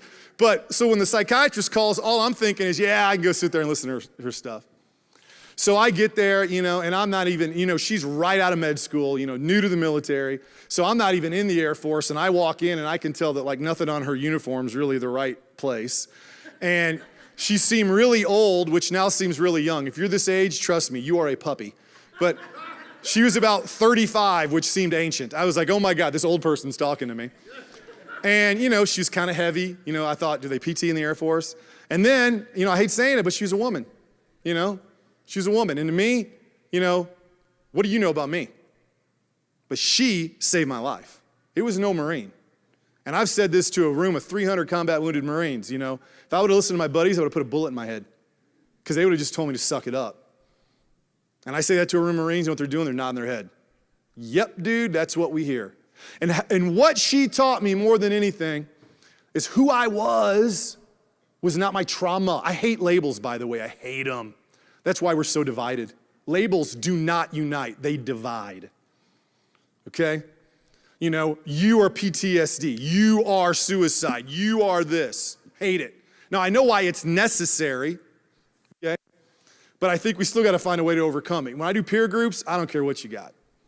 When I write books, we all got something, man. And I did not want that label. And what she taught me is that's not who I am. I saw my life as being over. I got PTSD, I'm suicidal. And she taught me that's not who you are. And she did it because, one, we had time to just talk. Man, I'd see her 3 days a week. I was so blessed. You know, I didn't have the insurance company after 10 sessions of cognitive behavioral therapy going, okay, what are the outcomes and can you see them anymore? No, I could see her as much as I wanted. And I built a relationship with her. And she got to know me. And one of the things that we were talking about one day is I remember when I was a little boy, I was about 8, and my parents didn't have a lot of money, and we lived in the middle of the country, north of Rensselaer, middle of nowhere, if any of you are familiar with that, like middle of nowhere, like 10 miles north of Rensselaer. And I had a diary I wrote in, and I'd write poems and dreams, things I was gonna do when I got older. And my parents had this couple in from out of town that were gonna babysit my brothers and I, and they go to put us to bed, and I grab my diary, and I start to write in it. I start making fun of me. And the weird thing was, and I think that's why it impacted me so much, you know, the main person who did it was the woman. She's like, what is that? Is that diary? Girls have diaries. What's your problem? Are you a sissy? And you know, maybe it wasn't as bad as I remember, but at the time, I remember just crying and shutting that diary and putting it away, and I never wrote in it again. And I really think that's where I began to think, to be a man, you had to be like this tough guy. And again, you know, I was an athlete, I was smart, you know, went in the Marines as a pilot, but man, that little boy was always there. And so I'm talking to Dr. Lanzano one day, and I'm like, Doc, you know, when I talk to you, I'm okay, and I go home, you know, I'm getting better maybe, but man, I got those moments, I just know if I go home and I'm doing some job that sucks, and I'm just living at home, that there's no way I'm not gonna put a bullet in my head. I don't wanna live like that, but I don't know how else to live. And she said something to me that kind of sounded silly, but it changed my life. She said, what would that little boy do? I knew what he would do. See, one problem with people, we quit living. I saw this, there's this survey that came out a couple weeks ago that they estimate most people go decades on cruise control. Decades. You know, you go through life and then you're just on cruise control. Maybe you like it, maybe you don't.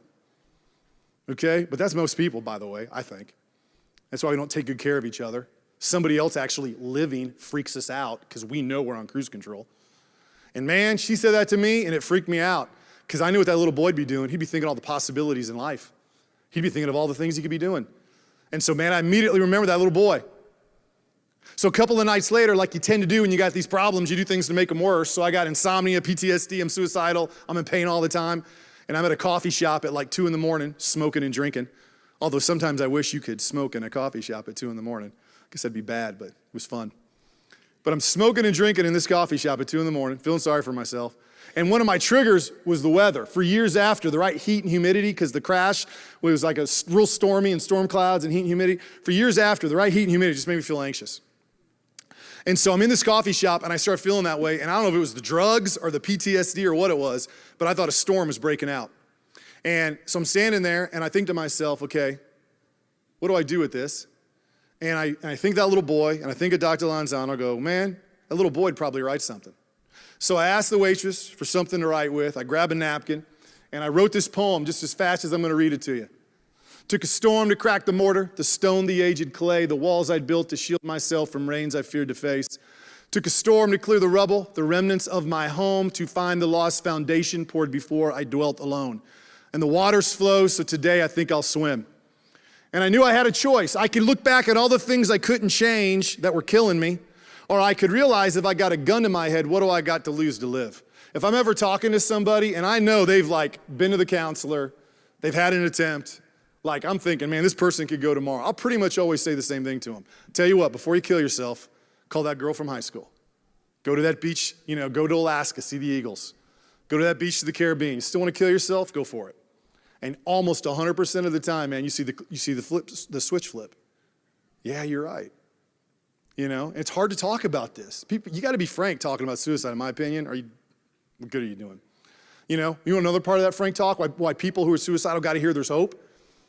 Friends of mine worked the Golden Gate Bridge. And you know what they say almost universally, someone who's just jumped off says? I wish I hadn't jumped. They're midair thinking, I wish I hadn't done it. Because deep down, we want to live.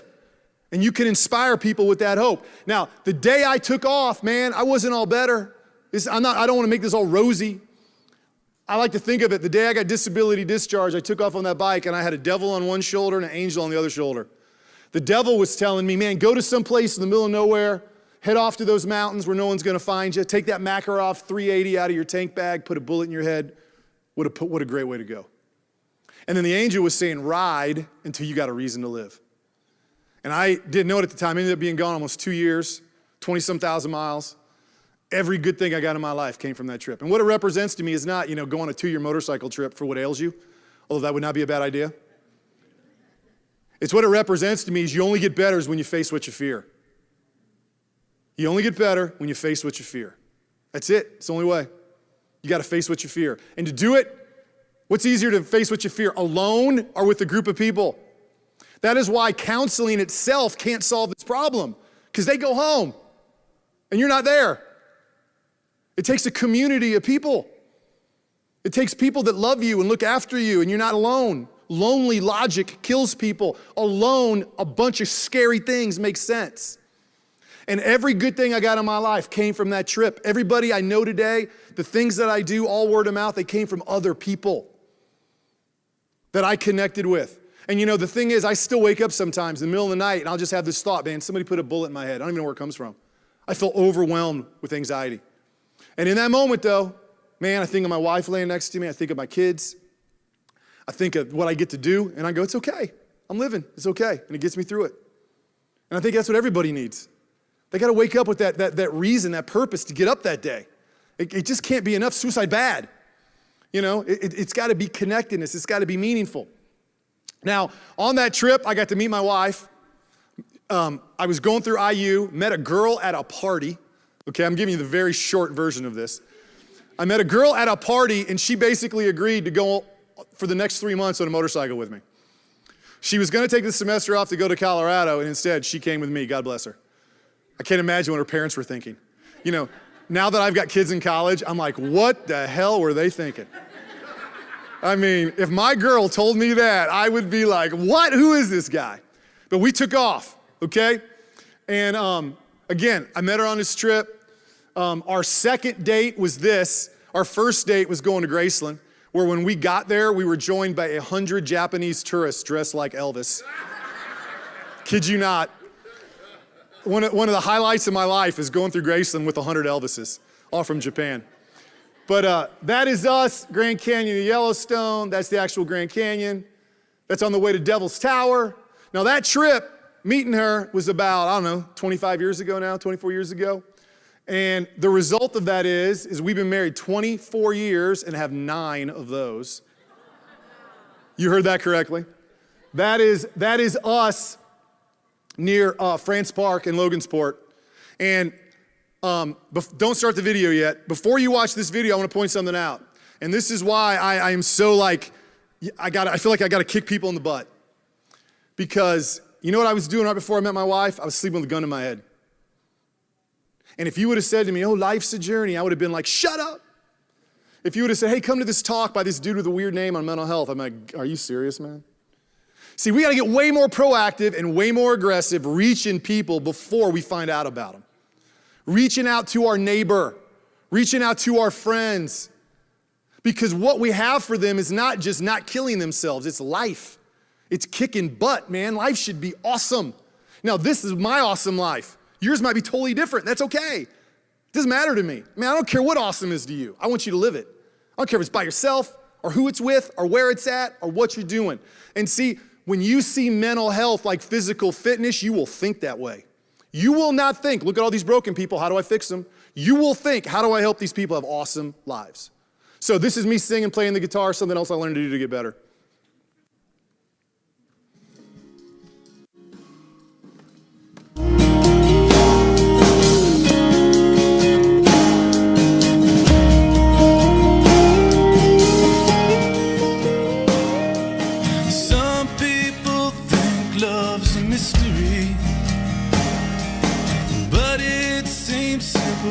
To me, girl who believes I will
I had a gun to my head, none of that existed in my mind. It wasn't even a possibility. Okay? And that is the message you got to give people. That whatever that is to somebody, that's what you want them to have. People want to live, man. That's on their DNA. It is really, really hard to kill yourself. It's really hard. It completely goes against your survival instinct. Man, you give somebody a light, you give them hope, you're able to penetrate to them and talk to them. It's amazing how you can see people turn around, but it ain't easy. It's hard. You got to be a little vulnerable sometime. Now that David Covington, Dr. Thomas Joyner project that I'm talking about, which again, I think it's going to really help change the conversation on how we talk about this. In a lot of ways, it's old school. I think the best book ever written on trauma, one that every one of you should read on loss, is Viktor Frankl's Man's Search for Meaning. I've yet to read anything better.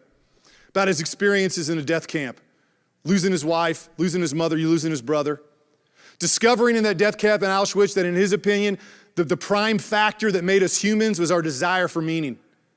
That our ability, unlike all other animals, to go, what am I here for?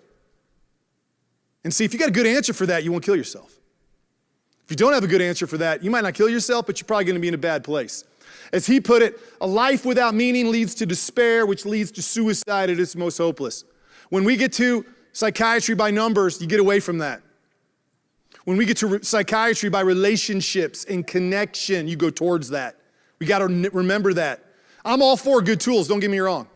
Okay, I'm all for them, man. You need good tools, but a hammer can't hammer a nail without someone using it. You cannot build a house with just a hammer. Life is the same way. You need a lot of tools, a lot of resources, a lot of people, a lot of things to build a life.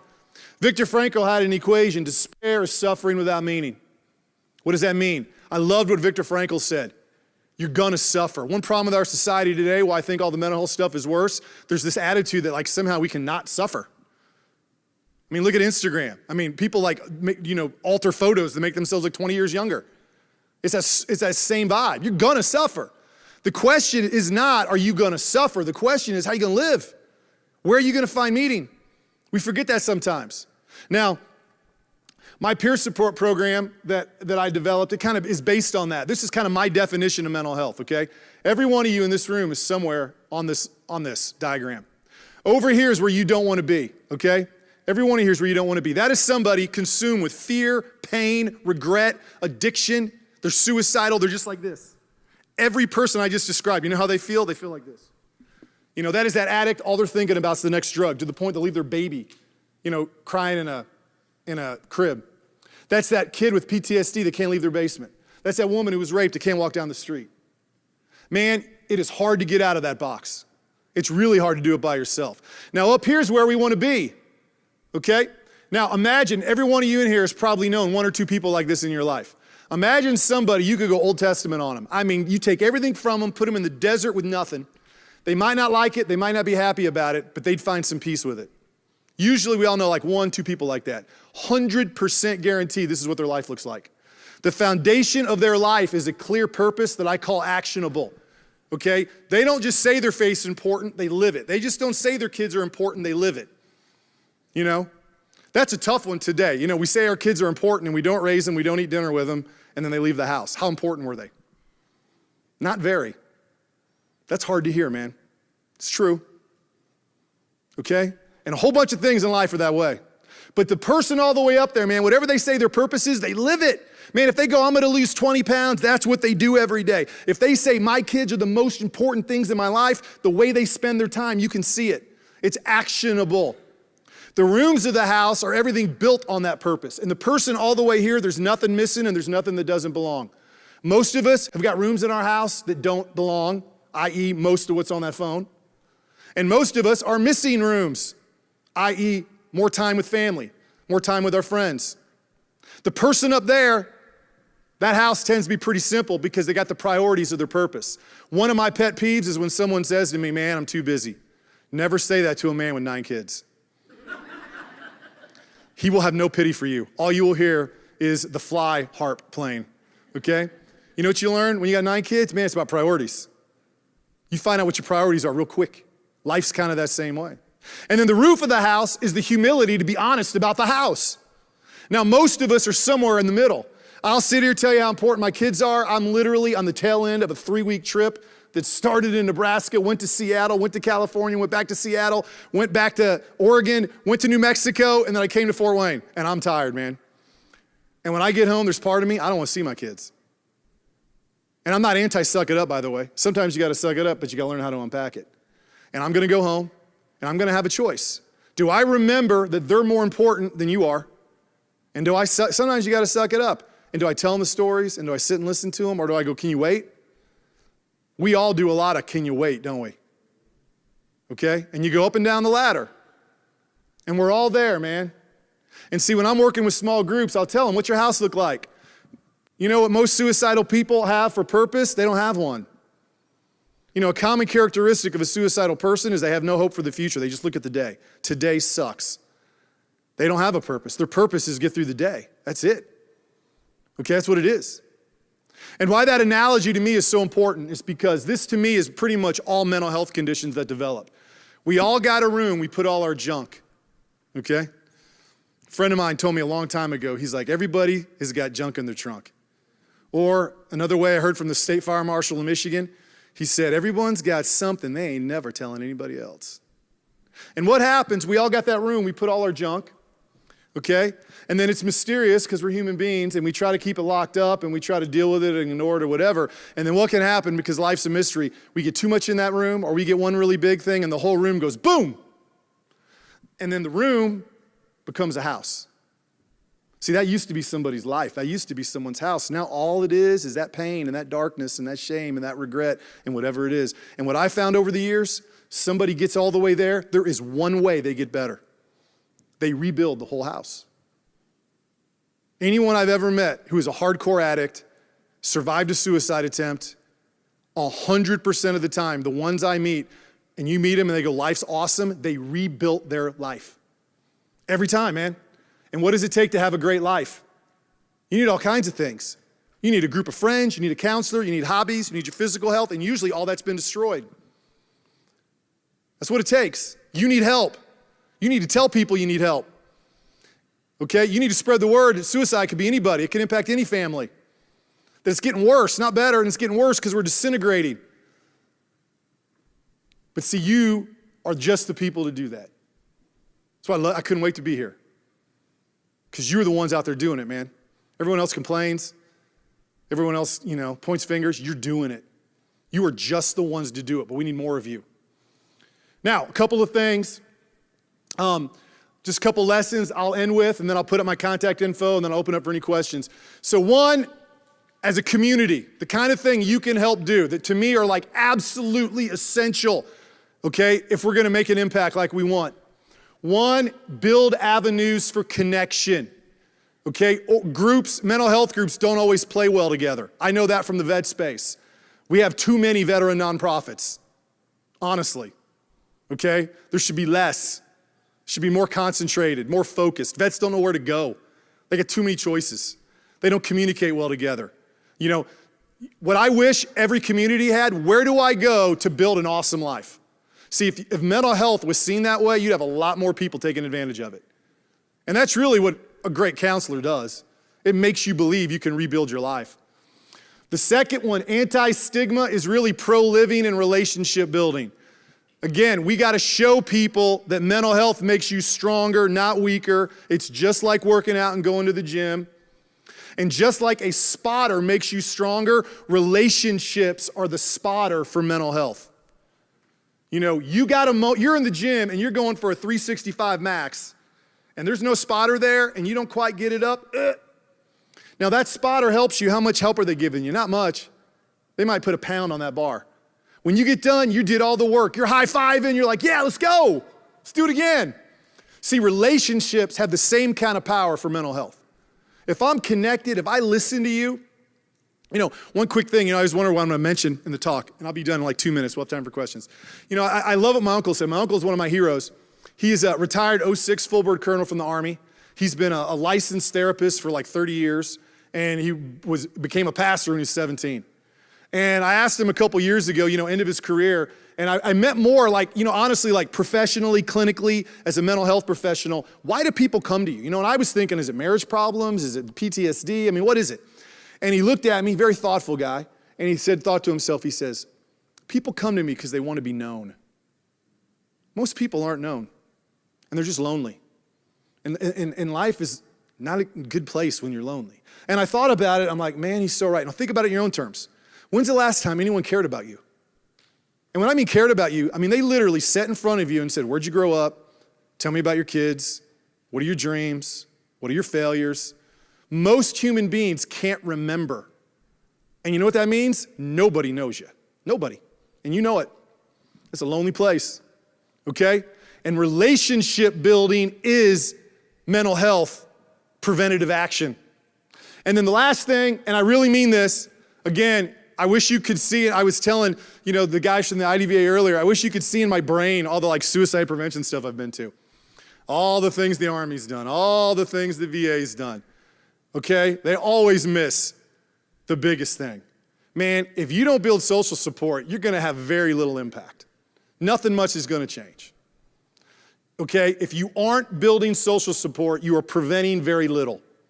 You're getting better at it, don't get me wrong, 100%. I mean, I've seen it. I remember when all kinds of things, especially in first responders, started 20 years ago. I mean, we're better, but more cops kill themselves today than 20 years ago. Okay? What's happened in society? What are you fighting against? You're swimming upriver in a way. You're swimming upriver as our social support breaks down. So it's not what you're doing, it's super beneficial. God knows where we'd be without you. Lord knows where we would be without you. Okay? But what you gotta let people know is you need help.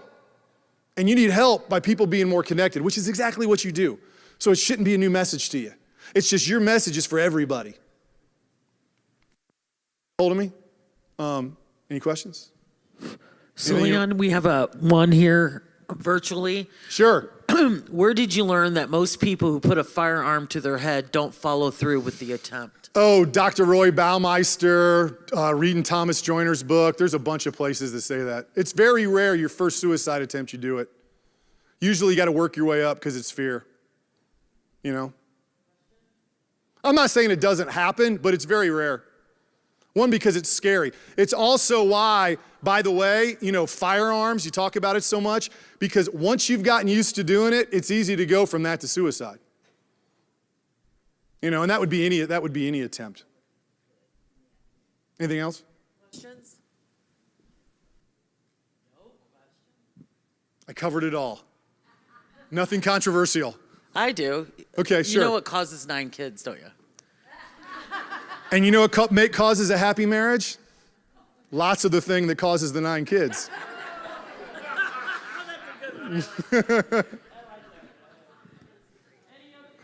Any?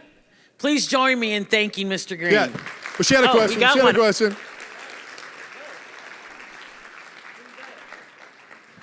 How old were you when you started the 2-year motorcycle? I was 27. Just curious. I was 27 with long hair. Respect for the 9 children. Yeah, thank you. Yes. Actually, and I just want to go because somebody asked it. I think another reason too that there's so much teenage suicide is that cycle of suicide for them is so much quicker. Because really, if you study most classical how someone develops suicide, it takes a long time to overcome that survival instinct. In psychology, the term's the acquired capability for suicide. It is not easy to kill yourself, And not only that, the person that would kill themselves the first time they put a gun to their head, they're almost always going to be on something. That inhibition's lowered. And I think what's so scary about teenagers is that whole getting over the fear of death, getting over the fear of suicide can happen so much faster now with the internet. There's sites teenagers can go to, and they literally, they're people that desensitize you to killing yourself. I worked with the FBI. I met the person that took this site down. And literally, there was a site out of Russia, and a kid would go to it, like you're Googling suicide. You find this site, and they literally say, I'm going to bring you there, and they go through that whole path. Because again, if I say put a gun to your head, pull the trigger, you're not going to do it. And so what they would do is they would say, pinch yourself. Then they would say, okay, jump off the stage. Then they would say, okay, hit your head against the wall. And the whole time, what are you doing? You're desensitizing yourself to the pain, you're overcoming the fear, and then they would do that till finally and again, once you got to do this one, it was like something around your neck. It wasn't just do it, it was like lean forward, see how it feels. And I think what's scary today is all that stuff gets like hyper increased, which makes it again, you're young, your brain's not developed, just a scary thing. But thank you very much. Thank you very much, Leon. Okay. So I am Colleen Carpenter, and this is Jennifer. We'll do a quick introduction. I facilitate the Stop Suicide Northeast Indiana Coalition, which is a coalition here in Northeast Indiana where we're holding the conference that serves the 10 county areas around this area. And I provide evidence-based training regarding suicide prevention and intervention and consultation to groups and communities inside the state and outside the state. And Jennifer? My name is Jennifer Barnes. Professionally, I'm a former first grade teacher, so I'm still a licensed educator. However, after taking some time off to raise my daughter, I have worked for the Respect Team. It's a local nonprofit that really goes into schools and helps educate middle schoolers and high schools on respect of self, respect of others, and boundaries and relationships. And then I work for the school care team, and we do similar work, but we really come alongside schools to create a culture of care and support and really establish mental well-being and coping tools within schools between the littles and adults. And then I run We the Living. It is a local support group for those who've lost someone to suicide. I've had 3 losses personally myself. Okay, and I am a survivor of my Uncle John's suicide, so we both bring loss experience. So a little bit about the coalition that put a toolkit together, and that the toolkit is what we are highlighting during this session. We will be walking through the toolkit and talking about what we believe newly bereaved survivors of suicide loss need. So Stop Suicide Northeast Indiana is the organization that put it together, although we started as the I'll actually cover that in the next slide. But anyhow, we are a coalition of stakeholders in the community that works to raise awareness around suicide and take action to stop suicide as well as support survivors. We have a website, toolkits, we offer training and education, and we have special projects and events that we engage in. That most recently, we are looking at Black youth suicide and trying to figure out why Black youth suicide is increasing in our community. So our journey toward figuring out what newly bereaved loss survivors need started back in 2012 when I attended the loss team training that Frank Campbell brought to South Bend. And that was really fabulous to learn about. However, and actually I brought this training back to, there were several of us that went, I brought it back to what we had at the time called the Suicide Aftercare Council of Allen County, which is where Fort Wayne sits. And that council was wonderful. We had survivors and grief workers, mental health advocates, faith leaders, and we were all very fired up to do more to support loss survivors. And so we took this idea of loss team to our coroner and the coroner staff. The coroner did not meet with us. They are an elected official in Fort Wayne that often has another full-time job. So really we were meeting with deputy coroners and medical examiners. But they joined, they came for a meeting to hear about this loss team approach and immediately said no.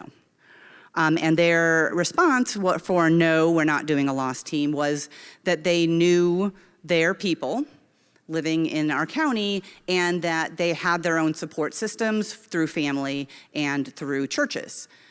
And they were our way in, and since that door was closed, we had to reimagine how do we reach newly bereaved lost survivors with our information. So what we decided to do was a two-pronged approach. One was to work on a training for emergency responders to better educate them on how to show up at a scene of a suicide, how to interact with and talk with families that have had suicide losses, what to say, what not to say.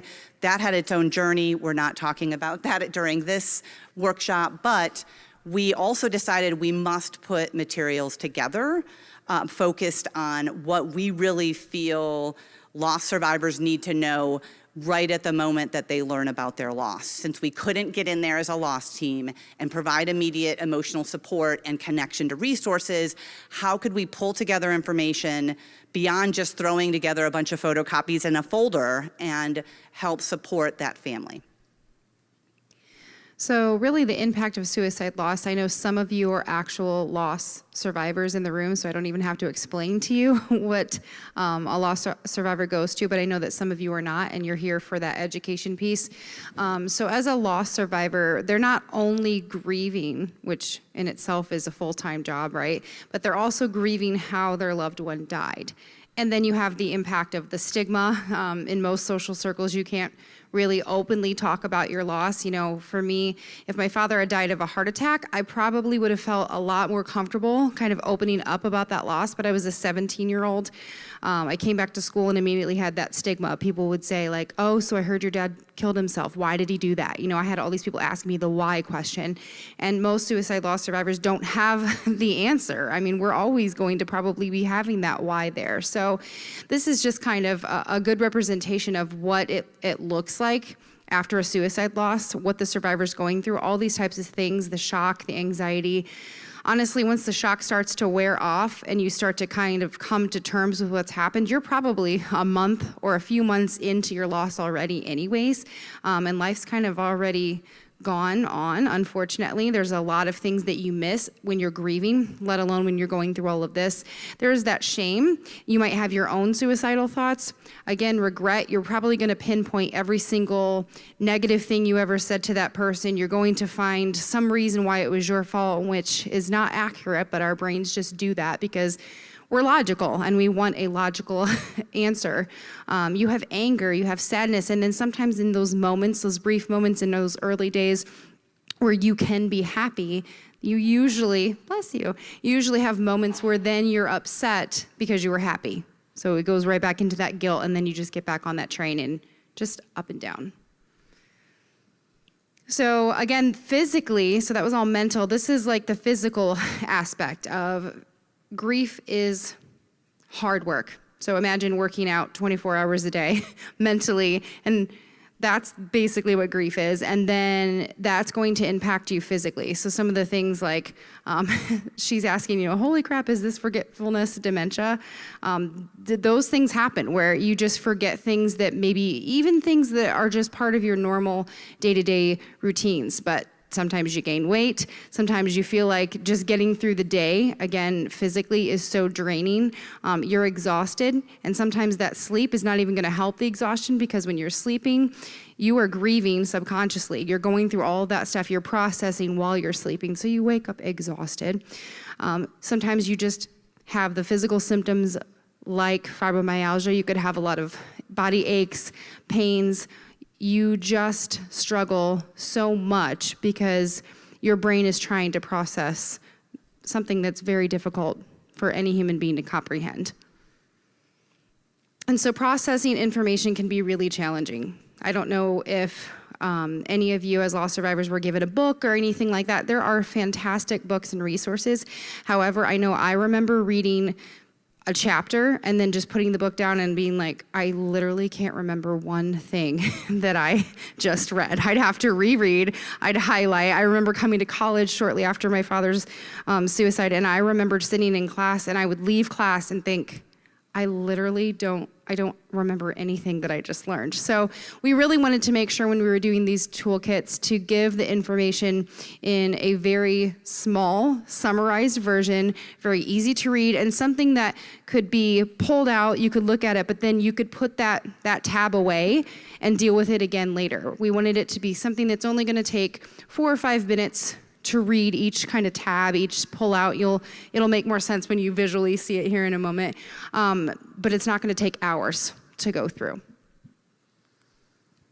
So at this time that we were talking about how do we put together information for survivors who are facing what we just covered, overwhelming emotions, physically, barely eating or sleeping, knowing that they can't take a lot of information, and at the moment, even the first week, month of finding out that their loved one died. How do we do that? Well, I had come back from the yearly American Association of Suicidology conference with this interesting toolkit, which is pictured on the slide, and Macomb County, Michigan. I don't know how I bumped into them, but I came home. Is that you guys? Awesome. Okay, good. They're in the audience. They had this wonderful toolkit, which was essentially a folder that you opened up and had stacked inserts about information. And I was like, oh my goodness, what a great way to pull together, 20 different websites, lots of best practices into something really user-friendly. So we created a committee.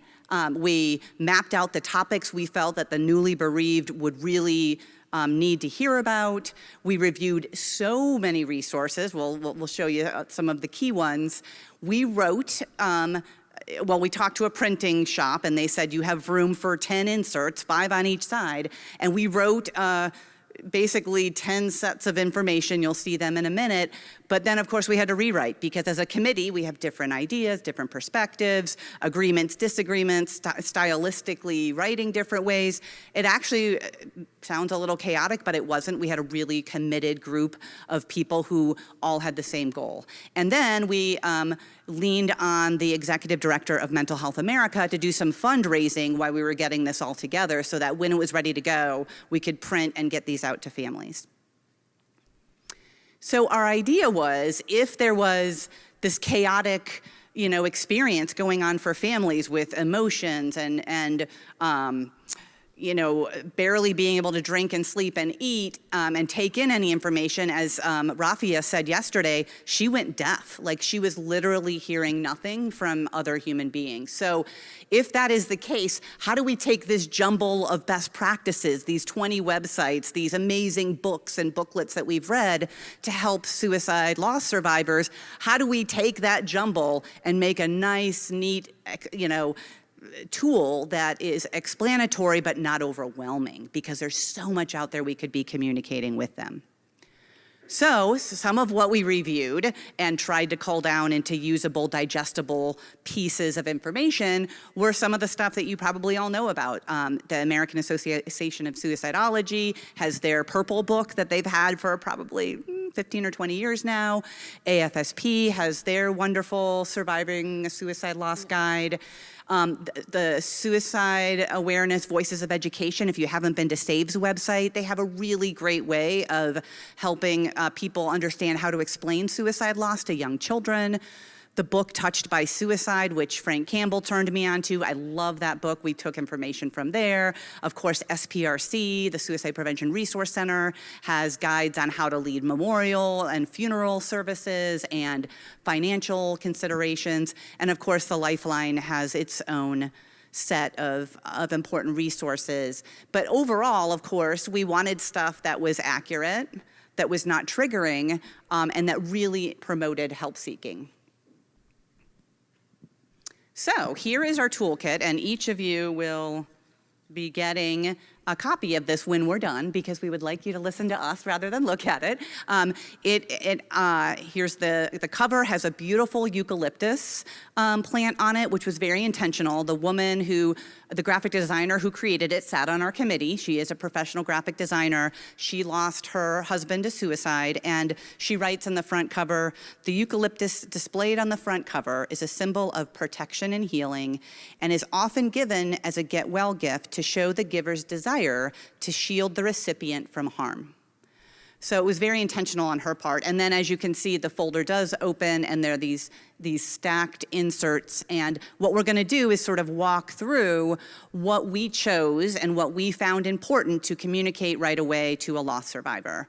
And these are available free for those who live in our local community, and we'll talk about that a little bit later. But also for those of you online, you're welcome to go to this URL or use this QR code and find the electronic version of these toolkits readily available in PDF format.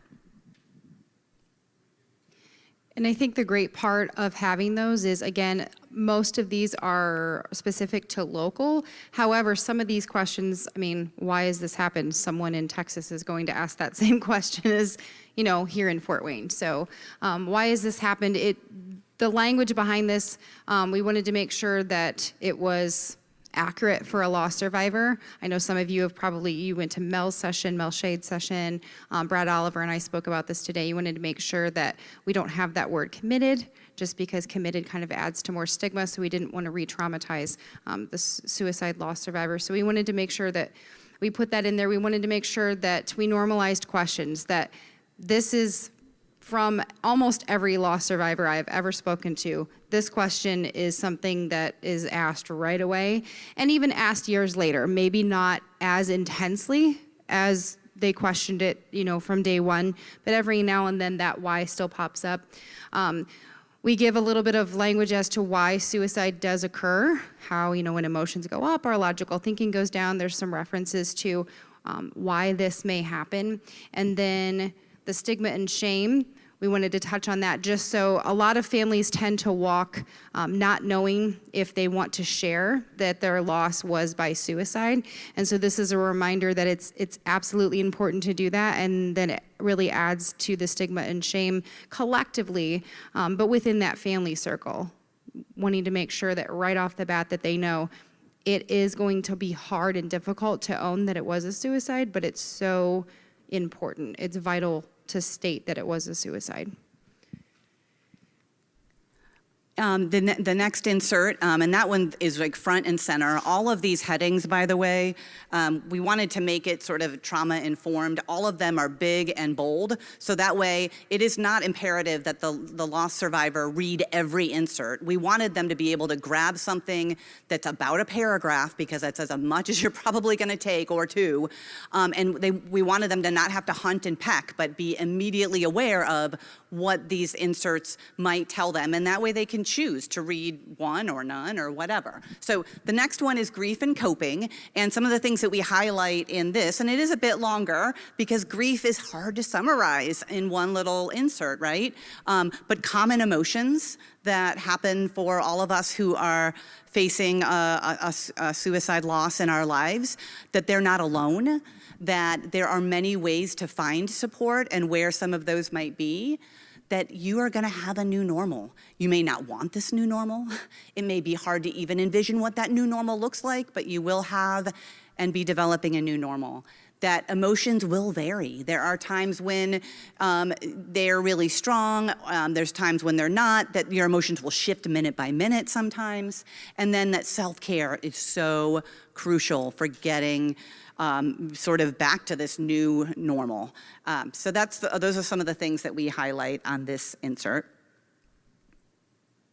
So the next one is tips for telling friends and family, because again, sometimes it's not easy to get those words out. Sometimes you have that, you know, those family members that are already asking questions, and to actually verbalize that is very difficult, especially when it comes to telling already, you know, maybe older generational people that have lived in that stigma a little bit longer, or telling younger folks. So it explains what stigma is. It's just a lack of understanding. So it gives you the reminder to try to be understanding with others, because people will say something probably stupid or unhelpful if you've had a suicide loss. Sometimes it's just ignorant, just plain ignorant, and wasn't kind or wasn't helpful. But other times it was well-intended or well-meaning, or it comes from a place where that person, again, their upbringing was that we don't talk about suicide. It's just now starting to come into the forefront. So they don't know any better, which can still be, it can still cause feelings of anger for you, right? And that's okay. It's okay to have those big emotions. However, it's really good for a new loss survivor to kind of be told what to expect, and then to be able to give grace and know that it's not that they're trying to be hurtful, they just don't understand. Also, the reminder that you don't have to share details. I mean, you could say they took their life, they died by suicide, and really leave it at that. You probably will have very inquisitive people that want to know everything, but it's okay to say, at this time, that's not something I want to share, or it's okay to say it's none of your business. I mean, it really isn't anybody else's business, or just to say, that's not helpful for me to discuss. I think something that my 17-year-old self never learned, I didn't have this, right, when I lost my father, I didn't learn that no is a complete sentence. Like, no, I'm not going to discuss that, right? So this is something we want survivors to know right out of the gate, that like, it's okay to have a boundary and say, I'm not gonna discuss that with you. It's none of your business. And then just avoid the people who aren't those good listeners. So again, when you have a suicide loss, you kind of figure out who your real true friends are, right? And sometimes that magnifies the loss because then you have more loss. But if you don't have those good listeners, those people who just want to listen to you and be empathetic, then it's good to have boundaries and put up some distance between you and those other people. One big question we get a lot, and that's one of the reasons why we put it in here, is, and lost teams get this as well, how do we tell children? Do we tell them the truth? How much detail do we share? Do they understand the concept of suicide? So we have an entire insert in here about how to talk to children, because somebody has a child that's going to need to know, whether you have it in your house, whether it's a niece or nephew of your, a sibling of yours. So these are basic tips about just being simple and direct and using an age-appropriate phrasing. And it's also okay to say, I don't know, to the questions that you might get from children. Better that than making things up or trying to explain something and getting into some weeds that you wish you wouldn't have gotten into. And a huge recognition on this insert that children's grief is really different from adult grief, and can include laughter and play, and they go in and out of their grief a lot easier than adults do. We tend to get into grief and stay there for a really long time, whereas kids can sort of hop in and out. We also really highlight the fact that schedule and routine are so critical for them right now. Some people feel like I've got to pull my kids out or my grandchild out or my niece or nephew out of school because their loved ones died. Actually, the best thing you can do is keep their routine and keep them going to daycare or going to school. They thrive on that, they need that, and they are more confused by adult grief than we realized. And then also respecting their feelings, whether you agree with what their feelings are or have your own sort of psychological evaluation about what their feelings might mean. We really need to be in the business of validating where they're at and accepting that their grief very likely could look different than ours. And I think to piggyback on this slide, this one's a hard one. I know I've seen a lot of families within We the Living, and I've had this experience myself. A lot of families really struggle. Do I tell my child? And I think the biggest thing that you can remember is, although it's going to be insanely difficult, it is the healthiest option to tell your child. Now again, I'm not saying you tell your 5-year-old all the facts, but it's one of those things that you really have to think about. Do you want your child to hear it from someone else? Because that's probably going to be the space that you will be in if you keep it hidden for a long period of time. So my daughter never met my father. I mean, I was 17. And so this was always one of those things that I used to put off because I was like, oh, I'm not gonna have to worry about that one for a long time, right? But then when I had my daughter, that fear, when she was like 2 years old, it hit me like, oh, I'm gonna have to do this.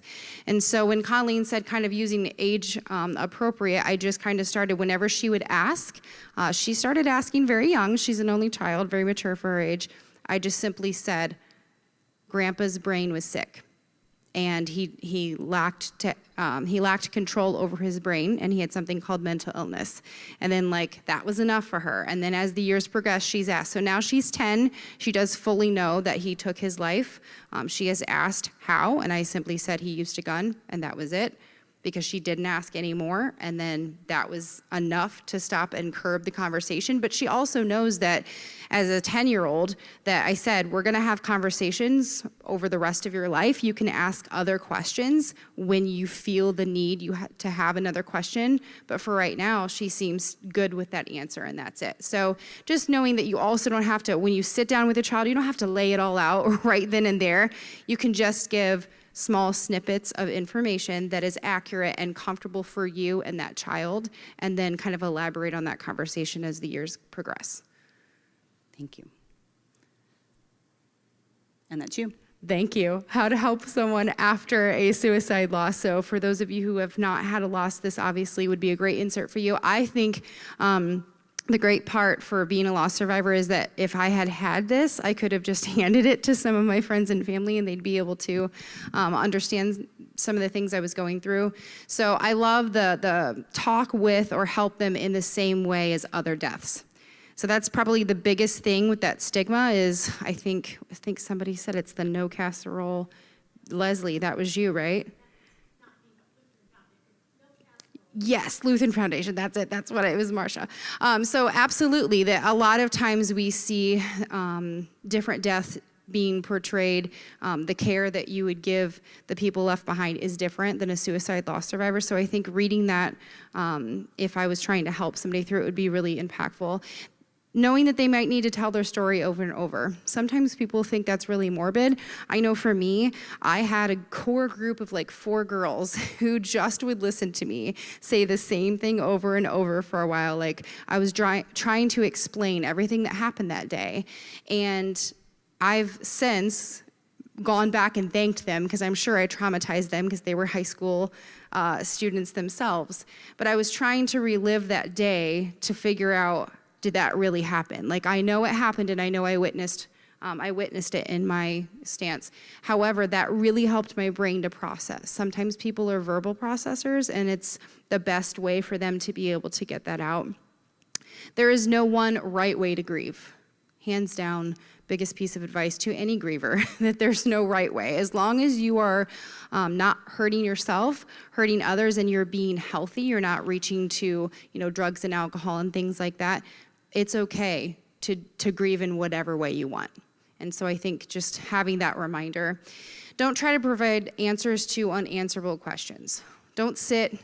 You can listen to the survivor, try to figure out the why, but you don't want to sit there and try to put all those puzzle pieces together because you're probably never going to get all the puzzle pieces together. It's just not going to happen. Even survivors who have had a suicide note have found it many times to be more hurtful and more harmful than helpful. And then help them return to helpful, normal activities when they're ready. So I remember hearing people tell my mom within the first 3 months, like, but you'll date again. That's not helpful, right? That's not something that she wanted to hear. So just trying to be mindful of that you're not coming alongside a loss survivor and saying, well, I think you should, because there's the whole thing, I think you should. That's not what they think, and that's not what they need at the time. The reason we put this in is because, as you know, in your communities, we don't only get asked for help and understanding people's own death. There's so many caring and amazing people out there that want to help their friends, that want to help their families when they have a suicide loss and they really don't know what to do. So we do find that the toolkits that we created, yes, they go out to bereaved families, but they also go out to coworkers.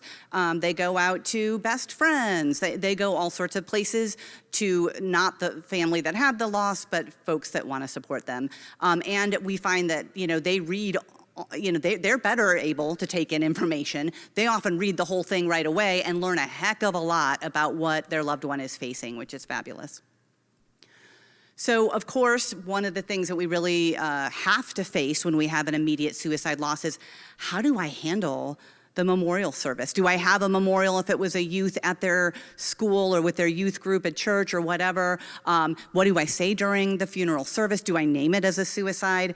And this is another reason why we really wanted to get these toolkits out immediately to families, is because they're facing the funeral so quickly right after getting this horrific news, and they have no idea that there's actually guidelines out there to help you figure out what to say and how to say it. So this was very hard to summarize in one insert, but as you can see in the box on the right, we obviously reinforced the fact that memorials and funerals are so critical for helping us begin the grieving process. They're really, really important. And also they're really important for honoring the person who passed, as well as cultural and religious traditions of the person who died, as well as our own. One thing that can be very hard for loss survivors is trying to be present during that funeral. So there's a reminder in there that as much as you can, don't look at this funeral as I just got to get through it. And that, of course, comes very naturally. It is anxiety producing that your loved one died. I mean, the anxiety is through the roof, but then you have to deal with your own grief in front of a lot of people.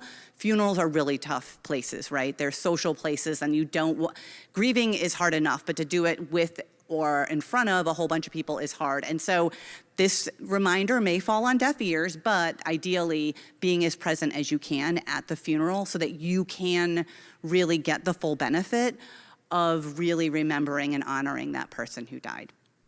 Obviously, focusing on how they lived can also be very healing, helping people remember, what they loved about that person, what they worked on in life, their accomplishments. And there is a recommendation in the national guidelines that it's okay to talk about it as a suicide death, but you can actually do it in an educational way. And break down some of that stigma and really emphasize help seeking. That, that this decision was catastrophic for us, but it doesn't have to be for you. And having, 988 cards and, grief counselors at the funeral is not a bad idea, especially if it was a young person and their friends are showing up. Having even more mental health support is important. And we have the QR code on this insert that goes right to that guide of how to really plan a funeral around suicide. So then the next one is how to manage social media. So social media is really, obviously, we know, a very important aspect for youth. But again, guidelines kind of say to have a memorial page is okay, but it really needs to be short-lived because you don't want students to, again, be going back to that page and consistently, I'm talking like a year, 2, 3 years later, to be consistently just living in that space. So there are some ways, Colleen, you're the expert here. I would love to know your opinion on that. There are some other ways, kind of longer term, to memorialize. I know for me, it's hard as a suicide loss survivor because my school didn't do anything because I lost my best friend before my dad. I do think a memorial would have been helpful, and I don't know that I would have loved if it had ended in like 3 months. So I just would love your opinion because I feel like you're so much more educated on that space. Yeah, I'm kind of debating on whether to put that in a parking lot or not. But usually parking lot ideas come from the audience, not your co-presenter. I know, right? Yeah, memorials for youth are really important. But they need to be really short-lived. So especially if they are on school property or in a location where youth are going to be again and again, we could be traumatizing or triggering other students. So they are certainly important processes that need to happen, but permanent memorials are not recommended, especially on school property or something like that, unless they are what the school does for every kind of death and every student who dies. So if there is an established pattern at a school or a youth-based organization for honoring someone who's died by any other cause, then you would absolutely not want to create any more stigma or difference or shame by not including a student who died by suicide in that regular process of memorializing a young person. Does that make sense? Yes, thank you. So I definitely needed that reminder because that's kind of where I come from, is that I have seen other schools do that. And so it's just a very tricky situation because I know I don't ever want to give advice that's going to create contagion. But when I have seen schools do a yearbook post or like something like that for a student who is been lost to cancer or a car accident, but then it's not done for suicide, that's kind of where it's hard because, the family and the friends that are left behind absolutely deserve that. So posting can absolutely be helpful. It's kind of like a journal. I know for my mother, she posted a lot and she also journaled a lot. And that was very helpful for her later on in life to kind of go back and see where she was at day one and then some of the growth that she's made. So not every survivor finds that helpful, but some survivors may.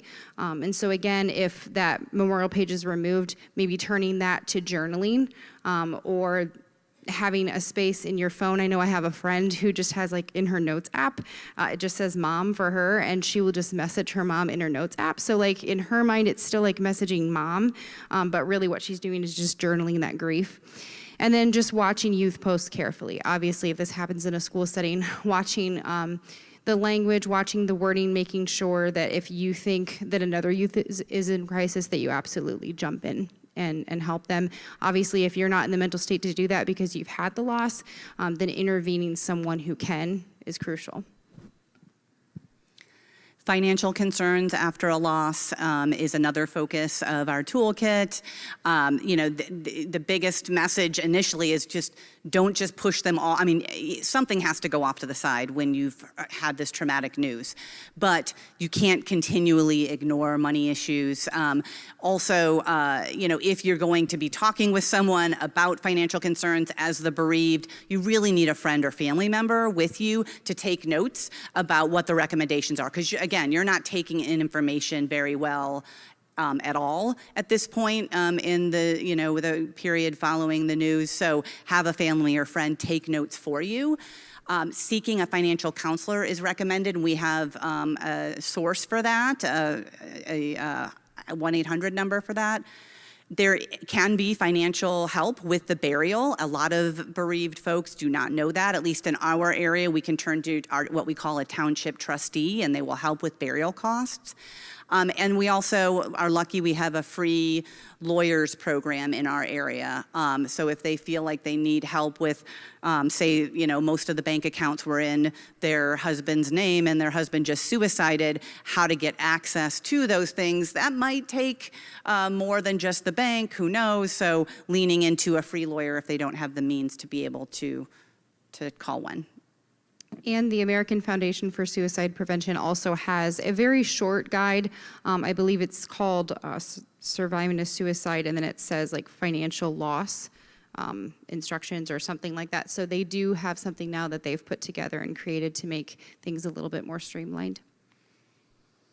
So identifying risk, suicide risk in yourself and others is all about facts. So that's a great acronym to remember, that the first part of that is F for feelings. So the hopelessness, worthlessness, feeling like you're a burden, the anxiety, we're obviously going to have those things in grief, but when they're insurmountable and you're not getting out of bed, those types of things, when that's all you're ruminating on, that's all you're thinking about, obviously that's when you probably should check in with a grief therapist, check in with personal therapist if you have one, ask friends even, like, what have you seen? What changes have you seen in me or my behaviors?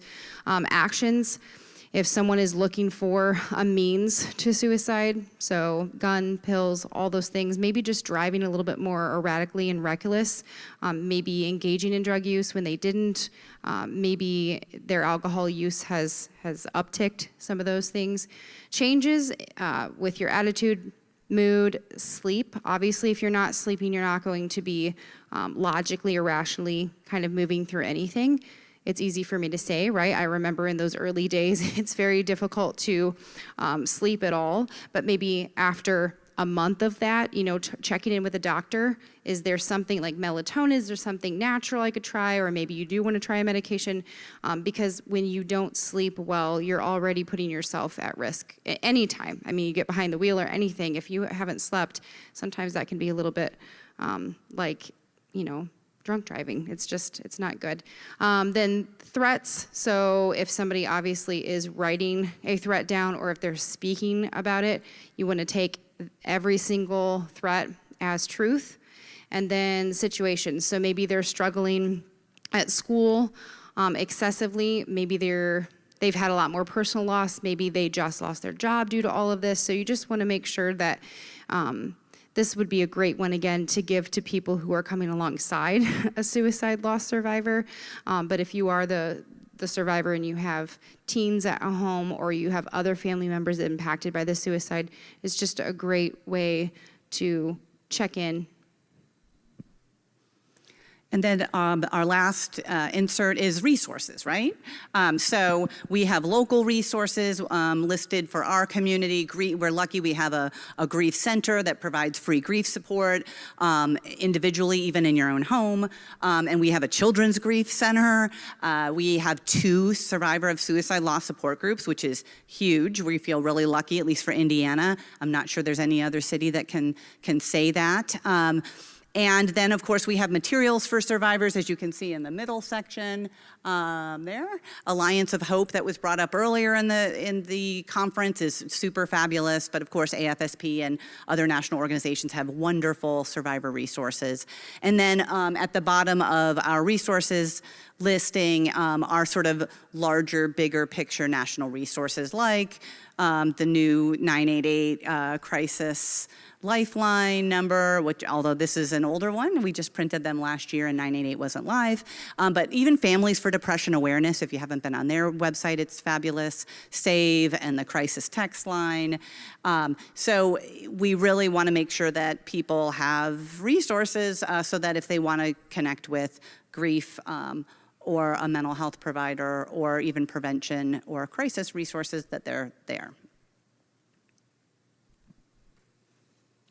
So once we got our toolkits written and printed, we are like, oh my gosh, how do we get them out? If we can't establish a loss team, how are we going to know where the suicides are happening in our community? So our primary strategy, we got really lucky that one of our writers on our group for this toolkit is Pastor Richard Hartman, who's been speaking at this conference on how to write a suicide funeral. And he is a police chaplain as well as being a pastor. And he's like, you know what? We get called out in our town for death notifications. I will load up my trunk with these toolkits and get them out. And so that's what he did. He got them into the hands of families through his work as a chaplain, which is really great. We needed that and wanted that, but we also knew there that there were other ways to get the word out about these. So we did a lot of brainstorming and made a list of funeral homes and things like that. But we've also done a lot of word of mouth, getting him out. Jennifer gets a call, I get a call, Alice Jordan Miles, who's been chairing this conference, gets a call, and we're all like, okay, who's going to get a toolkit to them? Are they plugged in? Have we talked to the school or their workplace that they were a part of? So, we try to get them out as much as we can when we hear that there is a need. You all have been sitting there so quietly, both on camera at home, but here, are there other strategies or what's going around in your head about getting these out to survivors? Other thoughts about getting these out? Funeral homes, obviously, right? Yeah, Heath?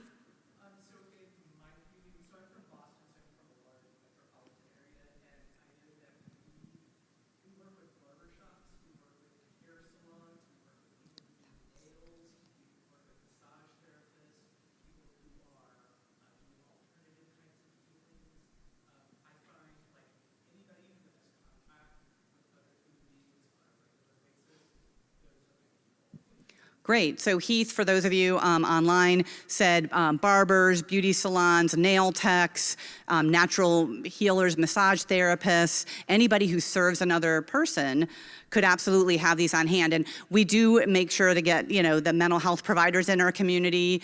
We make sure that they get those. We do have a companion toolkit that we created after this toolkit that's more prevention and intervention of, warning signs, how to ask about suicide, and also how to support someone after a suicide attempt. We get lots of these into schools and mental health providers, and then we make sure that the help and hope that we've been talking about today, that they at least have a couple, because, almost any service-oriented setting will see a suicide at some point.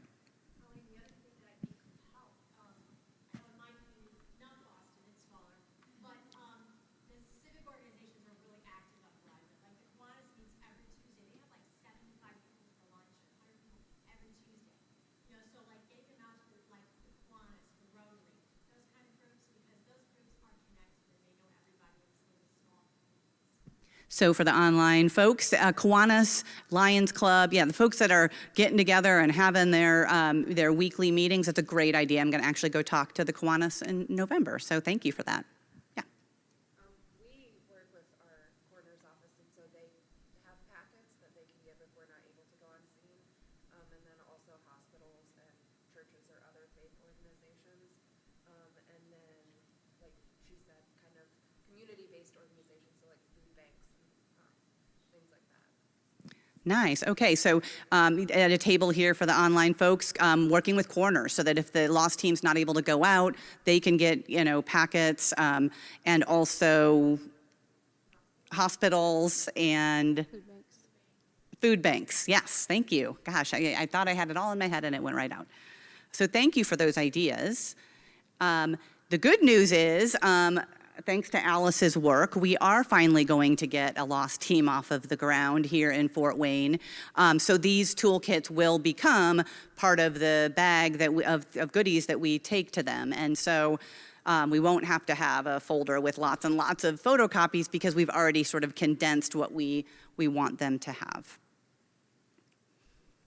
So we put together some extra resources that may be like things that you all know about already that we wanted to highlight. And do you want to go through some of them or do you want me to? Sure. So the Doogie Center is great for teens and parents. They have clips online too, like videos and things like that. They have a lot of good kind of snippets of information. The American Foundation for Suicide Prevention has healing conversations. They have some online support groups, so if you just kind of hop on Facebook and you put in SOS, Survivor of Suicide, there's a lot of groups. I know some people in my family found that really helpful, that at 2 in the morning they could go and post, and there are so many people in those groups that probably pretty quickly after that they would get some type of response or comment back. So it's again in that space at 2 in the morning when you feel most alone that you can get a response. For suicide safety, there's some gun locks from the VA, the deterra pouches. Both of those things are in the room. The deterra pouches is where you can put unused medication. So instead of just throwing it away or waiting and kind of stockpiling all of your medicine and taking it to one of those days where you can just get rid of your medication, it actually deactivates the medication just at home with a pouch. So Lock to Live is a good website, got your back. Not Okay is a fantastic app that someone can program in, I believe, 3 people, 3 trusted people, 5 now? Okay, 5, thank you, Leslie. Trusted people, and just they can create a message. I mean, the standard message is I'm not okay, but they could create some other type of message when they are in a logical frame of mind.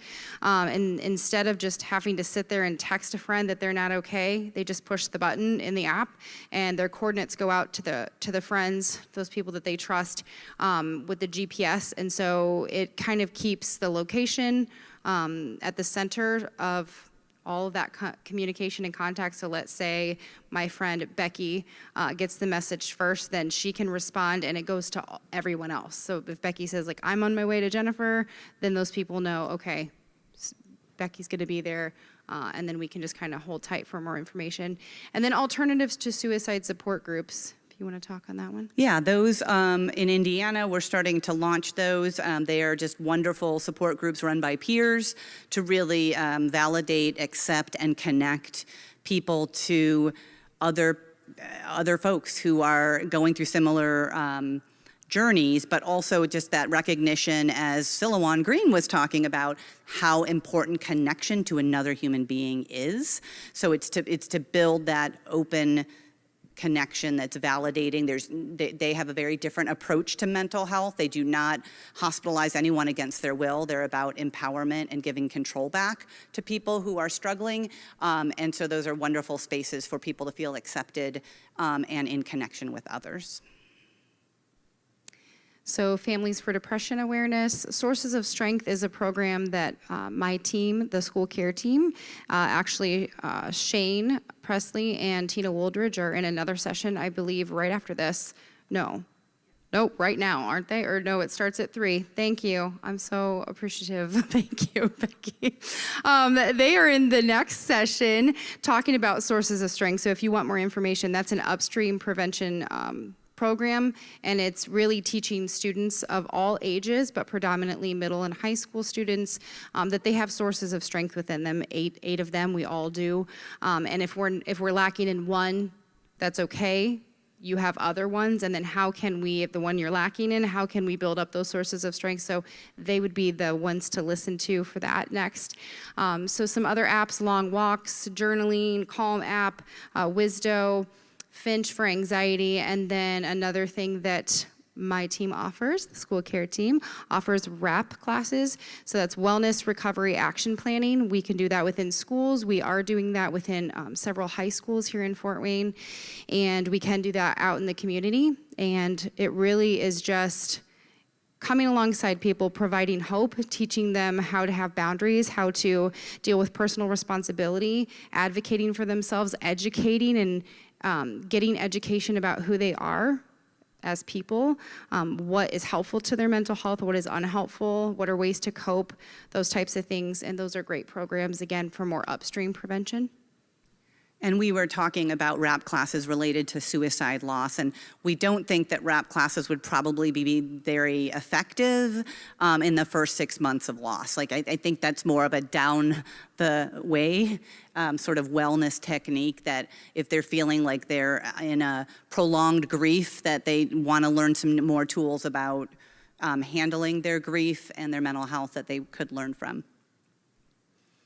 And then for those of you in the room that are from the local area and don't know, here are our local resources on grief and suicide loss support. We, as I mentioned, have 2 support groups in town. One of them is led by Jennifer. So we would love to entertain questions. However, we were really thrown off by the time. So has anyone done the math? Like, where are we at on time? We were running 15 minutes late. 5 minutes. And when do we need to be done? 3:15. Wow, 7 minutes. Awesome, fantastic. Would someone be willing to check, hey, Clinton, do we have questions coming in?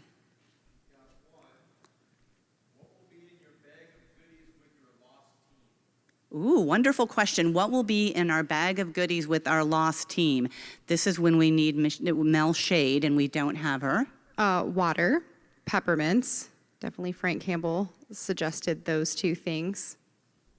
Tissues. The one thing that I would love to add, which that's where my mind goes with it, is some kind of wellness focused, breathing focused, either a little, like, who was it that was Leslie was talking about?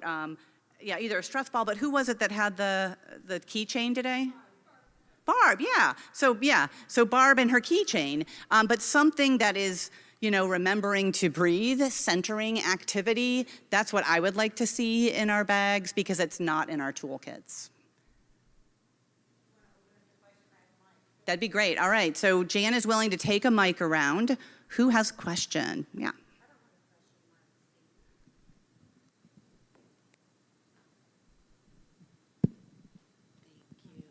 I wanted to add to the resources.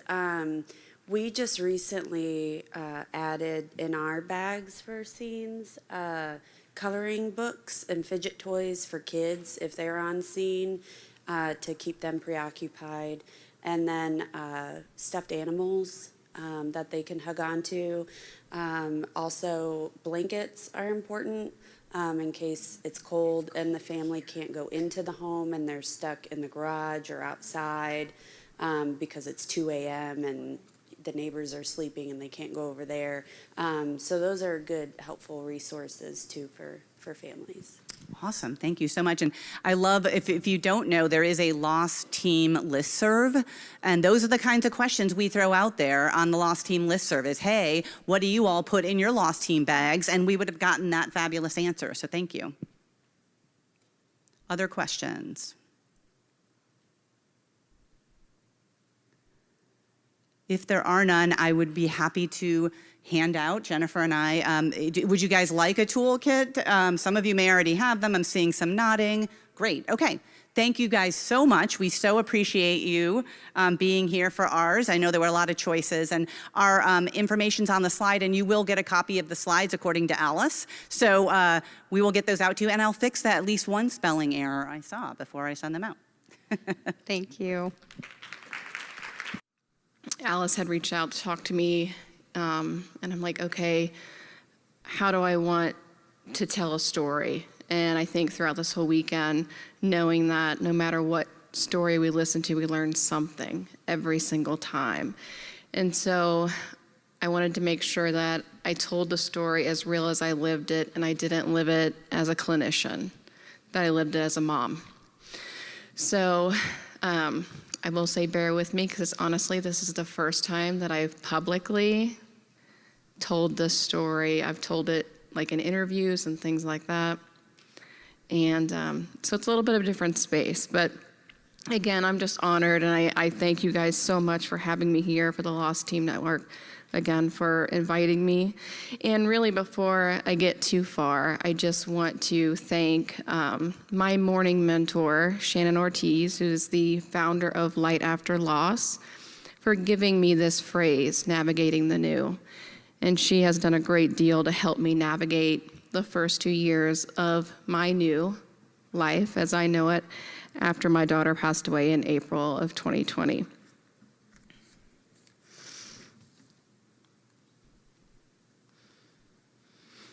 So, story of the beginning. I'm going to take a little bit of an unconventional beginning, and instead of starting with my own story of becoming a suicide survivor, I'm actually going to begin with the story of someone else's beginning of their loss and their life.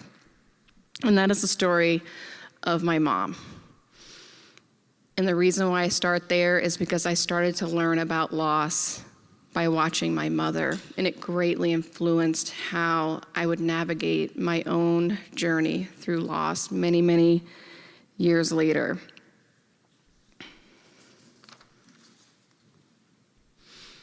So March of 1991, very normal day. Went with my mom on Saturdays, always would go to work with her, hang out all day, come back home once the shop was closed up. It's a long drive back. We lived in a farm in the middle of nowhere, late night. My mom had a pretty good day at work. We just kind of chit-chatted all the way home. We get to pull in the driveway. The lights kind of swing out onto the driveway. Odd. There's several cars in the driveway. It's late. That's weird. So, you know, in my head, we really didn't say anything out loud, and I thought, oh, well, you know what? Mom had a really busy day. Several people had come up to her at work, and we're just happy because on Wednesday previous, Desert Storm was declared over. And so several people on Saturday when she was at work came up and said, you know, we heard the news, the war's over. I'm so glad your boys are okay. And so I thought, well, maybe that's it. Maybe there's some family members or friends over just to kind of celebrate, or they're hanging out at the house. So we pull in, we walk up, and as we get close to the steps, my sister-in-law comes out. For me, I'm like, okay. And she lets my mom kind of walk by. She stops me. Now, I'm in 6th grade at this time, okay? And so then my heart starts pumping a little bit, and I could tell that she looked distressed. She never said anything. So I'm like, oh my goodness, what's wrong? What's going on? She had just had a baby. She's like, the baby's fine. And I'm like, what's going on?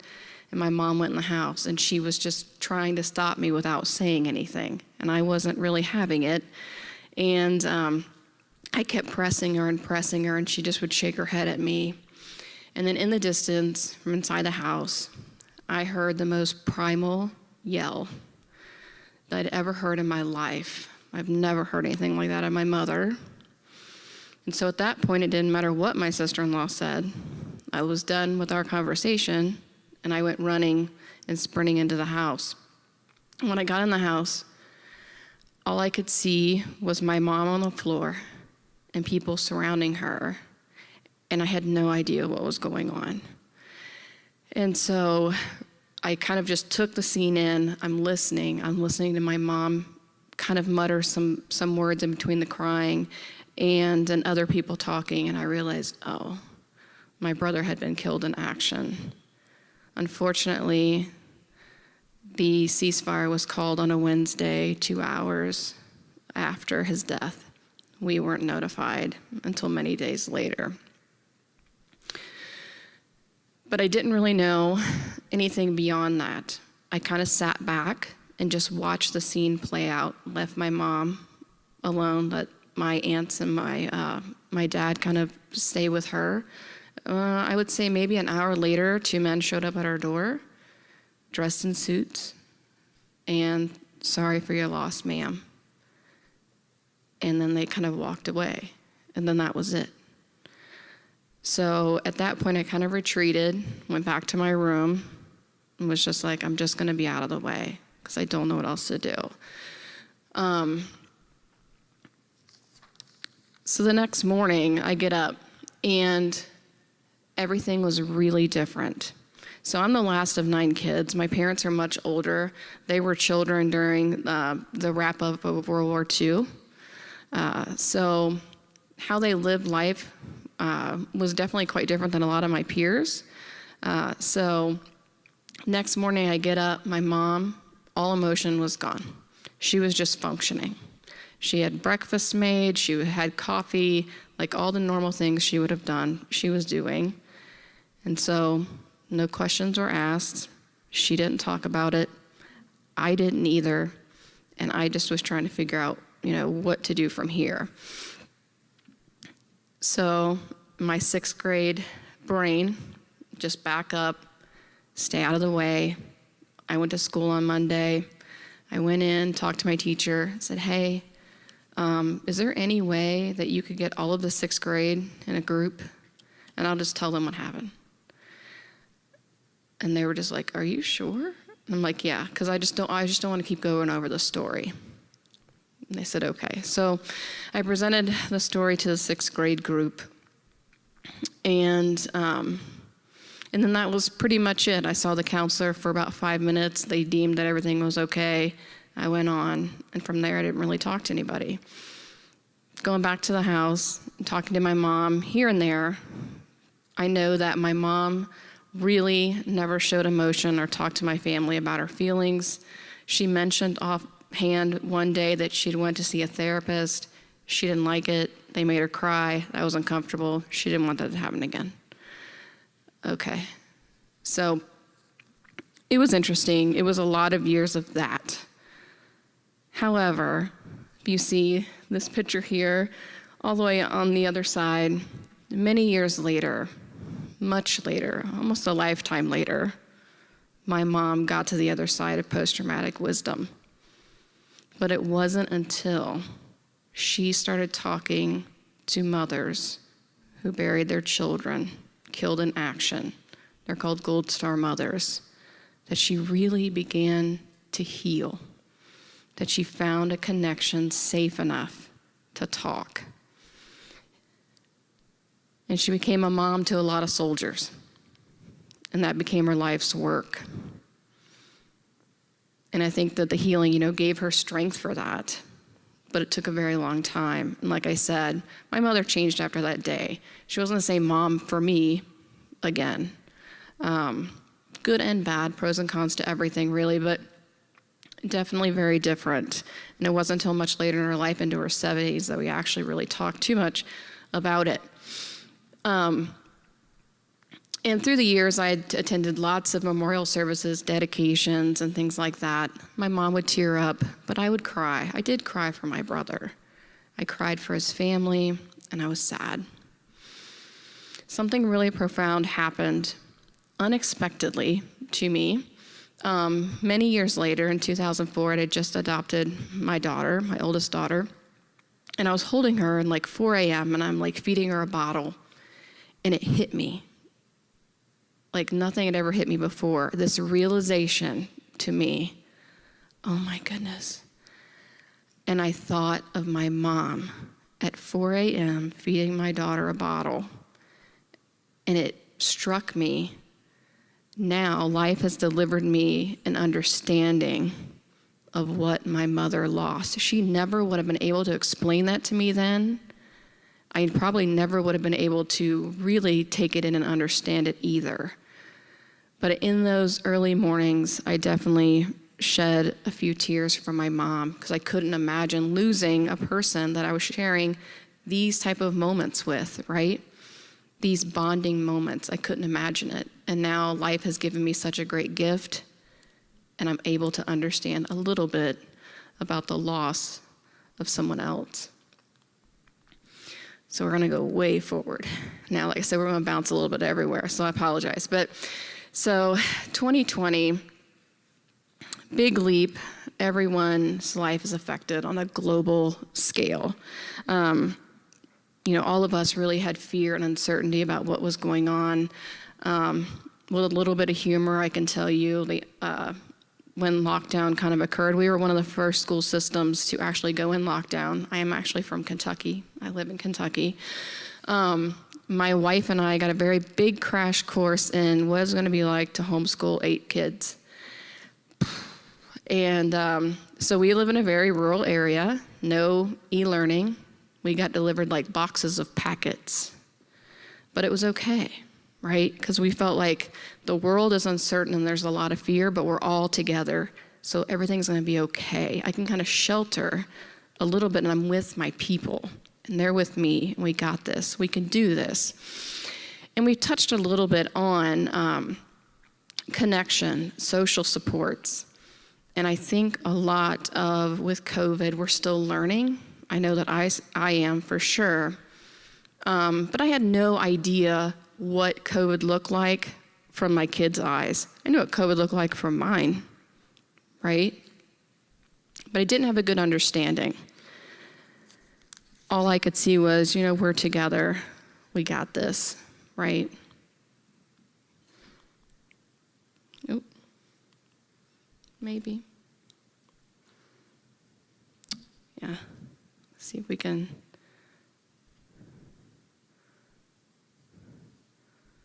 While she's kind of queuing it up, like I said, as a parent, I didn't get it.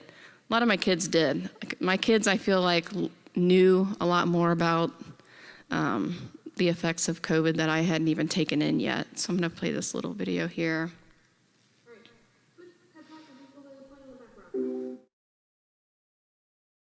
Coronavirus shut down our schools, and that sucks. Some of you guys don't have minutes, some of you guys don't have social media, some of you guys don't like being at home, and they're just like, you know what, that doesn't matter. And it kind of does, because I love all of you, and a lot of you don't need to deal with all this trash. And yeah, and I won't get to see you guys for a whole month, which is awful, because you guys make me have a 10 times better life. You guys make mountains feel like literally bumps, and the steep cliffs just feel like a little bit of a walking down the stairs, But all in all, this post won't mean anything to you all, maybe, or the government, heck, the school won't make it come back faster, but anyways, all in all, see you at April 13th.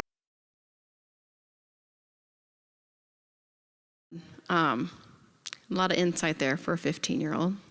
And I didn't know, and we didn't know, and a lot of things that I didn't know at that time was that I knew that Meryl was struggling because she's a helper. She was a doer. She got her cup filled by helping other people. And Meryl had lived the past few years very public about being a member of the LGBTQ plus community. During lockdown, she experienced an uptick of bullying. And then she had her supports kind of physically taken from her. So all of things which she didn't really lead into too much because she didn't want to talk to mom about it. Mom's got a lot going on, COVID, everybody's at home. It's kind of crazy. Mom don't need one more thing. But yeah, she made that video. She was very much on top of vlogging very often. That was her diary. So lots and lots of videos of her thoughts and her thinking. So about a month after she made that, I had texted her in the morning and I was like, hey kiddo, rise and shine, big old sun emojis. Good morning. Hey, why don't we run and get some Kroger or something, get out of the house. We'll go do a click list, just drive, just something. We'll just get out of the house for a while. Fine. So we hit the road, and I, say lost in the 90s because I posted later on, on social media, and I was like, man, it's nice outside. I got the sunroof open. I just paid a really cheap amount per gallon in gas, and my hair's a box color now because I ain't seen a salon, and it's going to be a long time probably. And Oasis is playing on the radio. I feel like I'm in the 90s. And it was a great day. We had a good time just listening to her laugh out loud and talk to her brother and watch some crazy cartoon videos and just crack up. And it was beautiful. And I remember specifically sitting there, and I was getting ready. I was at a stoplight getting ready to merge onto the highway, and I looked up in the rearview mirror, and the wind was blowing through the sunroof, and I captured her just kind of looking, and I thought, man, I wish I wasn't driving, because I want to take a picture of this so bad. I wish she knew how beautiful she looked right now. Hat on backwards, hair kind of flipped out, beautiful, like she had very blonde hair, and she just looked perfect. And I wish so much that I could have taken a picture, but it's just really interesting that my mind shot in that second her image. So we went home, unloaded the car. The kids are like, "Whoa," like always. Had cheeseburgers for supper. We watched some TV. Meryl's kind of texting here and there. They all, like all teenagers, were watching TV, sort of, right? They're kind of not really. They kind of look up every once in a while. So we're doing the norm. Every once in a while, I would read an article, watch some more TV, same thing. We wrap up for the night, say, hey, probably in the next 40 minutes, we're going to wrap up for the evening. Meryl's like, well, I'm just going to head down and go to bed early, just a little bit. I'm like, okay, that's fine. So she leaves. Around 8:48, I sent her a text message, because I knew we were going to be cleaning up because everybody kind of went off to bed. And I was like, Meryl, I love you so much. 8:48, immediate. I love you too, Mom.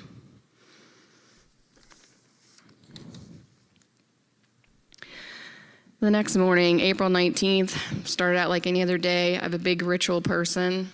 Same cup, like same seat, same kitchen table, same view out the same window, in silence before anybody wakes up. It's like my time, right? And I'm sitting there doing the same stuff I usually do, just reading, taking it all in, thinking of the stuff I need to do. Kids start to stir. My wife comes down, so I start getting breakfast ready. My time's over. Short-lived, but it's good. And I'm like, okay, how about whoever else is not up, let's get them up. I'll get the food and stuff ready. So she's kind of getting everybody. 9:59, at 10 o'clock, everybody has to get up. Okay. 9:59, send Meryl a text message. Rise and shine. Sun emojis. She didn't text back. It's okay. She's not a morning person. So we call for a few times. Everybody else is downstairs. Meryl's still not. My wife goes and says, I'll go get her, it's fine. Okay. So at that moment, the moment that my wife re-entered the kitchen and looked at me, I knew. And I got up, and then from there, all I really remember, because at that point, once I had understanding, life just kind of melted away, and I had little flashes and glimpses of things for a while. So in that moment, I know that my wife wouldn't let me get to her. She said no. And so from there, when it kind of set in a little bit, that primal scream that has set in my mind for so many years, over 30 years, I can still recall it, came out of me. And the next thing I know, I'm on the floor, and I know that there are footsteps eventually that come around me, but I don't really know anything of what's going on. I'm just laying there. And I hear sirens, there's tons of people, and I don't really know anything about what's going on. Finally, someone, and I don't even know who it was, got me to a chair. I sat down. The investigator comes in, introduces himself, tells me who he is. I just nod. I think you could have told me anything, and I was just going to nod. I'm like, okay. And he said, ma'am, I'm here. We have to do an investigation. I have to be able to prove that this was, in fact, like a lone, thought-out suicide. No one else had anything to do with it, not even you. Okay. So he leaves. I'm just sitting at the table. He comes back with my daughter's phone. He said, I need the password. I have no idea. She is one of those kids. Her password was 15 digits long. We got 8 kids. She's got to be crafty. Like, there's no way. If I needed it, I could have asked her. She would have given it to me or typed it in and handed me her phone. I don't know. So I was like, I'll ask her sister. So her sister's like, yeah, in my table by my bed, there is, I wrote it on a yellow Post-it note because she would let me use her phone when you would take mine away. Smart. Okay. So I don't even remember going and getting it. I remember getting back down on the table. I handed it to him. He left. Immediately he comes back. I just look at him. And he said, okay, we have everything we need. Okay. And he slides her phone across the table. I have no idea. My brain is not firing on all, and I just look at it and it's open. So I look at it and I see her and I just hit the play button. And it was a series of videos. Like I said, she videoed all the time, series of videos. And in those videos, it was just her way of expressing how she felt through a sequence. And at the end, just saying goodbye. Not something I probably needed to watch at that moment. Again, I wasn't thinking. If I had half of a brain at the time, I wouldn't have let myself. But also, there was no one there that had been through this and knew, okay, no, let's not do that right now. Let's hold on to that and wait. The investigator left. He was very kind of impersonal, or just, I don't know, shut down and removed from the situation. He started to talk to me about other things, other suicides with young people that he had been to, and I'm just staring at him, nodding. And he's just talking about his life. I'm just nodding. So then later on, my sister, my mom was actually staying with my sister. She lived with me at the time. She had lived with me for years. But right before COVID, she went to visit my sister. And then, like I said, we were the first school and the first schools to shut down. And I called my sister and I'm like, I don't know what's going on, but don't let mom come here. She's 78. And I have a ton of kids. So I just don't know. So I hadn't seen my mom for a month. So my mom's like, I'm coming. Mask me up, whatever I got to do, I'm coming. And so my mom comes in. Like I said, she was 78. She's 5'1". And she held me up like no one could. And no, she never lost anyone until that point from suicide, but she had lost a child. And that I was holding my mom, and there's a comfort in that, but I'm also holding someone who has lost their child, and she didn't say a word to me. Not a word. I just felt every single bit of that connection in that moment. She didn't have to say a word, and that was, from then on, I have a lot more clarity about that day. But I think it brought my mind to the present, right? So afterward, what kind of comes of all of it, when you start to know that I have to function, right, somehow. I knew that I was an autopilot. And I didn't, just kind of going through the motions, getting up and doing things. I had taken a leave of absence from work.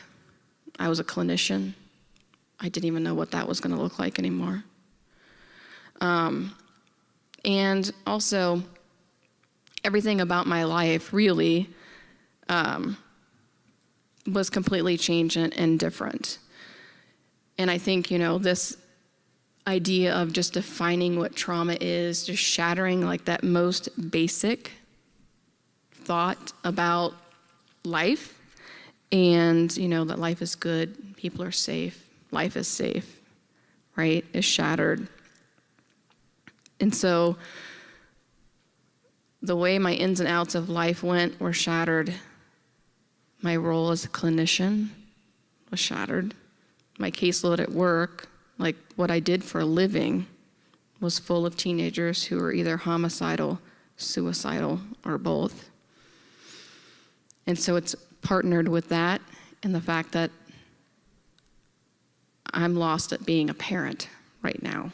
Like I don't even know if I'm a good one, right? So all of these things are kind of going on. And I'm like, okay, how am I going to do this? How am I going to, because I know I have to get out of autopilot somehow. Because I know very quickly, my kids definitely showed me that my autopilot lasted a lot longer than theirs. And they talked a little bit prior to me about like kids being able to dip in and out of loss and grief quickly, right? Adults kind of stay in it. My kids didn't. And it also proves the fact that everything's so different. Everyone is so different. So I was numb, but I was also faced with a house full of children and a wife that was mourning completely different and had seen something very traumatic as well. And I had kids that had the inability to grapple with the feelings they were having. They were angry, and they became like undone very easily. And in the oncoming weeks, there was hospitalizations and a lot more darkness. And I had to be there for my kids. And I knew the statistics. I knew that the rates of people that survive, right, the rates are higher. And I did not want that to be the future for my children. And I wanted to make the best informed decisions that I could for myself and for them, right? And I kept thinking about my mom and that journey with her at times too, and how I could make a change and do things better. So something wonderful and unique happened in that time. It was COVID, so the normal things didn't happen. There are no funerals. Communities don't come. No one's allowed to come. My family can't gather, friends can't gather, just can't. So I was in my master's program. I messaged my professor, hey, this is what's going on. I'm gonna need to take a leave if I can. She reached out to student services. Student services called me and said, listen to my situation, said, hey, we know of a group called Light After Loss. They're a suicide survivor support group. They're out of Stark County, Ohio, which is way, way away from you, but everything shut down because of COVID and everything went virtual. So I think you could probably reach out to them. They probably can help. So I was like, oh, okay. So I reach out, look them up. It's like Light After Loss, Stark County, .org. And I fill out just like a little questionnaire. And my understanding was, okay, I'm filling this out. They're going to take it and kind of partner me with someone that's gone through something very similar. And when that happened, I will say very blessed that I was able to learn these things from some wonderful, wonderful people. So what I want to share with you today is, giving yourself space and grace, thinking ahead, and that it's never a solo journey. It never was meant to be that way, nor should it. So space and grace. This is hard, but nothing can be rushed. And you're gonna have to feel it, all of it, at some point, in some way, right? For example, I don't do anger. I'm not an angry person. I'm pretty mellow. My kids are like, she's kind of unshakable. It's really weird. I'm like, well, I'm 8 kids in. It's kind of a must. And, but I don't do anger very well. And so there's twofold with that. I got to deal with it when I'm angry, which is very hard for me. But then also, there are other people in the house that are really, really angry. And I have to deal with that too, and I don't do well with that. But we have to talk about it and give space for it and honor it and know that it's going to be okay, that we can sit in it and we can share it. I don't have a solution, but we're going to sit in it and share it and be like, it's okay to be mad. It's okay to be sad. it's okay that you can be mad at her and you can tell me and I'm not going to get upset at you, right?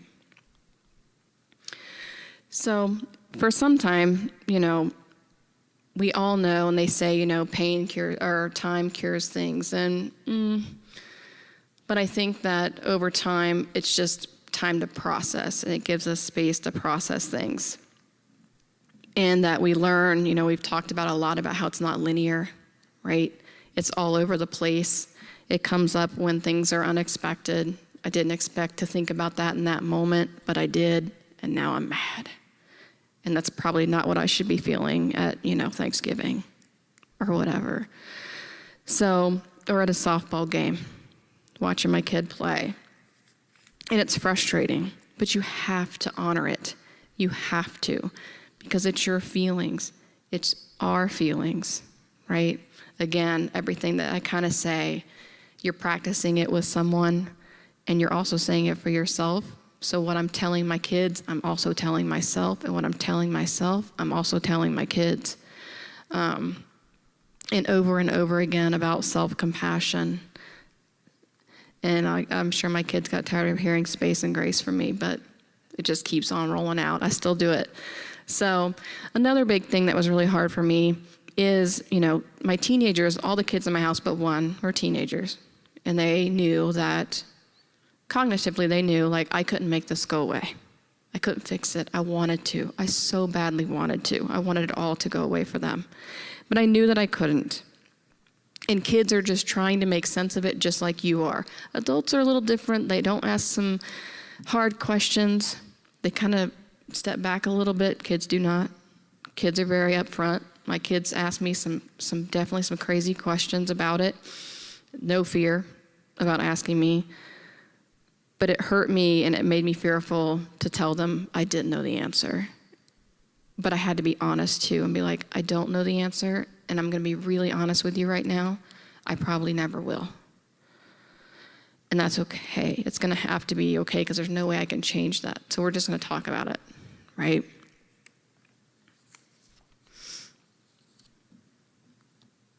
So, next point. Making plans, planting trees for shade. So there's an awesome Greek proverb that I use all the time, and it's a society grows great when old men plant seeds for trees they know the shade they'll never sit in. My mom planted a lot of seeds for me. She just didn't know it at the time. And I learned a great deal from her journey to mine. And it's hard to expect everything and to know exactly what the result of every action you ever have is going to be. And you know you're going to mess up because we're all human. But good laid plans at least provide some shelter, right? Because I think half of the problem with going through these first few years is that you have an expectation, and that's kind of what ends up defeating you because you're so wrapped up in, well, how is everyone going to feel? It's just going to be a mess. First Christmas is going to be a mess, right? And instead of sitting back saying nothing and waiting for the mess, can we just say that I think it's going to be a mess. How does everyone else feel, right? So having those talks, like I said, I have lots of kids, lots of people in the house, and a huge problem, that hurdle, barrier that everyone has is people grieve different. And we got to talk about it. We all have our own rhythm and way we practice things and do things. So when one kid wants to talk, the other one wants everyone to shut up. And I just want to do my homework and focus on something else. And I don't want to hear any more sad stories. I don't want to hear anything. While other ones are talking up a storm about how the last funny joke they heard from her. And you got to find a way to talk to each of those people and honor that with them, right? And it's hard, but you have to do it. And then also back on me, I was age appropriately honest with my kids about how I was feeling and how I was getting through, because I would ask them and they're going to ask me, I know. So making sure that you tell them, right, how you feel. And I felt like, honestly, when they told me how they were feeling, it helped me get in tune with where I was myself.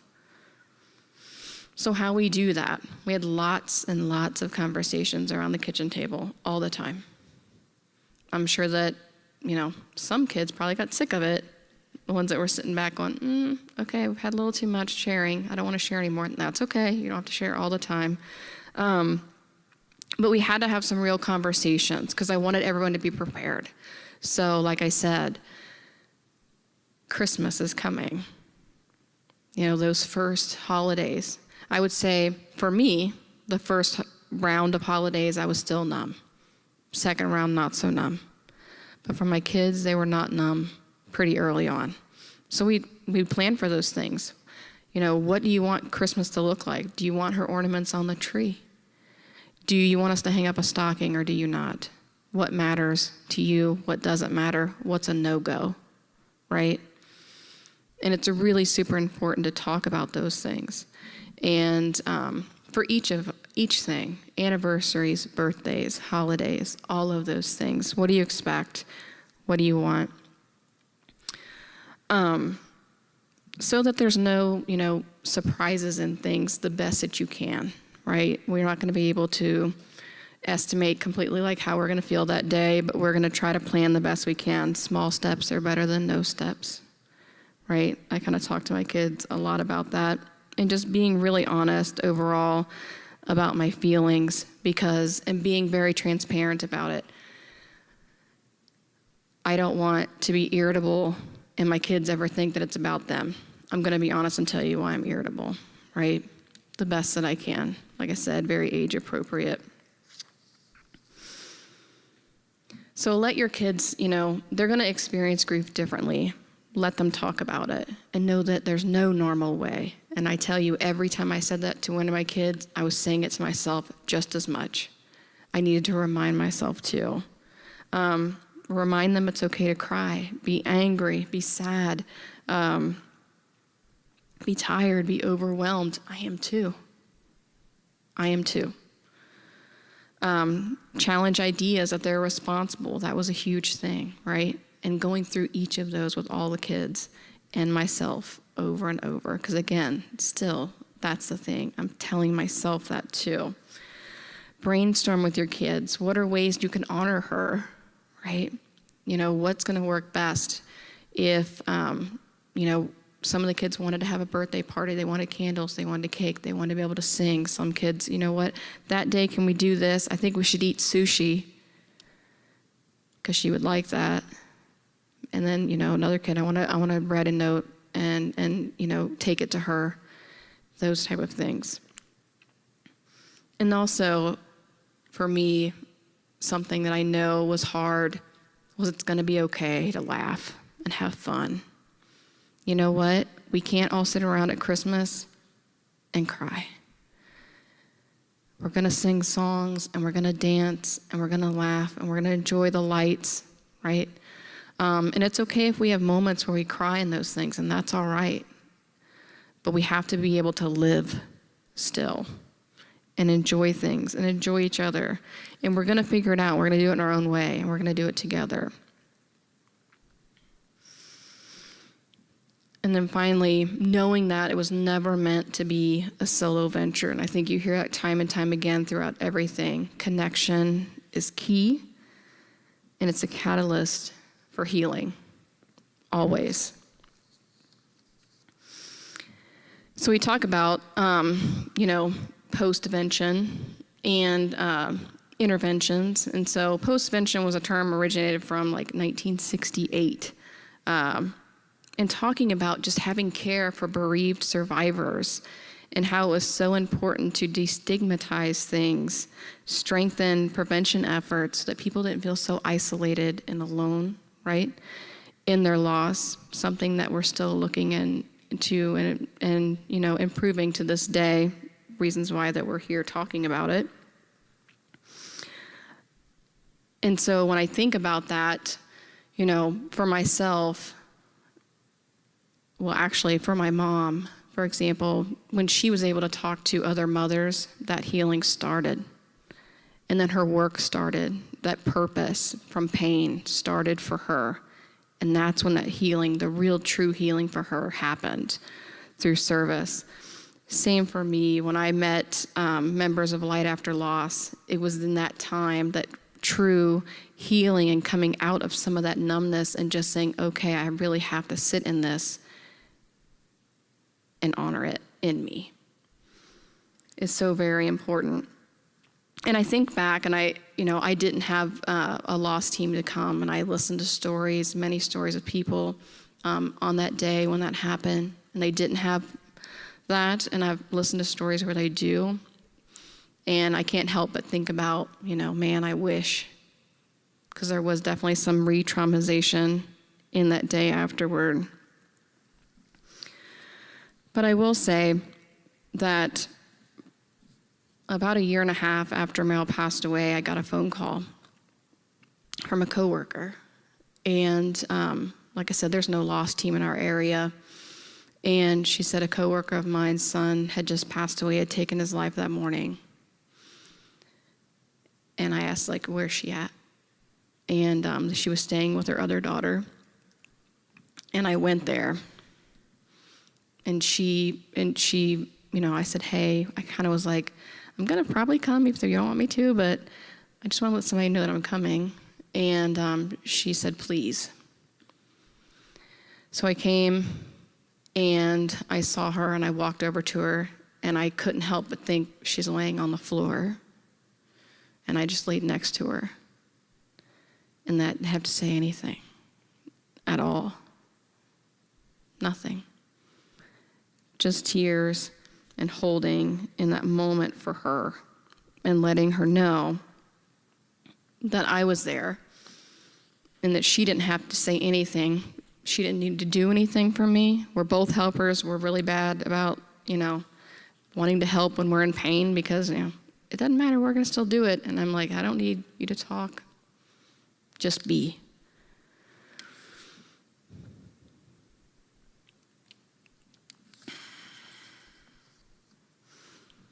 So in the now 2.5 years, we kind of coined navigating the new as being like the first 2 years after a loss. But in those 2.5 years, I'm still practicing those 3 things all the time, still going through them, still utilizing them. And I'll say there are 1 million points of healing in this journey, and I'm still on it. There are times when I will look at a sunset and be filled with gratitude to see it. And there are times when I'll look at one and start to cry because I feel like that's just one more beautiful thing she never got to see. One more breath I got that she didn't. She's so young. But I don't have all the answers. I'm still learning a great deal, still healing with every breath that I have, right? And I've seen healing happen. And I've seen it happen in, various different ways. And now, through my own journey, I'm also kind of taking a step back and looking at my mom's comparatively, how they, contrasting them and comparing them. And ours happened at very different times. I'm grateful that I had people come to me in a way very early on in my journey to share a lot of feelings, and that's something my mom didn't get.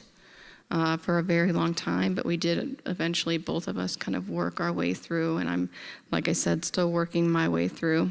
But, the importance of space and grace, right, all the time, with everything, not just traumatic loss, honestly.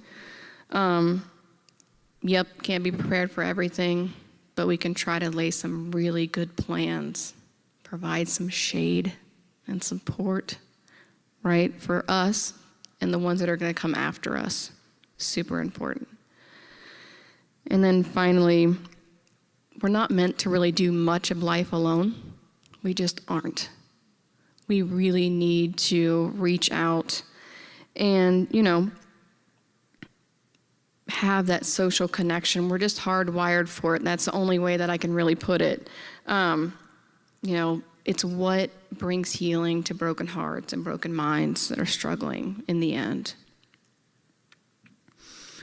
So I'm going to leave you with a poem. I love poems and quotes. This one actually was, I was reminded of it when I went to an Alternatives for Suicide facilitator training.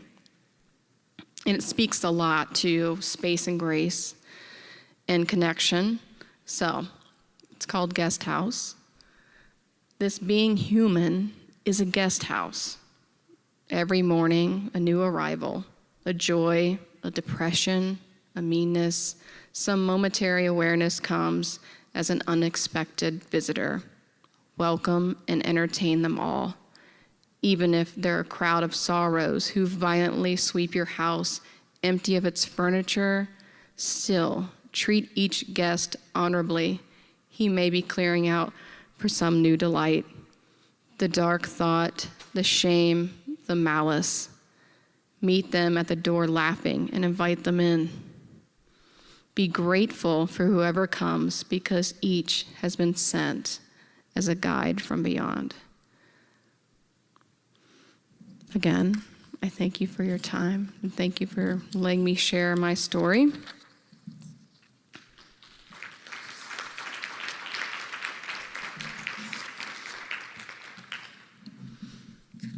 Have any questions or anything? Sure. Mm-hmm.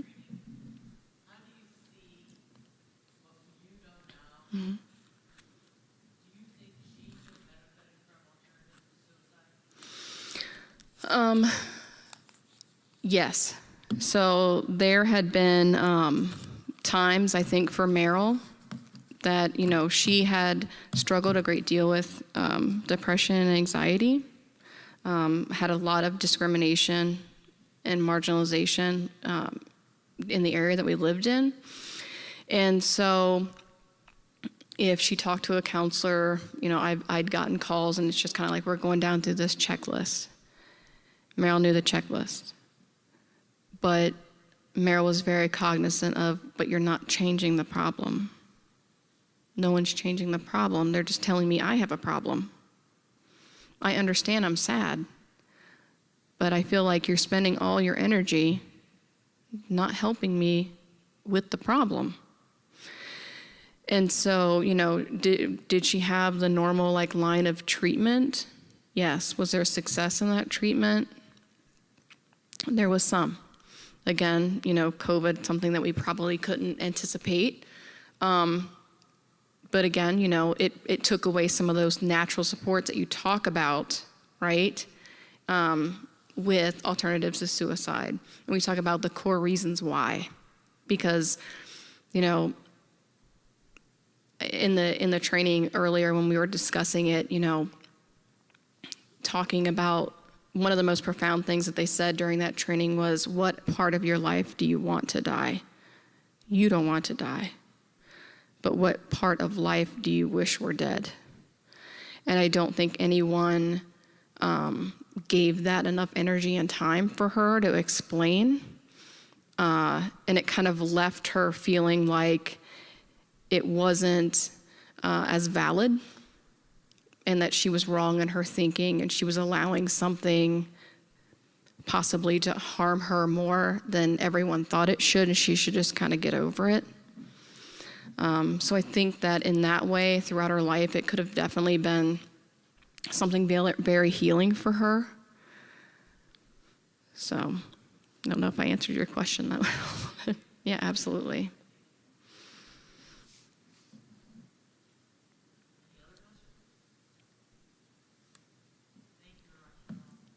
Absolutely. Thank you.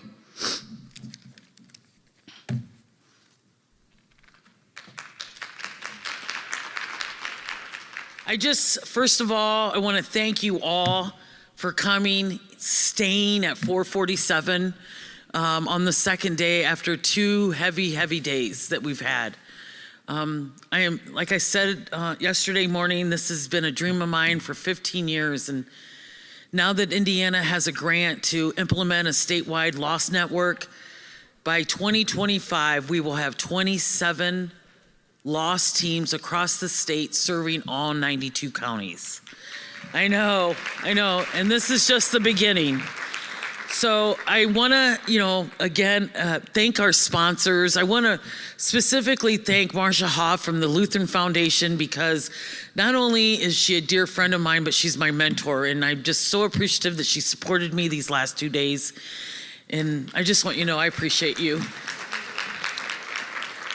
I want to thank also, is Mel, Sherry. Mel, stand up. Come on, Mel. Sherry Clark and Carol Turkula. And let's see, where's she coming? Sherry, and of course, wait a minute, she gets her own.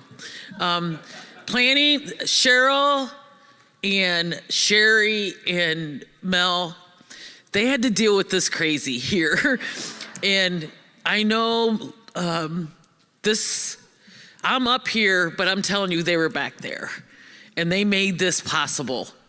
And I'm the only one that has the microphone, and I'm sitting here telling you right now, this would not have been possible with these 3 women not involved.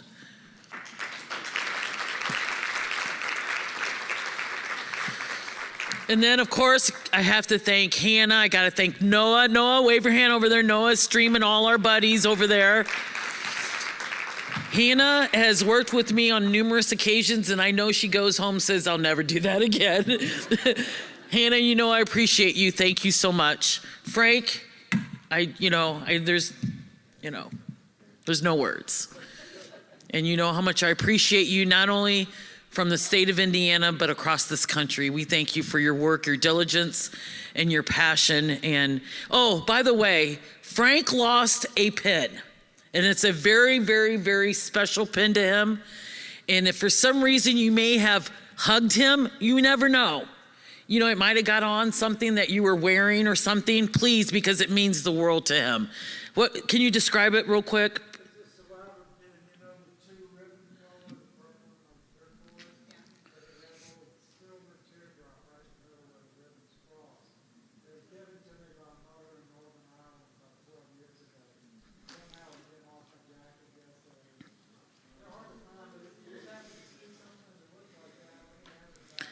Because he said he saw a picture with someone that he took a picture later on and he didn't have it on. So it's confined somewhere around in here.